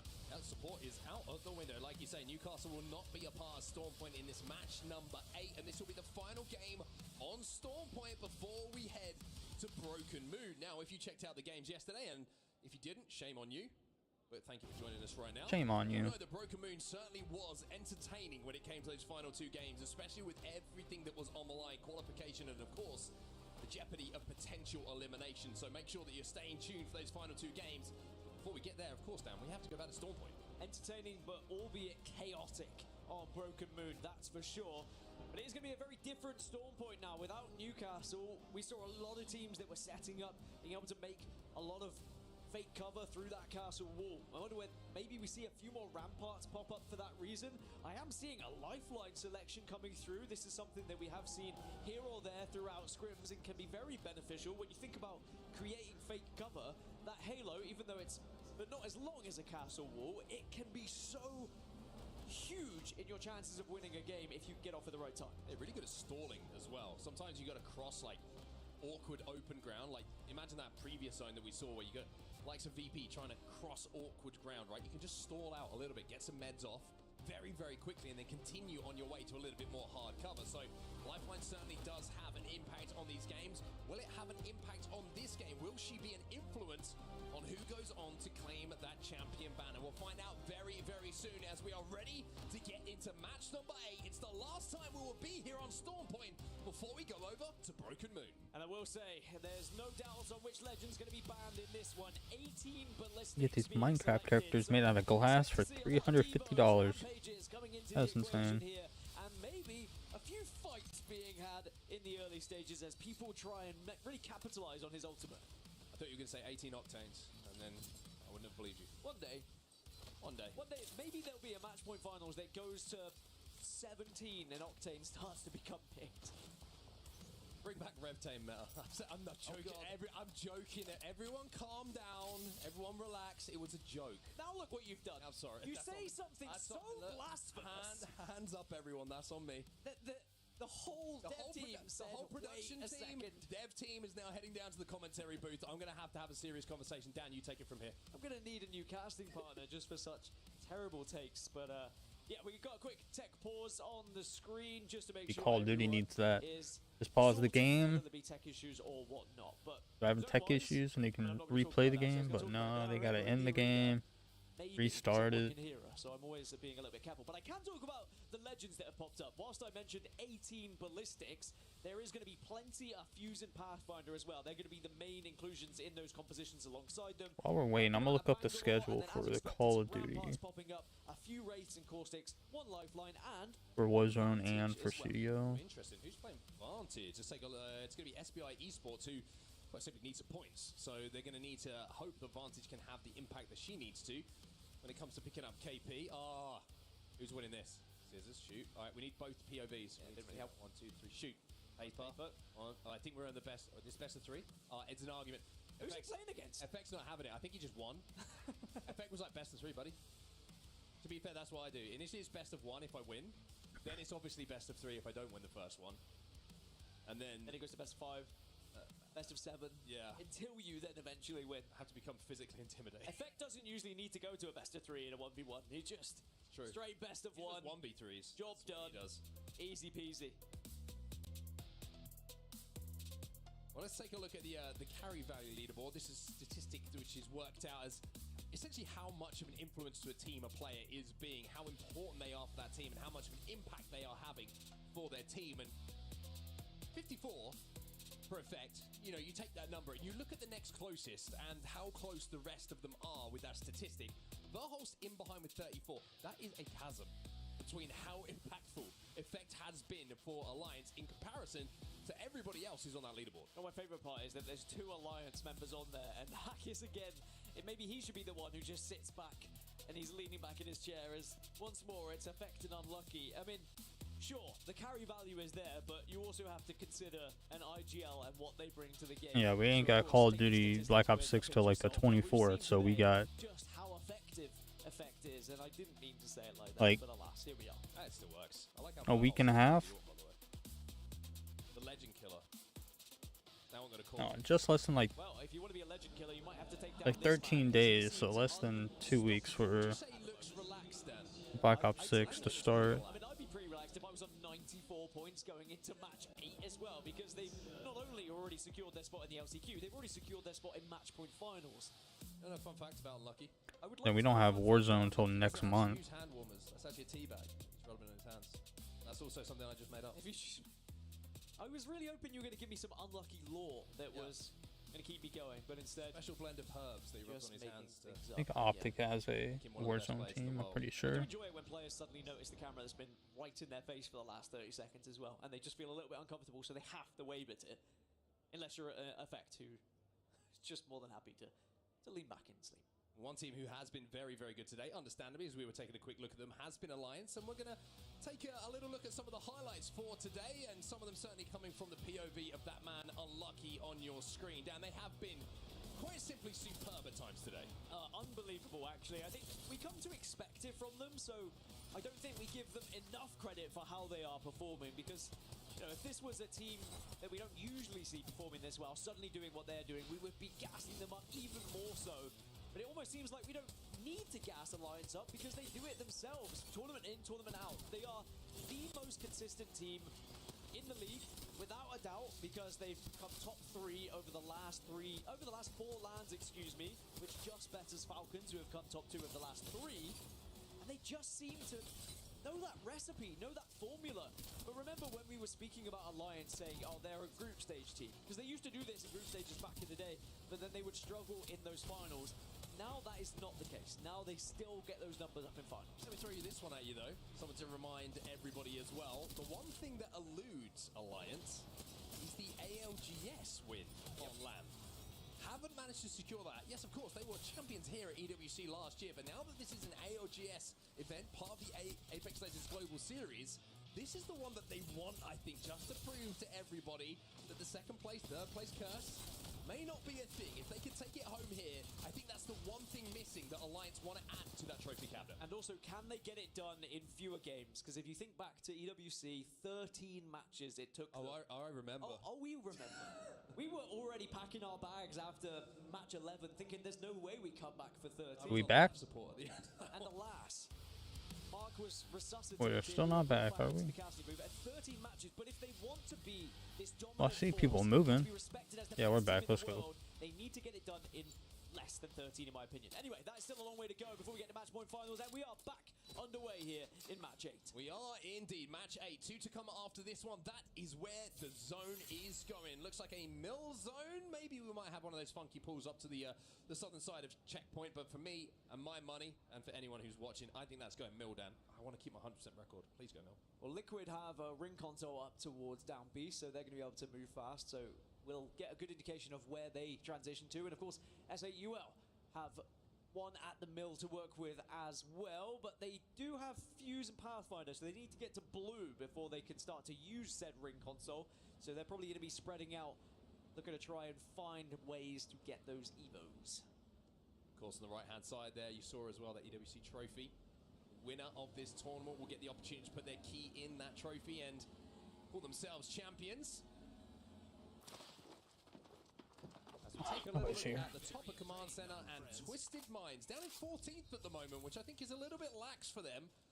Expectations certainly picked up for this team after the ALGS Open back in New Orleans. Yeah, there's a high skill ceiling for this team, for sure, but they just haven't really been able to get going today, and they are in a dangerous area. 25 points in 14th.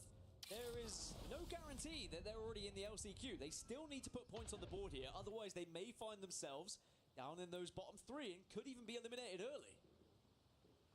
The next one of those teams as well, down in the bottom 3, 19th place for them at the moment, just 16 points on the board. It's been a very quiet day for these 3 gentlemen from EMEA. But still games to go, 3 of them including this one.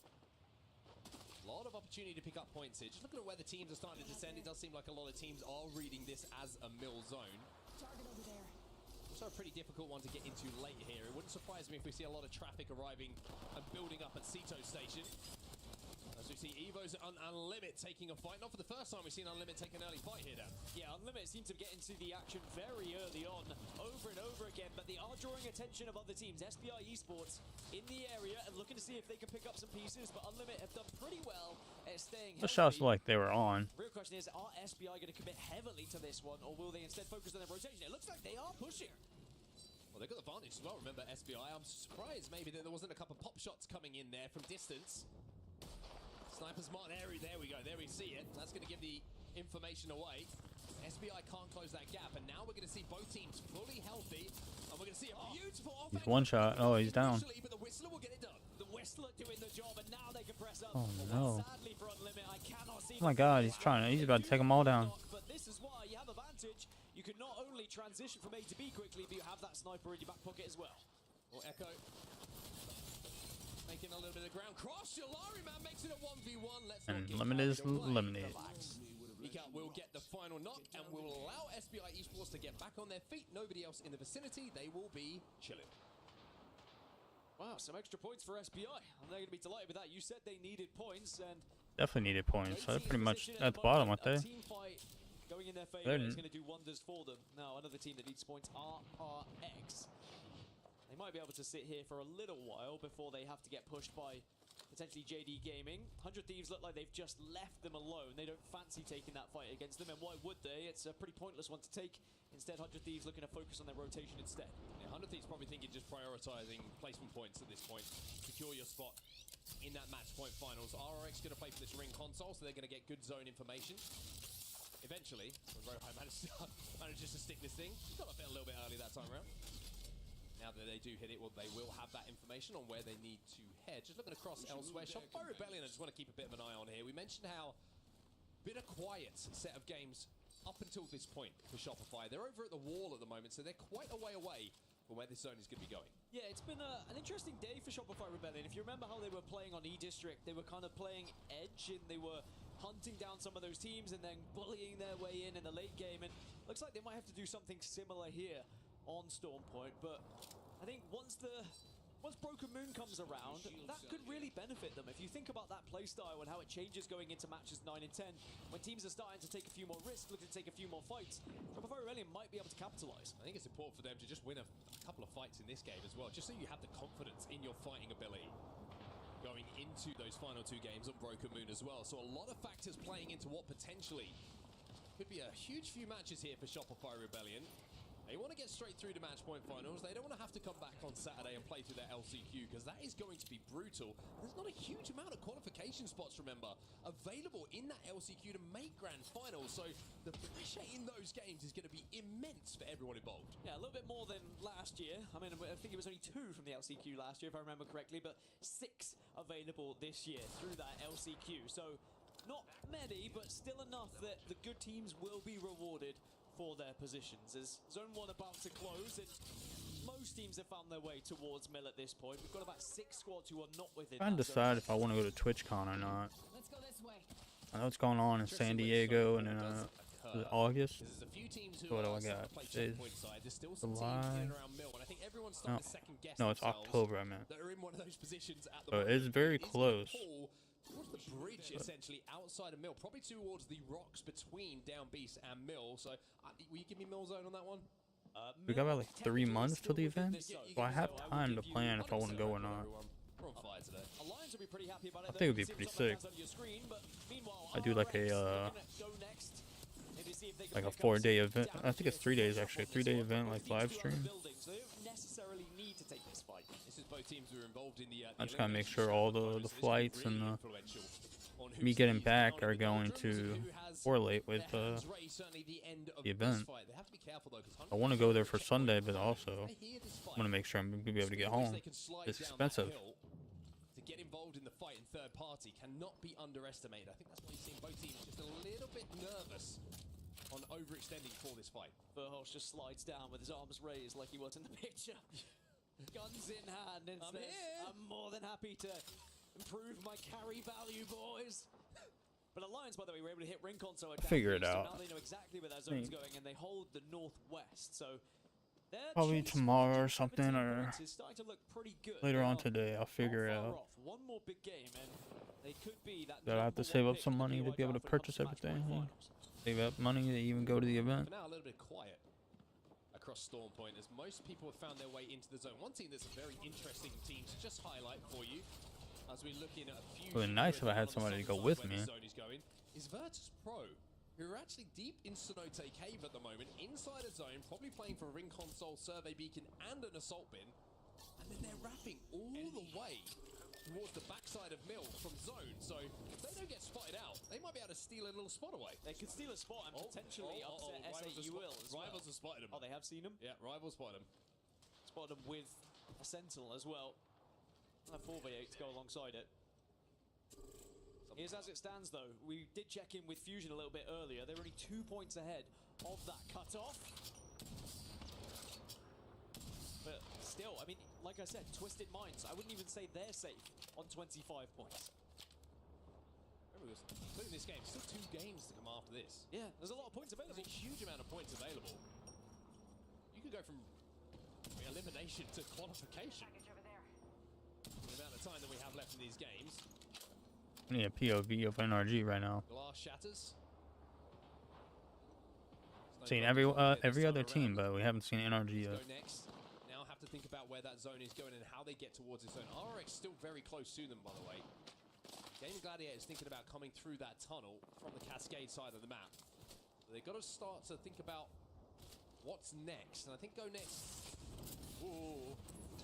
Firstly, stay alive. Maybe a little bit of panic here, or maybe it's just because RX have pushed up onto them. Yeah, burning that ult. Maybe for nothing. But I guess you're right, a little bit of panic. And for good reason, you're in 20th position. Plenty of reason to panic. You don't want to be going down here, so the ult maybe feels worth it just as a defensive option. By the way, Virtus.pro have found their way into zone on that southwest angle that you were talking about. A Mythic Bin has just spawned up by Alliance, but they're currently fighting against JD Gaming. You see in the top left-hand side of your screen, SR have just got a nade onto JDG as well. Yeah, this is really interesting because Alliance are looking to overextend. SR is close to going down. Elsewhere, NRG and VP have a little scuff, but it's Shopify who are forcing their way in here, and they're outside of zone at the moment, so they have to make this play. This is what Shopify Rebellion have had to do every single game we've seen them, really. Playing edge and then forcing their way in, but they might then walk into Alliance after this if they win it. Oh, that third mine. They're going to play off this damage here. Knocked one. VP have been eliminated in the meantime. JD Gaming. Oh no, he just hopped in. Gets one though. And Koiful will fall, and Shopify will fall again. Oh, you're done, dude. Pressure massively on Shopify Rebellion, with JD Gaming going down as well in that fight. Alliance clearing their backs as they do so often. But JD, not just the only team who are now moving up. Gaming Gladiators have taken this space, and Unlucky is scarpering away, and he's probably going to relay that information to his teammates now. Alliance closing in on 100 points. Did they hear GG? That's the real question for me. They certainly did. Hackers just damage on his way back there, so he would know that GG are behind them. Well, not only They did shoot, so if they didn't shoot, they probably wouldn't have known. that Mythic Bin to work with as well. Also, as you can see here, the Tempest has run out. They don't have that ult. And they're probably going to get trapped in this corner here. Isn't going to be all juiced up in the way that you would want to, and you've got to go through Alliance who have effect on Red Shield. Oh, they're going around. This is Effect and Unlucky are completely on their own. Hackis is over towards the other end of Down Beast, watching elsewhere. He literally just lets Effect and Unlucky do what they want. He says, you two go sort them out. I'll keep an eye on the rest of the lobby here. And they've done enough to scare Gaming Gladiators away. Gaming Gladiators now have to commit to checkpoint. They've gone all the way around the zone, but 100 Thieves will be waiting for them. This is a little bit closer to where the zone is going to be going. We'll take a look back at that fight we just saw between JDG and Shopify Rebellion. That's the point where they just messed up. He ran out and they had that storm come down on him. As well, and they are going to start looking over their shoulders as we head towards Broken Moon. Crazy Raccoon have just had 2 knocks as well, thanks to the charge rifle on the side of RRX. Fusion, though, on the southern side is going to be chased by SBI as GG are now walking into 100 Thieves. From first place team to second place team that you're walking in, they can't really catch a break, GG. 100 Thieves might actually be the problem here. As you can see, 100 Thieves about to go down. And Blast and Fun combined. Now they pop that Tempest. They want to get this finish, get this knock, and make sure that 100 Thieves will suffer up, but somehow or other, Fusion is eliminated. will cause them a problem, and Blast is Got one left of 100 Thieves.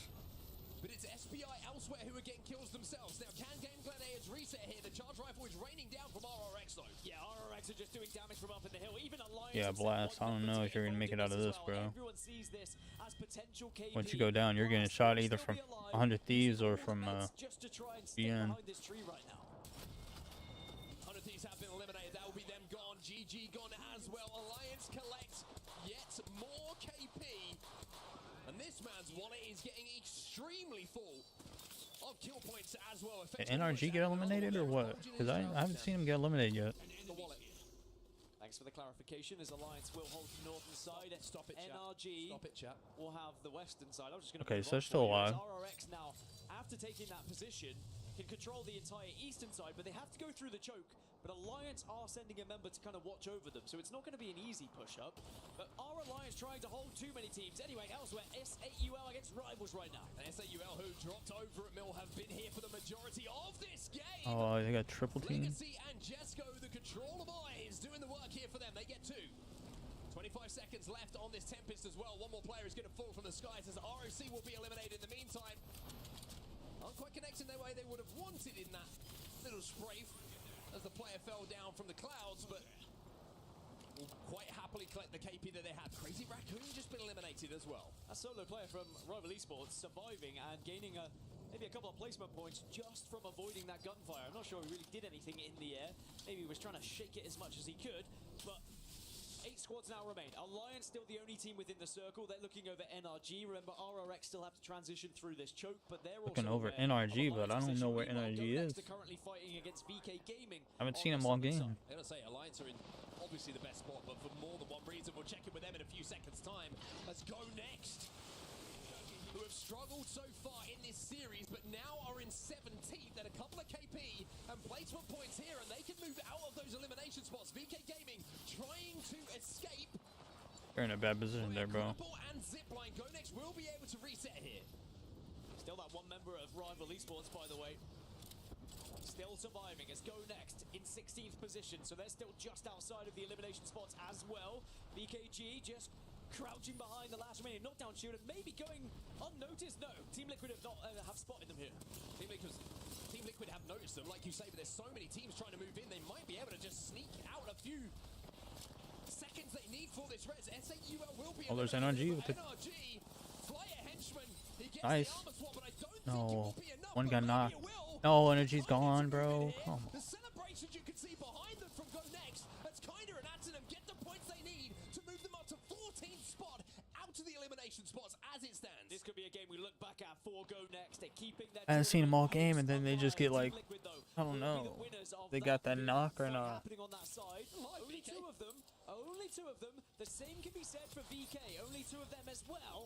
So it's really going to be between RRX and Alliance here to win this game. Looked like they were in a good position, then they just got killed from people up top rock. Enough space on this side of zone to make sure they can get that res off as well. Look at Effect, by the way. Again, just walking up, taking so much space. Looks like Liquid are going to get back to a full 3. Yeah, Jaguar is coming from the skies here.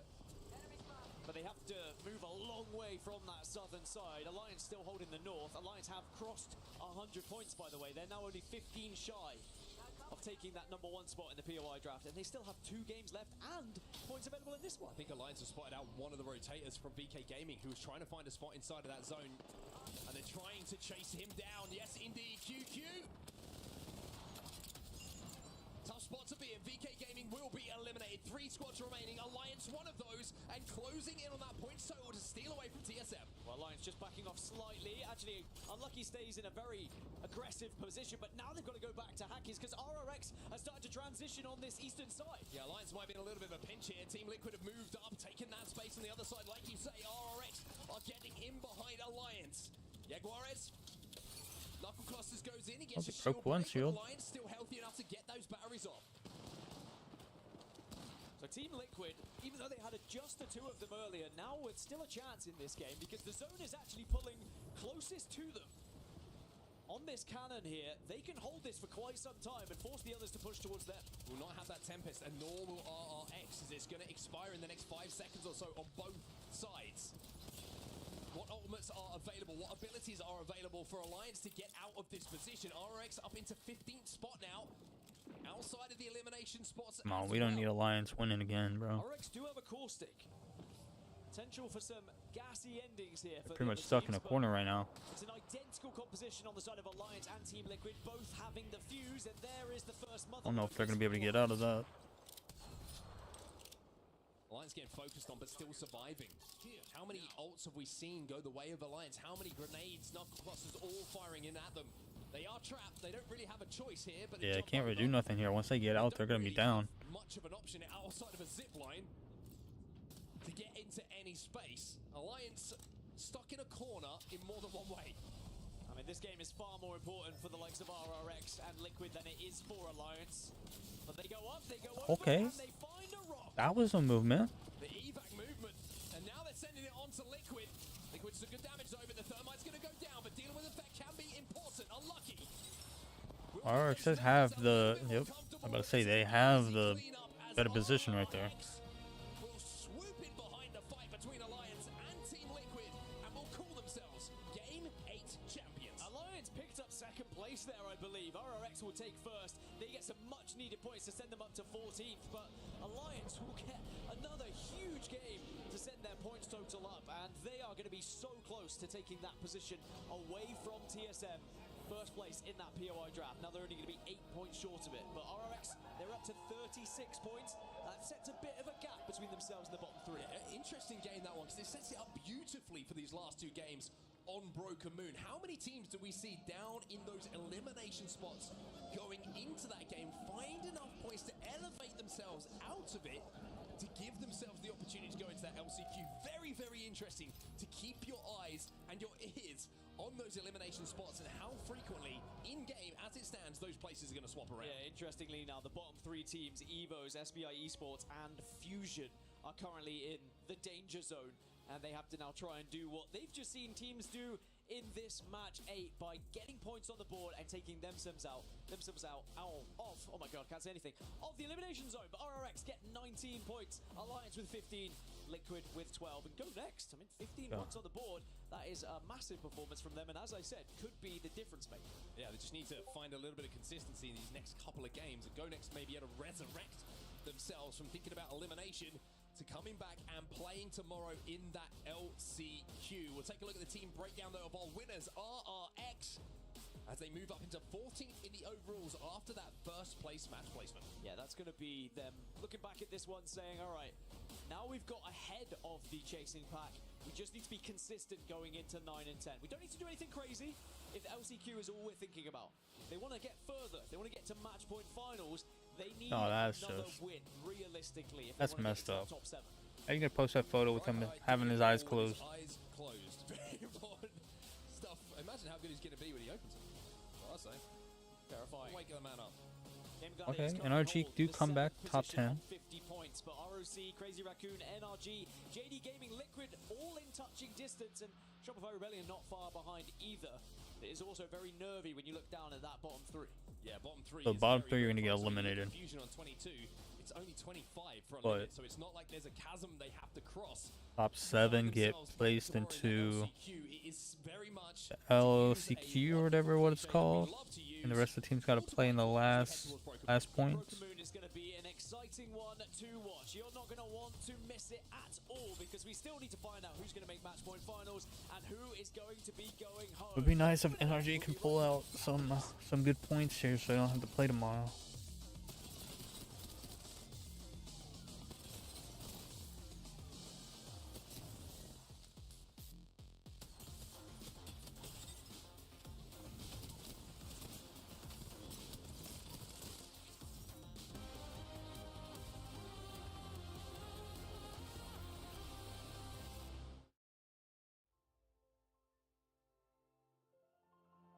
Got 3 minutes.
God dang, people on Reddit are diabolic.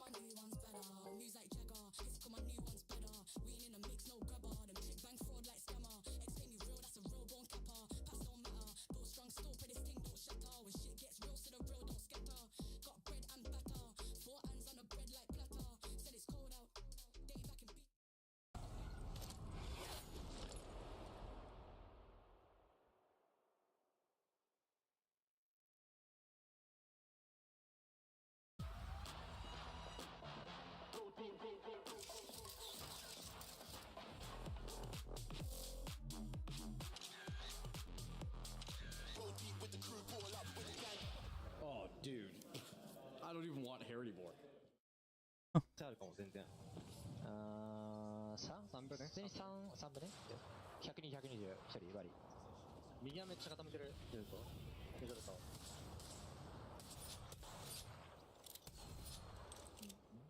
かな。俺ゆっくり前使えるねこれ。右弾いて。右弾いて、マジゆっくり前使えるよこれマジで。一個ずつ前だな。マジ右に俺も使ってよ。ちょっと。俺。エバック1個あるけどだな。いや、エバック使わなくていいよ、これ。絶対使わなくていいよ。敵がバリウルドで俺らを潰し込むかも、これ。いや、敵側でね。いや、ちょっと右が取るよ、一緒に。右が取って。俺も出るよ。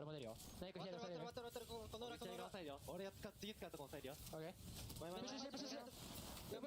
巻いて。全員ナイスレッツゴーナイスでかすぎナイスこれだナイスWelcome back, everyone. RRX keeping the dream alive. A team that was sitting in 18th place have now moved up to 14th, where the competition is tight. Literally, the bottom 3 teams at risk of elimination. A point difference separates all of them. Yeah, the fact that there's a 4-point spread, 3-point spread, whatever it is there in the bottom is extremely terrifying. But even then, into the teams above them, 4 points up, it's not that far off. So any team that has a decent game, it doesn't have to be a win. It could be a 3rd place with maybe 3 kill points. That could be enough to secure a spot into the last chance qualifiers tomorrow. And guys, don't forget, while you're here tuning in, to collect your Twitch drops. Today is Friday. Make sure you let's get those Twitch drops. On that Crimson Crasher I have it set up on my account so y'all can get Twitch drops as well.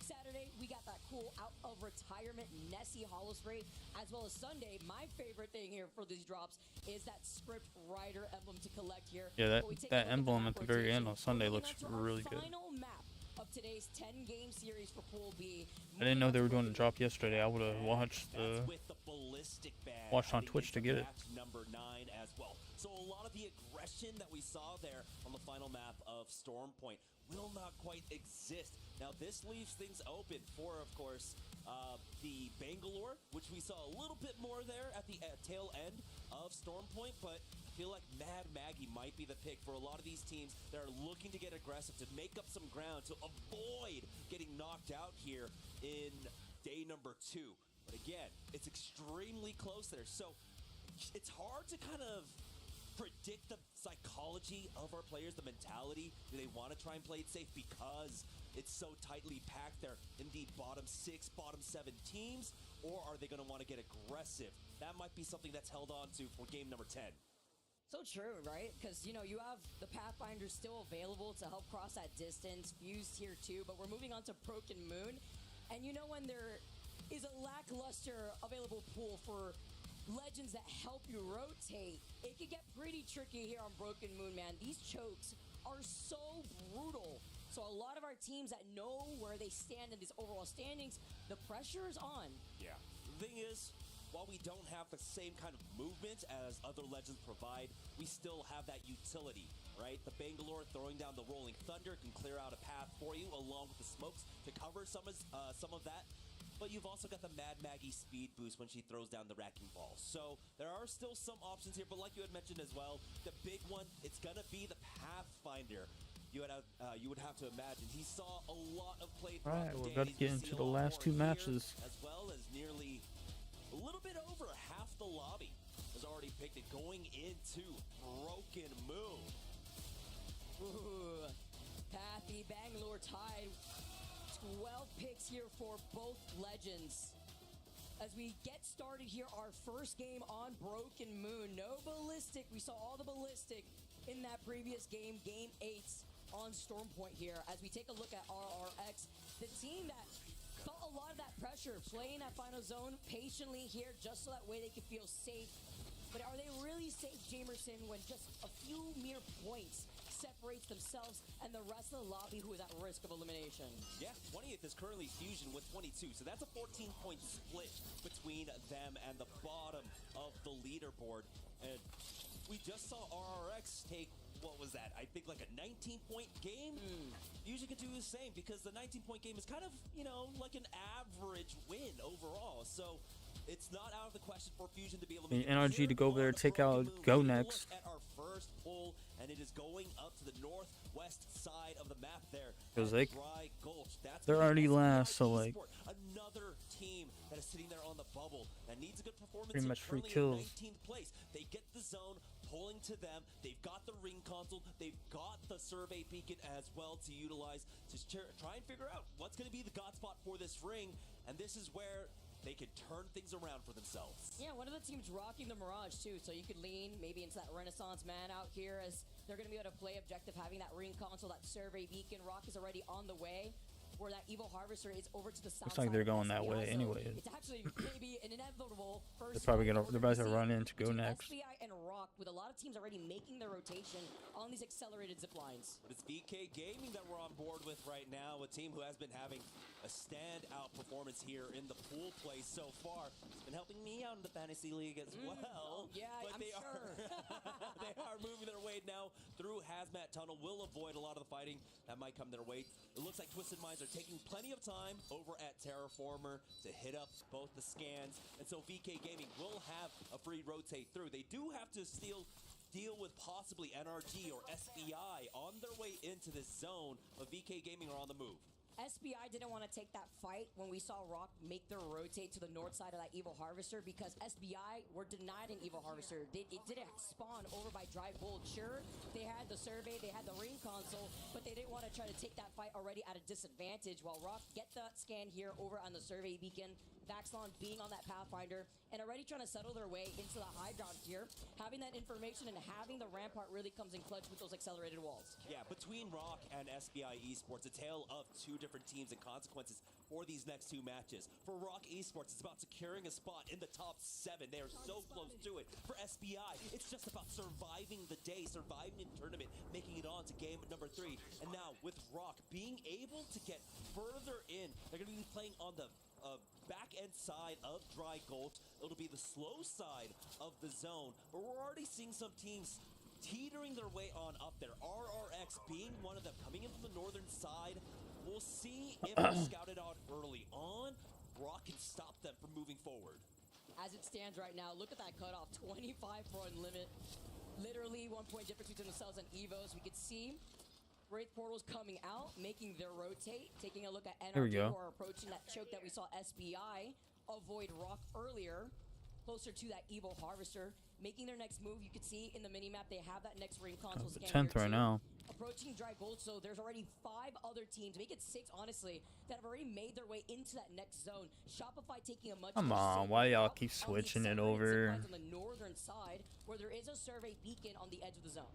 Yeah, that's going to be nice for them, moving their way on in. SBI Esports are able to plug in their third and get their Bangalore back on in. So the negative rotate will slow them down, of course. The res slowing them down immensely. And now really put behind the 8 ball here as they've got NRG coming up on top of them to the VP finding themselves in a skirmish here up against Unlimited. It's a great reset from SBI after Rock was able to get that one player earlier. That free 1 KP here for them to situate themselves up on that high ground, while Unlimit looking at that player closer to that gravity cannon here. Taking some shots with the G7 too, but trying to hold a much wider angle here as Unlimit knowing where they're positioned. 17 overall, 25.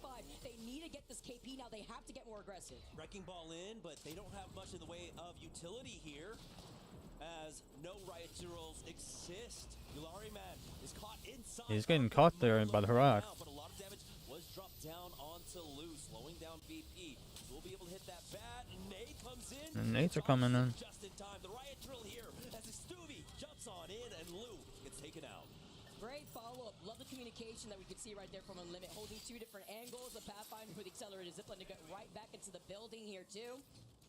Looking at the other team that's right across from them, while they do tear to take this fight, Evos were also looking ahead, go next to the south side of Core, but Unlimit could at least clear this northern rotate, where they'll still have that ring console, the Evo Harvester that they probably already got right behind them, and the survey beacon that we saw Shopify Rebellion rotate from originally from the north side of Core. Yeah, great disengage there from BP. Despite losing out on Lou, they, left pretty early on to go for that res. They are a team currently on that 7th place bubble. And with 52 points to their name, we had that cutoff at about 58 points yesterday. So they know they cannot throw away this game. They cannot go away with a 0-point game. For Fusion, though, they might be able to find the kill here. RRX losing out on one. The Bangalore ult coming out as well might actually slow them down just long enough to get the res. Gets that trade-off originally there with that flatline too. Oh my god, what happened there? But you have to worry about the Mad Maggie right through the wall here too. Retzi gonna be able You to could throw stuff through the wall? What the heck? on the other side, trying to close in that distance. Yeah, I believe that might have been Rock's, or excuse me, Rock from the other side, but trying to push in on a Caustic. We know how difficult that is. It's gonna be enough to slow them down at the very least. That's VK Gaming on the kill feed. He ends up getting Oh, you got three-man swing out from RRX. caught there. Such a big pile up here. This POI alone. RX gonna be able to walk away before turning around to get that finishing blow. Fusion, who tried to come in for that third party now, as they're trying to also reset here with the Caustic. One of the few teams rocking the Caustic here, and you can get away with it a lot better here, considering that Crypto, obviously, one of the band legends. Shopify now move up. MT takes a lot of that damage here with that Devo 2 in hand. Trying to see if they can get the reset, but it's been team after team trying to make their approach on top of this bridge. They are able to finish off Nanane, and now Shopify Rebellion. Take purchase here on top, but RRX looking to try and restabilize themselves. They find out that one member of Fusion, but here's Shopify Rebellion now looking to hunt them down. It's going to be Unlimit who ends up finding that last kill onto January. Yeah, Unlimit wanted to get involved here too. They were eyeing that bridge hungry, while from afar Rock holding that northern shot side. Shopify Rebellion though, looking around to see where can they find themselves. They don't have that information for that next ring console that's over to the side, and there's 4 other teams waiting for them on the other side of that bridge, with Rock Esports, who had gotten that early rotate, are now situated on the roof of that building, with Rohai still alive here alongside Retzi. Yeah, it seems like Rock was able to apply just enough pressure onto Shopify Rebellion to really force, as we saw very early on, Shopify Rebellion taking that northern slow side of the zone. Now RRX, again, our winners for the last game. They cannot afford to drop a single point, or excuse me, this game, not any points. They at least picked up 2 KP, but they need so much more than that to feel safe in the top 17. Leaning into those placement points. Now as we take a look, 18 squads still left. Not going to take any shots here too, having to play this safe, seeing if they could clutch this out, if they could get the res here without congested. This POI is so many teams. Really, You gotta be like, not get into any gunfight. You gotta make sure they don't see you. And Alliance, and that was because VP had to get that reset that we saw earlier onto Lou. JD Gaming playing on the southwestern side of this next zone by Production Yard, taking it slow, who will eventually have to collapse onto Gaming Gladiators or Crazy Raccoon if decide to rotate from the western side. Yeah, currently for Shopify Rebellion, they're just looking to hold out the teams coming in from the northeast side. You got Unlimit, Go Next, possibly even Evos, who are skirting around the edges there. As you can see, Twisted Minds. We're looking to try and find that flank up against Evos, but go ahead and back away for now, not overextend on this. Twisted Minds, unfortunately, another team that is right there on the bubble. 27 points, 16th place. So yeah, that spread amongst the bottom teams, not far at all. So honestly, even a 4-point game might be enough to really put you on top. It's crazy, literally just point difference. That could make a huge difference right now. Twisted Minds, rocking the Pathfinder, Bangalore, and that Caustic. But we take a look at Go Next right now. Trying to close in that gap. Full blue Evos, though. That's something to to know as they try to approach the team that has full purple Evos inside this building, taking a different off angle as they try to open things up with the arc star. Nice smoke just to block out the line of sight from at least one entryway. Laurie Man does back up to the rest of Unlimited as Henchman blind fires in, gets some damage off and tries to find another angle here, but that's going to be the first knock. Snoopy goes down, but Naoki has back, and Evos with a third party gets a knock onto Henchman. Unlimited will not survive. That was a good try out of them. Will go next. Adnam backs away just in time, but he is getting hunted down. And what a nade from Evos too, without having to get involved if they were just slightly late to that 3P, now only leaving Atnam to stay alive. Evos unsure here as they want to try to chase down the straggler, talking about the points that they need. Evos running the lifeline, having that gold extended light mag too on top of it all. Look at this, his team being in 18th place, only having 2 games of an opportunity to put themselves in the safe zone. Hurry up with these matches. Don't get me a nap before I go to work. Here for Evos, but also now starting to position themselves for honestly a game-winning position. They're wrapping far around, looking for more of this. Atnam on the other side. They have He's so dead. He's eating ring damage throughout all of this. It's just a matter of time. They should be able to pick this one up. No, he gets the the syringe off just in time. Evos sending the hunting party of Clutch and Nate after this one, but Atnam He's dead, dude. go down here. GG's. That's going to be go next, getting eliminated. They had to do that. Evos had to do that. Not only was that On next as well. going in their favor, but Go Next being one of the teams very close to where they're sitting in the overall standings. Another team at risk. As we take a look at RRX, still also with 39 points. Only a solo, by the way, as that conduit is trying to keep the dream alive for this team. Throughout all of that, by the way, Twisted Minds also fell in 17th place with 27 points. So there's a huge opportunity here now for a few squads to really try and peel themselves away from the rest of the pack. Evos taking a huge opportunity there now in 16th place. But here's ROC Esports with the first knock. That's 2 actually. Zainu and MT down. Now Rock Esports will eliminate Shopify Rebellion, really establish themselves here on the god spot of the zone.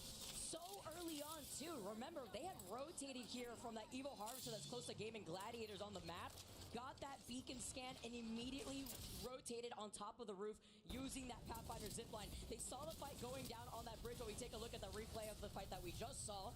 But we saw them rotate on top of that bridge. We saw them pressure out Shopify Rebellion that were forced to rotate from that south side. And now they hold that northern side too of that next zone. RX still solo, by the way, alive here as Evo's trying to find them. Alliance involved in this fight. Going down with Hockey's here. Effect tries to keep it alive here. GG. He take out Gaming Gladiators. Quick res coming out from Alliance. They're gonna try and punch them on in as Evos making their way in on that north side. Rock keeping an eye on them this entire time. They dropped down and might have actually spotted out the RRX player. Yes. But Evos gets one knock onto MG Clutch, securing that thirst as well. And ROC are doing everything right to try and get the victory here. I have no idea how the soul from RRX that dropped on their heads, Evo specifically dropping on that solo's head, is still alive. It's Red Sea. They're going to try to counter-rotate over, trying to follow up that same pathing as NRG are right on top of them. They understand the situation, trying to look them out here as Hoodie's forced to pop the shield bat. Crazy, just on the other side of this car right now. Nate has no awareness of it.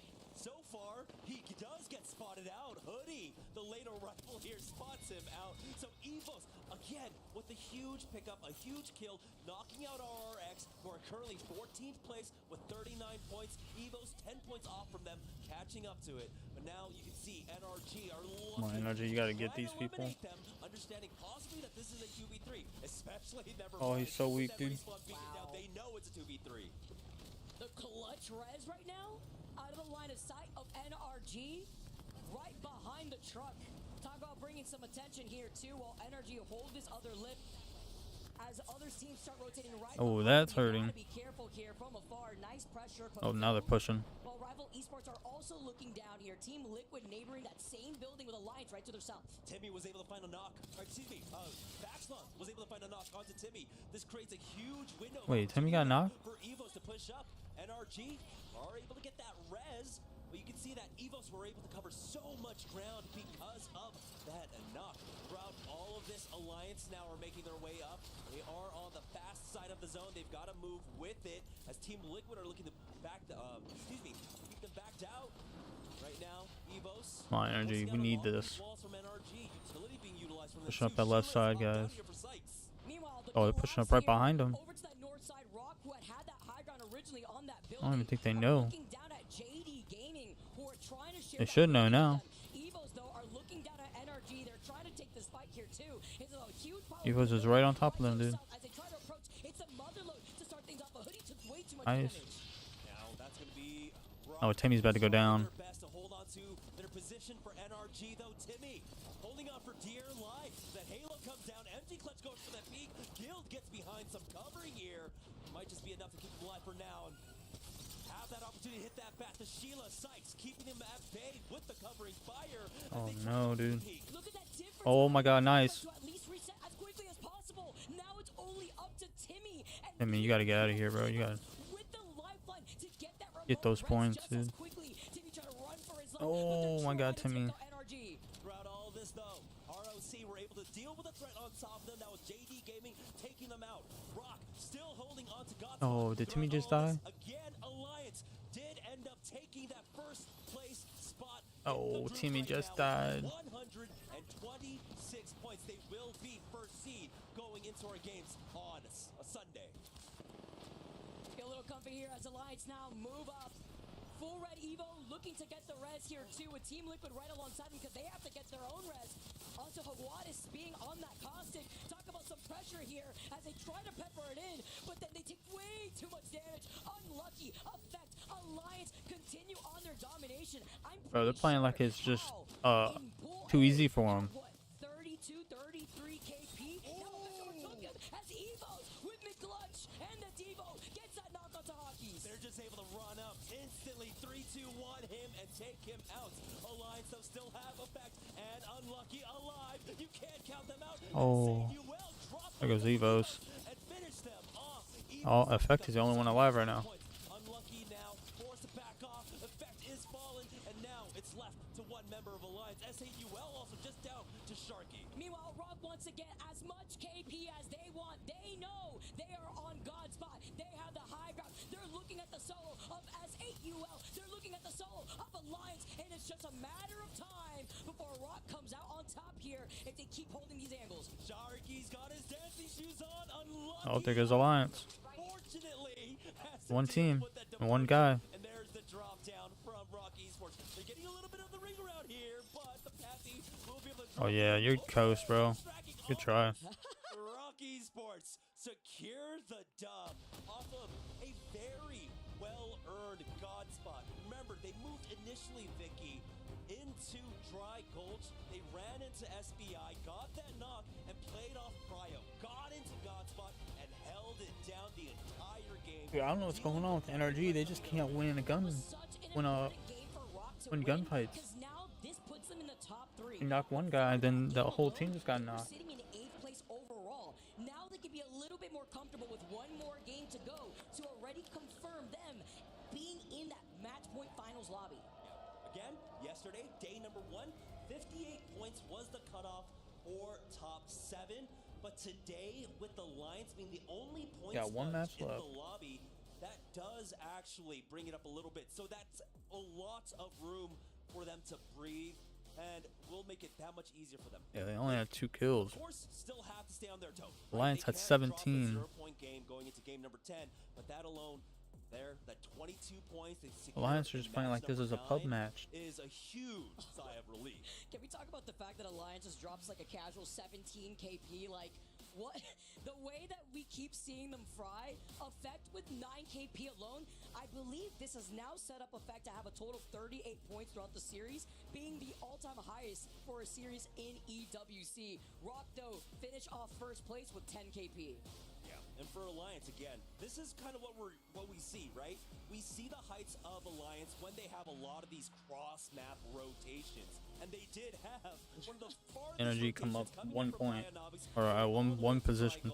They were part of that huge pileup on the southeast side of Dry Gulch, and we just know how good Effect and Unlucky are dealing with the rodents there when they're all piled up like that. We need to see some of that consistency. Look at this, 133 points. Are you kidding me? That's Just to put it into ridiculous. perspective, like TSM in our last poll yesterday had finished off the day with 117 points on top of Falcons, who had 104. Just crazy performance here from Alliance to soak up a lot of that KP from the teams that desperately need it. And even better, Rock understanding the situation, playing off the high ground, playing off a game-winning position, and preventing other teams from rotating from the north side. We knew how good the fighting duo of Unlucky Effect were, but now they are really proving it. And we're going to take a short break here before we have one last match break. Why do they always play when NRG are getting knocked? It's a disrespect. And this is...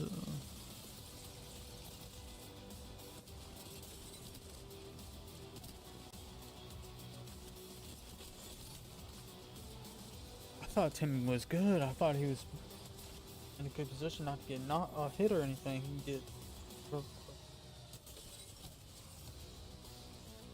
heal up a little bit, get his shields on, but no.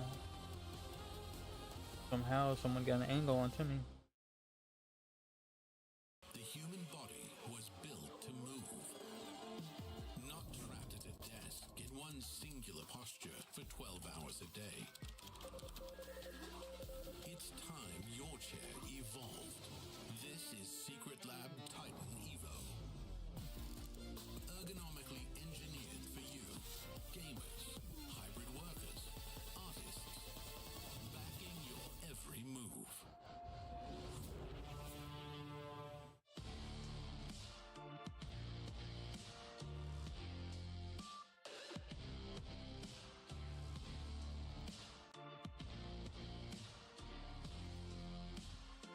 Hey man, if you guys are enjoying the stream, y'all came and checked it out. Hit that like button. Hit that subscribe button too, and put those notifications on. If you're watching us on Twitch, that follow button, and X, hit that like button as well. I really appreciate it. We'll go back tomorrow after around like 10 a.m. or when the event starts. Right when it starts is when we'll go live, and we'll be back Sunday, of course.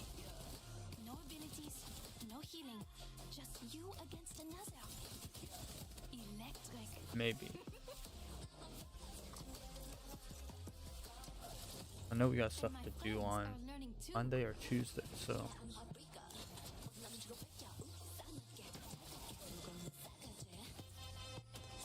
Now we know where you fit in the food chain. But you know me, Papa. I take my education seriously.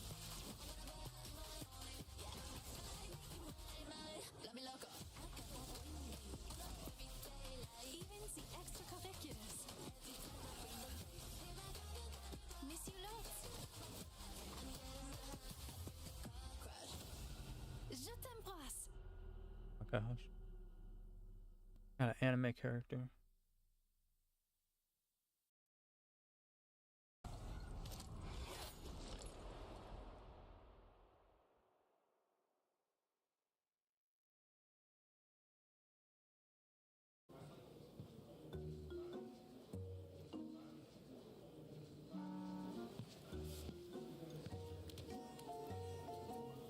Do you believe in magic?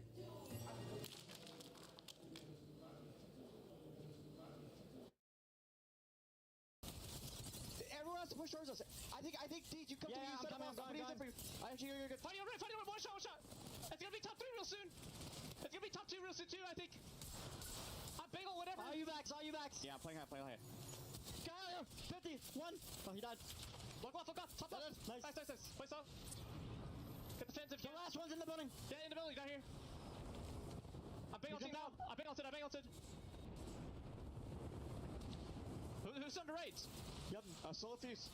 This is my bang ult. Below you. Yeah. Bangs below you. Yeah, I got him out. Kill this guy first. Kill the fuse. I lost one solo. Ready? Yeah, ready? 3, 2, 1. Jumping. He climbed up. Careful. I'm seeing left here. On backs. Yeah, I'm here. Let's fucking go! Come on! Let's fucking go! Oh, he was smiling after he just got killed. Come on! He knew he was Scintillating win by Rock Esports as they now have themselves a great spot and a great chance of qualifying for our championship match point Sunday. However, I will say that there's a lot of teams, even though Alliance is performing well, that have really caught my eye. I'm sure yours is at home as well, for how well they're performing under the pressure. Let's bring it back in the studio and talk a little bit about it, especially with my analyst guys right here and gals, Jayhawk, Snipe Down, and Glitter Explosion. This is one, I'll start with you, Lauren, where we're starting to see in some ways, these new faces, S8UL, Rock coming in and dominating on a LAN stage that we haven't seen yet. But also, in terms of the group meta, yesterday, we saw 7 teams qualify. It's looking like Group B is heading towards a similar trajectory towards who's going to be able to make it into Sunday. Yeah, because, Jayhawk, you had mentioned it when we kicked off the day. We had big point sponges at the top of our leaderboard, so that meant that our bubble was potentially a little bit different than what people might have expected for maybe the Game 9, Game 10 area. But we're having the same situation now in our group.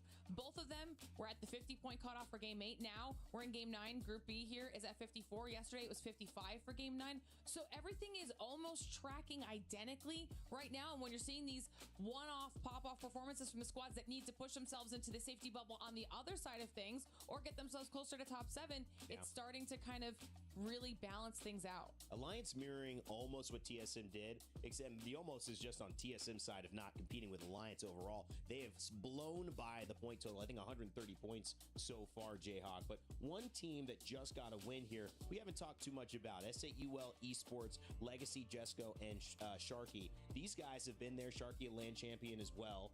Having the ability to perform like this on this stage, got to be a tremendous amount of confidence for them. Absolutely. First off, I want to say shout out to the S8UL fans, because every time I've ever tweeted about them, they come in droves. They are some great fans. Genuinely, I think they might have one of the biggest fan bases in all the ALGS, so I'm really excited to see them maybe get to a future LAN and show out like we've seen some other fan bases. But S8UL, they're one of those teams that I really do believe in these 10-game series is set up to thrive. Snipe talked about it earlier. You can't really focus on the negatives too much because you have a lot of games to go.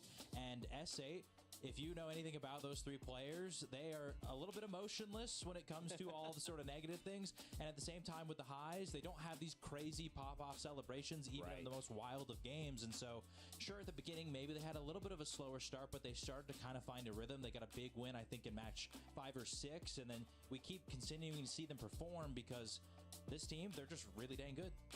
I think that's a great mention that you bring about keeping your composure, staying in a balanced state instead of having these overly hype and then obviously these low lows when things don't go well. We were kind of even talking about Shopify Rebellion. Is that going on with them? Not having the day of being in the top of those power rankings I would have expected, but of course they are looking like they'll definitely stay in this tournament. Snipe Down, a team you highlighted earlier on, is Rock. Now, they popped off, and I think deservedly so, after winning that last game and obviously looking like a team to beat. Yeah, absolutely. We talked a lot about Rock and just the confidence that I think Saucer has in his teammates to give him the information.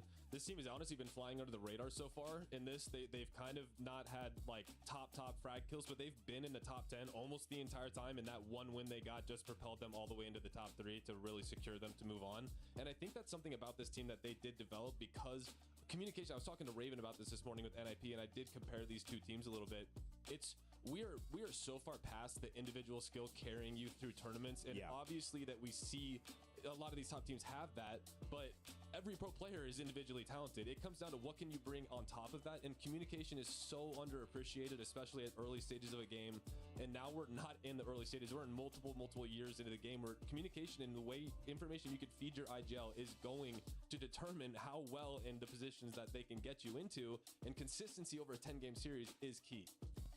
Deed's first LAN event was EWC last year. Now he feels like he's earned it. He feels confident, and you could tell with Rock, they feel like they belong. A little bit more than that after a great win and a great placement here. And standing by, we've got 100% of Bronzy with Lace. Yo, thank you so much, guys. Look, after a rough couple of days for Phony and the 100 Thieves team, of course, Phony was able to make it today. So we do have Bronzy, the coach of 100 Thieves, who was willing to step in and sub if Phony wasn't able to make it. Now, Bronzy, obviously you have preparation for the coaching sides of things, but what prepares you to be an emergency sub? Well, truthfully, when I got the message that I might have to sub in. Immediately, the boys and I were like, "Let's hop into TDMs, hop into rank, warm up as much as possible." I mean, realistically, it's just warming up my aim and being able to at least communicate a little bit to them and be able to play on their same pacing. I mean, that's what you have to do. You just have to get in there and give it all your best. Now, obviously, you're kind of free from having to be an emergency sub, but you're not free from the roasting, okay? We do have a moment where Phony said 25% of him is better than 100% of Bronzy. And after their performance today, how true do you feel that is? 100% true. I mean, look at him. I would not call any of those zones, and he's leading the team perfectly. I mean, we couldn't have asked for better. They're in that top section and they should be going through to the match point on Sunday. Now, of course, you're a very dear friend of It's Timmy from NRG, and obviously he will be retiring from the ALGS. How are you sort of feeling about him leaving the scene? Thank God. No, I'm kidding. Oh my God. You know, we went through our ups and downs as teammates, and then me being his coach. I think one last attempt and hoorah to what he loves doing. You know, there's just a lot of opportunities out there, and overall, I mean, I'm happy for him. You know, I think we all should be happy for him. Apex was a staple for 5 to 6 years for him, and you know, eventually people have to move on, and that's what he wants to do. Yeah, well, we wish the best, obviously, for It's Timmy, but of course, to 100 Thieves. This is Bronzy, the coach from 100 Thieves, and hopefully they play out this last match excellent. Over to you guys at the casting desk. Thank you so much, Lace. I love a shout out over to Timmy, right? You know, the last hoorah here as NRG are sitting in 9th place with 50 points overall here too. Trying to see what they have to do differently for this final game, the final stride for these teams that know what's at stake here, the teams that want to be comfortable, not having to play through the last chance qualifier, who are already sitting in that finals lobby, waiting for the rest of the games for tomorrow to play out. Yeah, but they're in the bottom right now. That's the big story. Which 3 teams will be going home tonight, meeting their fate? The hands of the Crusher that we've got in the back of the stage. And it's a really tight pack. It's a really tight pack. It comes down to even the smallest mistake could be sending you home tonight.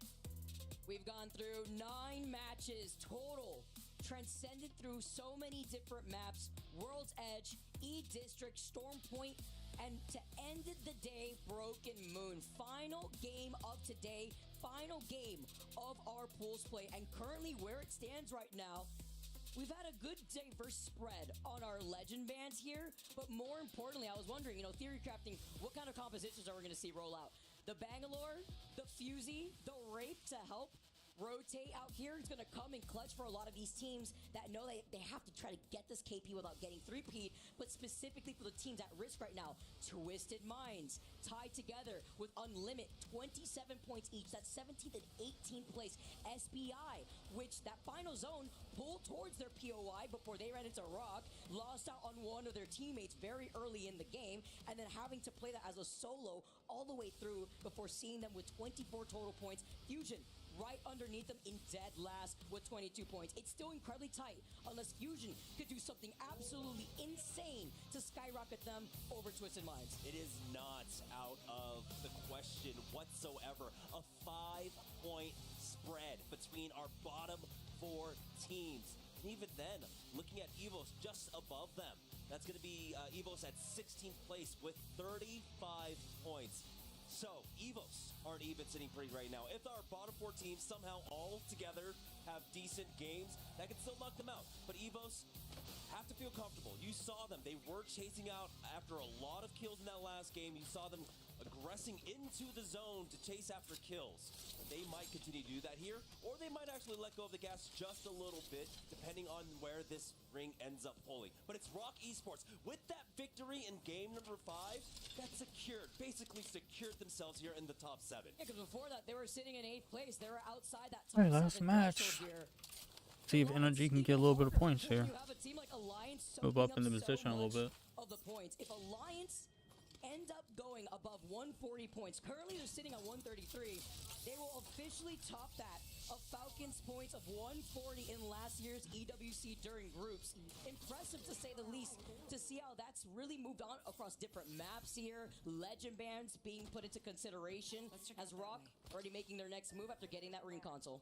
Yeah, they're averaging about 15 points per game for right now, so trying to hit 9 more points, it looks like it's going to be fairly easy. I mean, Effect alone has been able to get that in kill points in multiple games throughout the day.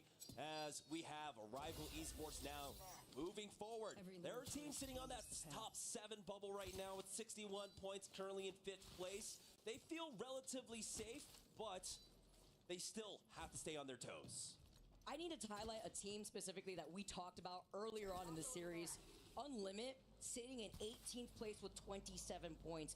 We talked a lot about Ilari Man and popping off. Went from 3rd in Pro League Worldwide to only 6 kills so far in the series. They only hit top 10 once, which is crazy as Fusion. In trouble, our team sitting in dead last right now have already lost out on their Valkyrie. Yeah, Dan Magic falling here, January, and Kimchi will back away. It was VK Gaming that was able to get that knock and possibly be able to secure that thirst. But Fusion have some time and some space to work with as they do end up backing away. They can maybe make their way on over to Spaceport. Possibly over to the Dry Gulch. There is a replicator there to play off of to try and get it back on in. It's really smart for VK Gaming, a team that loves to get aggressive out here. They know what's at stake. Being in 6th place overall, every KP matters here as they made that quick rotate from cliff side. Put her force now to drop down because Shopify Rebellion, they've understood the assignment. Knocked right off the zip. Shopify Rebellion was a team that started off so strong at the beginning of the day, but now find themselves in 13th place with, well, 44 with that thirst. But they have fallen quite a bit off that leaderboard, and they are still within reach of the top 7, but it's going to be so incredibly hard because they need a Holy crap, got a lot of teams on top of NRG right now. Game number 10. I think it's Cinnamon that this next zone, this final zone, is going to be pulling towards Quarantine Zone. The pile-up is about to go crazy. Go next, holding on to that south side. Twisted Minds inside that building over to the north side. That Rock is already sharing. SBI, one of the teams feeling brave out here without really a lot of rotation opportunities. Rocking the Bangalore, Mad Maggie, the Mirage. Meanwhile, RRX over to the right side, closer to Hazmat Tunnel, where Team Liquid will eventually rotate into. Yeah, this one's going to play fairly similarly to how Dry Gulch did.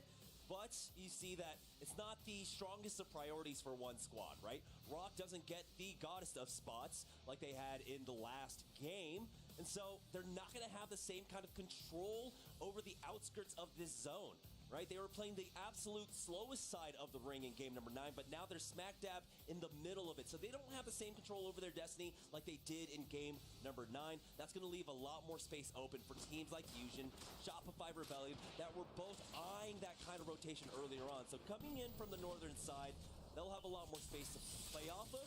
Team Liquid, though, looks like find themselves smack dab in the middle of Quarantine Zone. Man, seeing this comp, by the way, what year is it? The Valkyrie Cosmic Gibby, right? The one thing I think about whenever I see this comp, all right, you gotta take out, I was gonna say, he's stuck right there with the all right, at least he got inside and he's not getting pressured out by a team right behind That would him. suck. Every time I see this comp, I can't help Jamerson but get thrown back to ESA back in our days out here.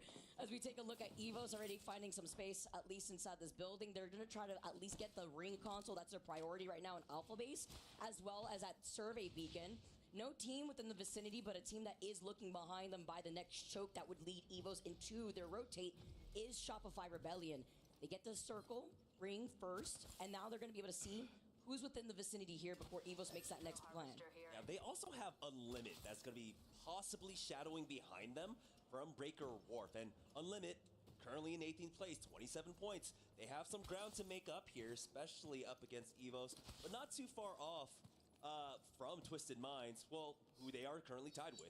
Let's check out that way. Important to note, by the way, with the Fuse being able to scan the ring console, that's what they prioritize, which means they don't have the ability to scan a survey beacon, which means, while they do rotate, Shopify moved away, so they don't have to worry about them waiting for them on the choke. While Go next on this big pile of so many these teams already had made their way into quarantine zone, playing off the crates only. The 30-30s ringing in their ears over to the side of Team Liquid, though, who are playing to their own advantage, considering they're playing much more bunker down with the composition that they're running. Team Liquid on the other side of this one, trying to find their way into the top 7, currently in 11th with a 50 points. For Go Next, just trying their best to avoid getting eliminated here at 35 points at 15. They cannot go down early, and you can see them playing extremely cautiously, backing away. The coverage fire coming out from Kinda and Natinum, enough for Henchmen to get back here. And so they're going to square off and look at Team Liquid in the distance. There's really no need to fight here in the middle of the zone right now, especially with the threats of third party looming. Oh man. Oh my god, Mantic. When you're on the sticks right there, Tanmatic having to play split up before looking behind them outside of zone and feeling pressured out. Hopefully Tanmatic's got Oh, he's getting shot from both angles. He's running for his life. The Devo right behind them, looking to see if he can at least get away from the player that's chasing him down. A lot of these teams, though, on the outskirts of that next zone. Oh, you're getting chased, bro. To stay alive, but eventually, you want to run into Evos, who's right in front of you, over by Core. Kimchi gets taken out, but again, they're all split up here. That's S8UL picking that up. Yeah, S8UL, they don't need the points, but they'll definitely take them, as they're not going to be able to hunt down the rest of Fusion like you had mentioned. They have split up. That's going to run them into Shopify Rebellion, into Evos. Evos, another squad that do need these kills to just stay ahead. Everyone else in the lobby right now, as we get a better look at where January has run off to in the middle of the core right now. You can see Evos just off into the distance. Tanmatic just trying his best not to make any noise whatsoever. Well, he might actually just be out of meds completely. Man, and definitely, it's like a horror movie out here, because Shopify are waiting in the mist, while Team Liquid, having to worry about these nades now, is biting away at so much of their meds because they've been here so early, but then off the Knuckle Cluster alone, bombardment of these nades gets that knock originally here, but you can't really push as easily with the Caustic barrels. Yeah, they also already utilized the Gibraltar ult. Oh my goodness, oh my goodness. Down. The Nox Gas Grenade along with the barrels are the only things slowing Go Next here, but it's just a matter of time. There's a knock. That's Team Liquid out of the game. Pinch from the other side. Revival was able to take some pickings out of Team Liquid. See if it's going to be enough here for them as Revival now just move up, take the graveyard that's at their feet. Energy's still chilling right now. Liquid, taking a lot of damage here, having to back away into their safety of their own building. On the other side, what we saw from Go Next, they're looking around to make sure Rival doesn't try to sneak up right behind them, and they're not the only team in the mist. Gaming Gladiators will rotate from their southern side of Cultivation, who have been able to get that survey beacon scan too. Yeah, nice little pick up there for Rival Esports, trying to whittle away down the forces there on the south side. Got a small engagement as well taking place on the northwest side of the zone right now. But right now, it's just a lot of jockeying for position, trying to whittle down forces inside the center of the zone, as we do have a quick pause. Now, the last team we did see going down was Team Liquid, but they were safely in that top 17. 11th place with 50 points. The cutoff yesterday was 32 in the top 17. So they are, of course, going to be able to breathe a sigh of relief and know that, hey, we're not going to be able to get top 7, but we're not out of it yet. We got all this time they finally show energy for like a second. The worst type of situation to be in, if they were closer on that cusp, is having your fate out of your own hands here. So get to take a step back as they are the first team out of this lobby. Of course, we are here in a quick break. Shout out to the fans. Alliance coming in with an army. Sleeper, no stress in this lobby. It's just quite impressive to highlight not only why we keep repeating that Alliance is this insane point sponge, but even crazier that Unlucky also has 30 kills. Off of KP alone, Alliance has been able to gap the rest of this lobby with just KP. Just ignore the placement points, which is crazy. Yeah, that they could avoid getting eliminated off of KP alone is kind of absurd. And honestly, they did an amazing job. God, that guy's just staring the camera down. Even getting a little cheeky. We didn't get to talk about it, but we saw a few vantage picks. And well, it's Alliance picking that one up for themselves heading into game number 10. It's interesting to see how a lot of these different teams have opted, whether it be the Wraith, some teams committing to the Valkyrie, of course a purple perk on Valkyrie, allowing her to get the scan through the buildings in the middle of her ultimate too. helps out for a lot of teams that have to go in for a much slower rotate. Doesn't really help out though in a zone like this. It could be difficult with the amount of teams that are sharing some of the space in quarantine zone. Guys, thank you so much for your patience. Let's dive right back into our final game here. We've only said goodbye to one team thus far. And looking at the other teams that are still rotating here outside of zone, Unlimit, BK Gaming, who are waiting by the choke side of Cliffside, where nobody's going to be rotating in that direction. Fusion, who had to play split up. Danmatic actually survives, by the way, with Shopify rotating away from him. And hopefully they'll be able to rejoin together. Hopefully he's got meds, because he's eating the zone right now as he's rotating in. And there it is, Fusion! Get Kimchi back in the game.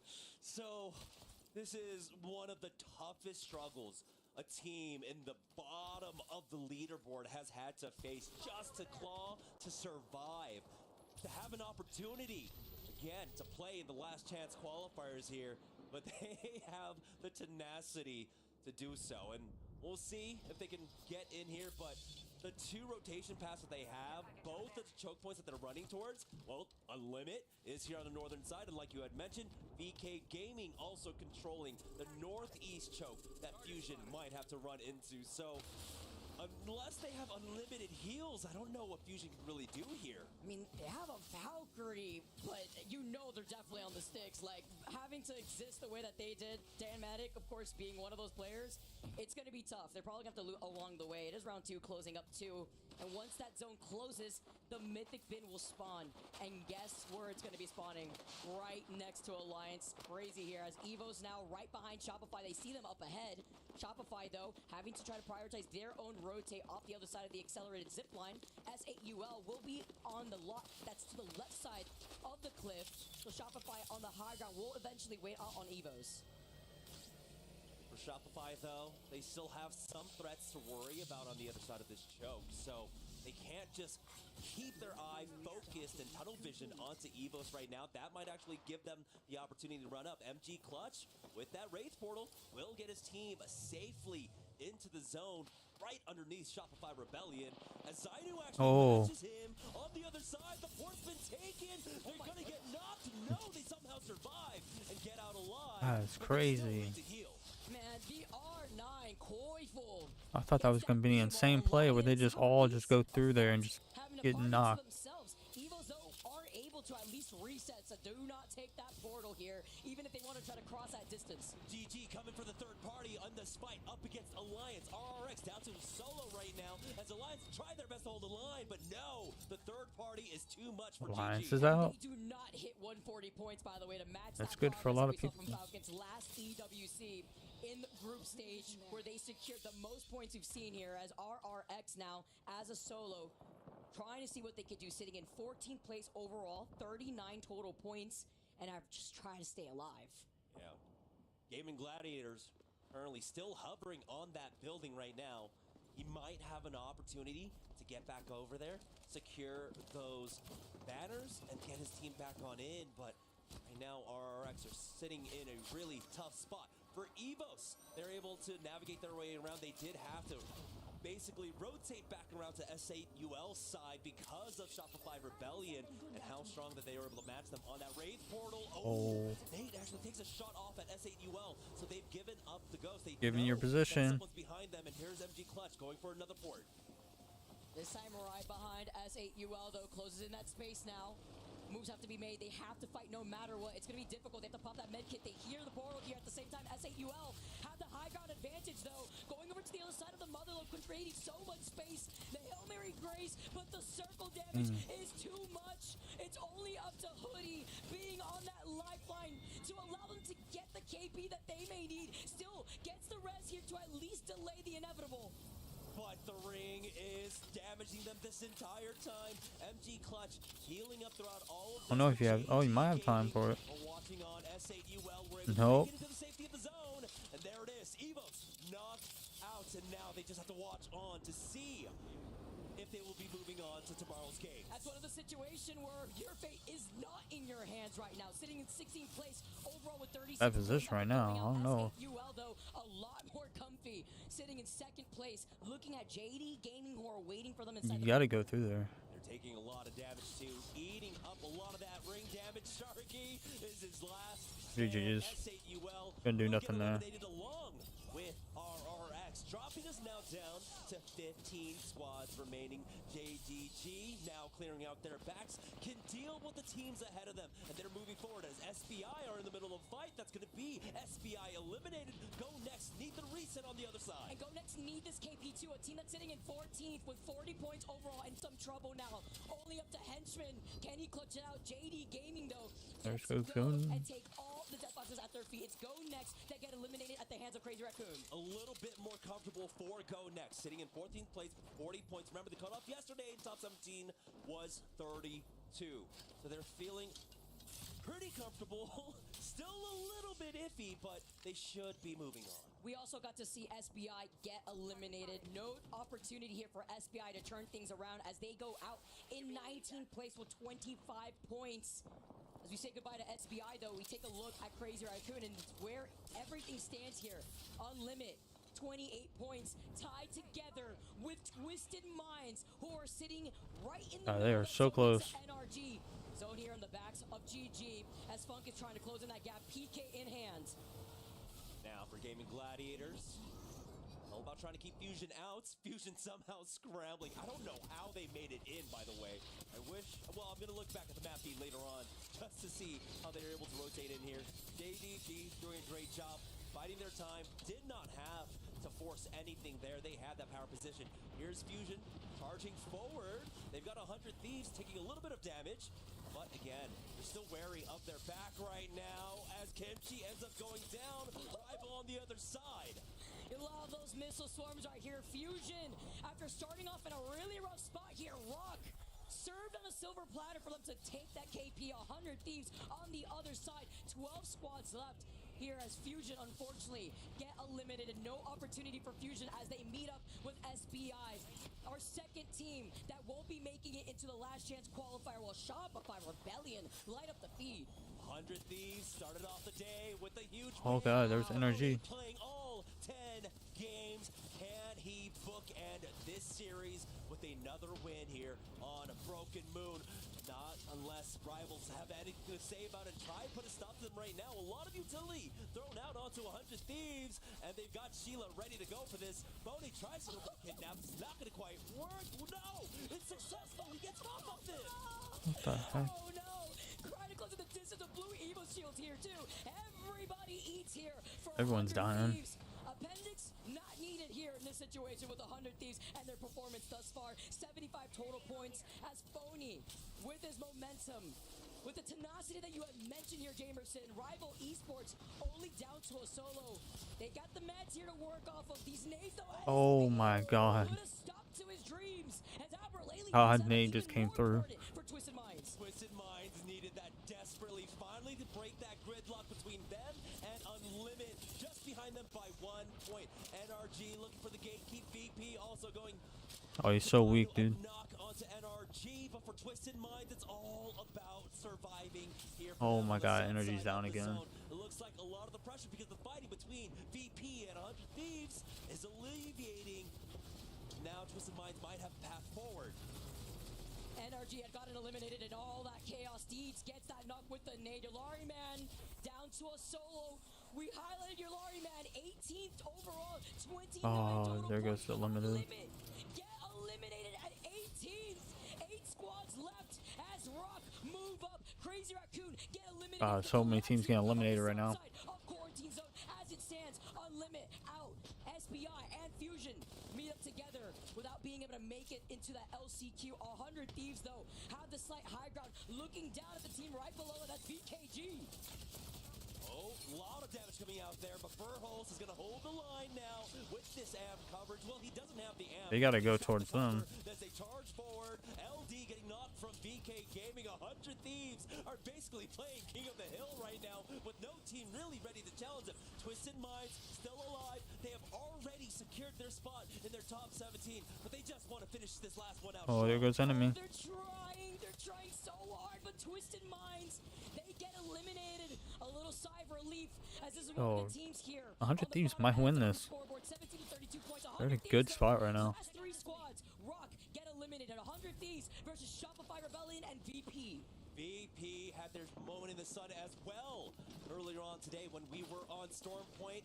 They want this victory, try and get that better seeding again. The importance of the seeding when we go into the finals as Phony finds the first knock onto Koiful. Shopify Rebellion. It's a very...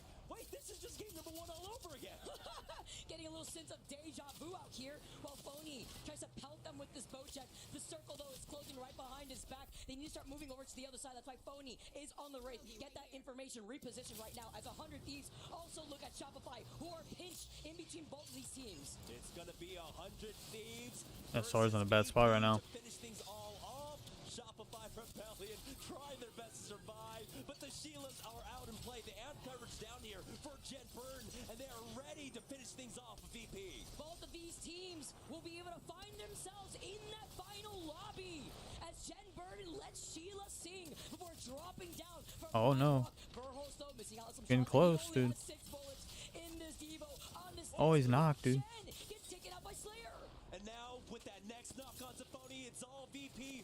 GG's. Can he do it? There's a knock, but no. The repeat comes Dang, out. bro. I And thought it 100 will Thieves be was about to pull that out. VP securing the last victory on the day. That's going to put them in 4th overall with 76 points. 2 games won by VP, 1 on Storm Point, and to end the day on Broken Moon. Comfy for VP, but we have to pay respects out here to the 3 teams that did not make it into the last chance qualifier. Unlimit, SBI, and Fusion. They tried. Fusion even had that recovery after a rough start to the end of that game. But it is VP that comes out on top. You saw Shopify Rebellion too, really trying to play us out to get into that top 7 out here. Now being able to see our teams and where they stand after this match 10 results, but VP taking it with 10 Yeah, for some reason Energy just can't here too, double-digit KP, not as Can't get kills. as Alliance had calmed down the second team to go down in this game. It's just so funny how we had I don't know why they such just a can't win similar against story. it. Game number 1, Skyhook West. It's 100 Thieves, it's Shopify Rebellion, and it's Virtus Pro. But I know Nate Shot's happy. They just came out second. Here in game number 10, Virtus Pro, 100 Thieves, and They're Shopify really Rebellion. good in the This time it was standings right Virtus now. Pro to come out on top. GG to them. Yeah, 100 Thieves in the second round out with 88. And Energy dropped down to 11th. And Fusion, and you know, you have to give a But nod to SBI Esports. They came out for a seed from I their hope everyone region. enjoyed the stream. I'll be live tomorrow, like I said. Sunday, maybe. I just guys believe we're doing some Sunday, so I'll be live. If so, I'll put it in on X and let you guys know. I hope you guys have a great day, great night. Guys, tomorrow. Y'all have a good one.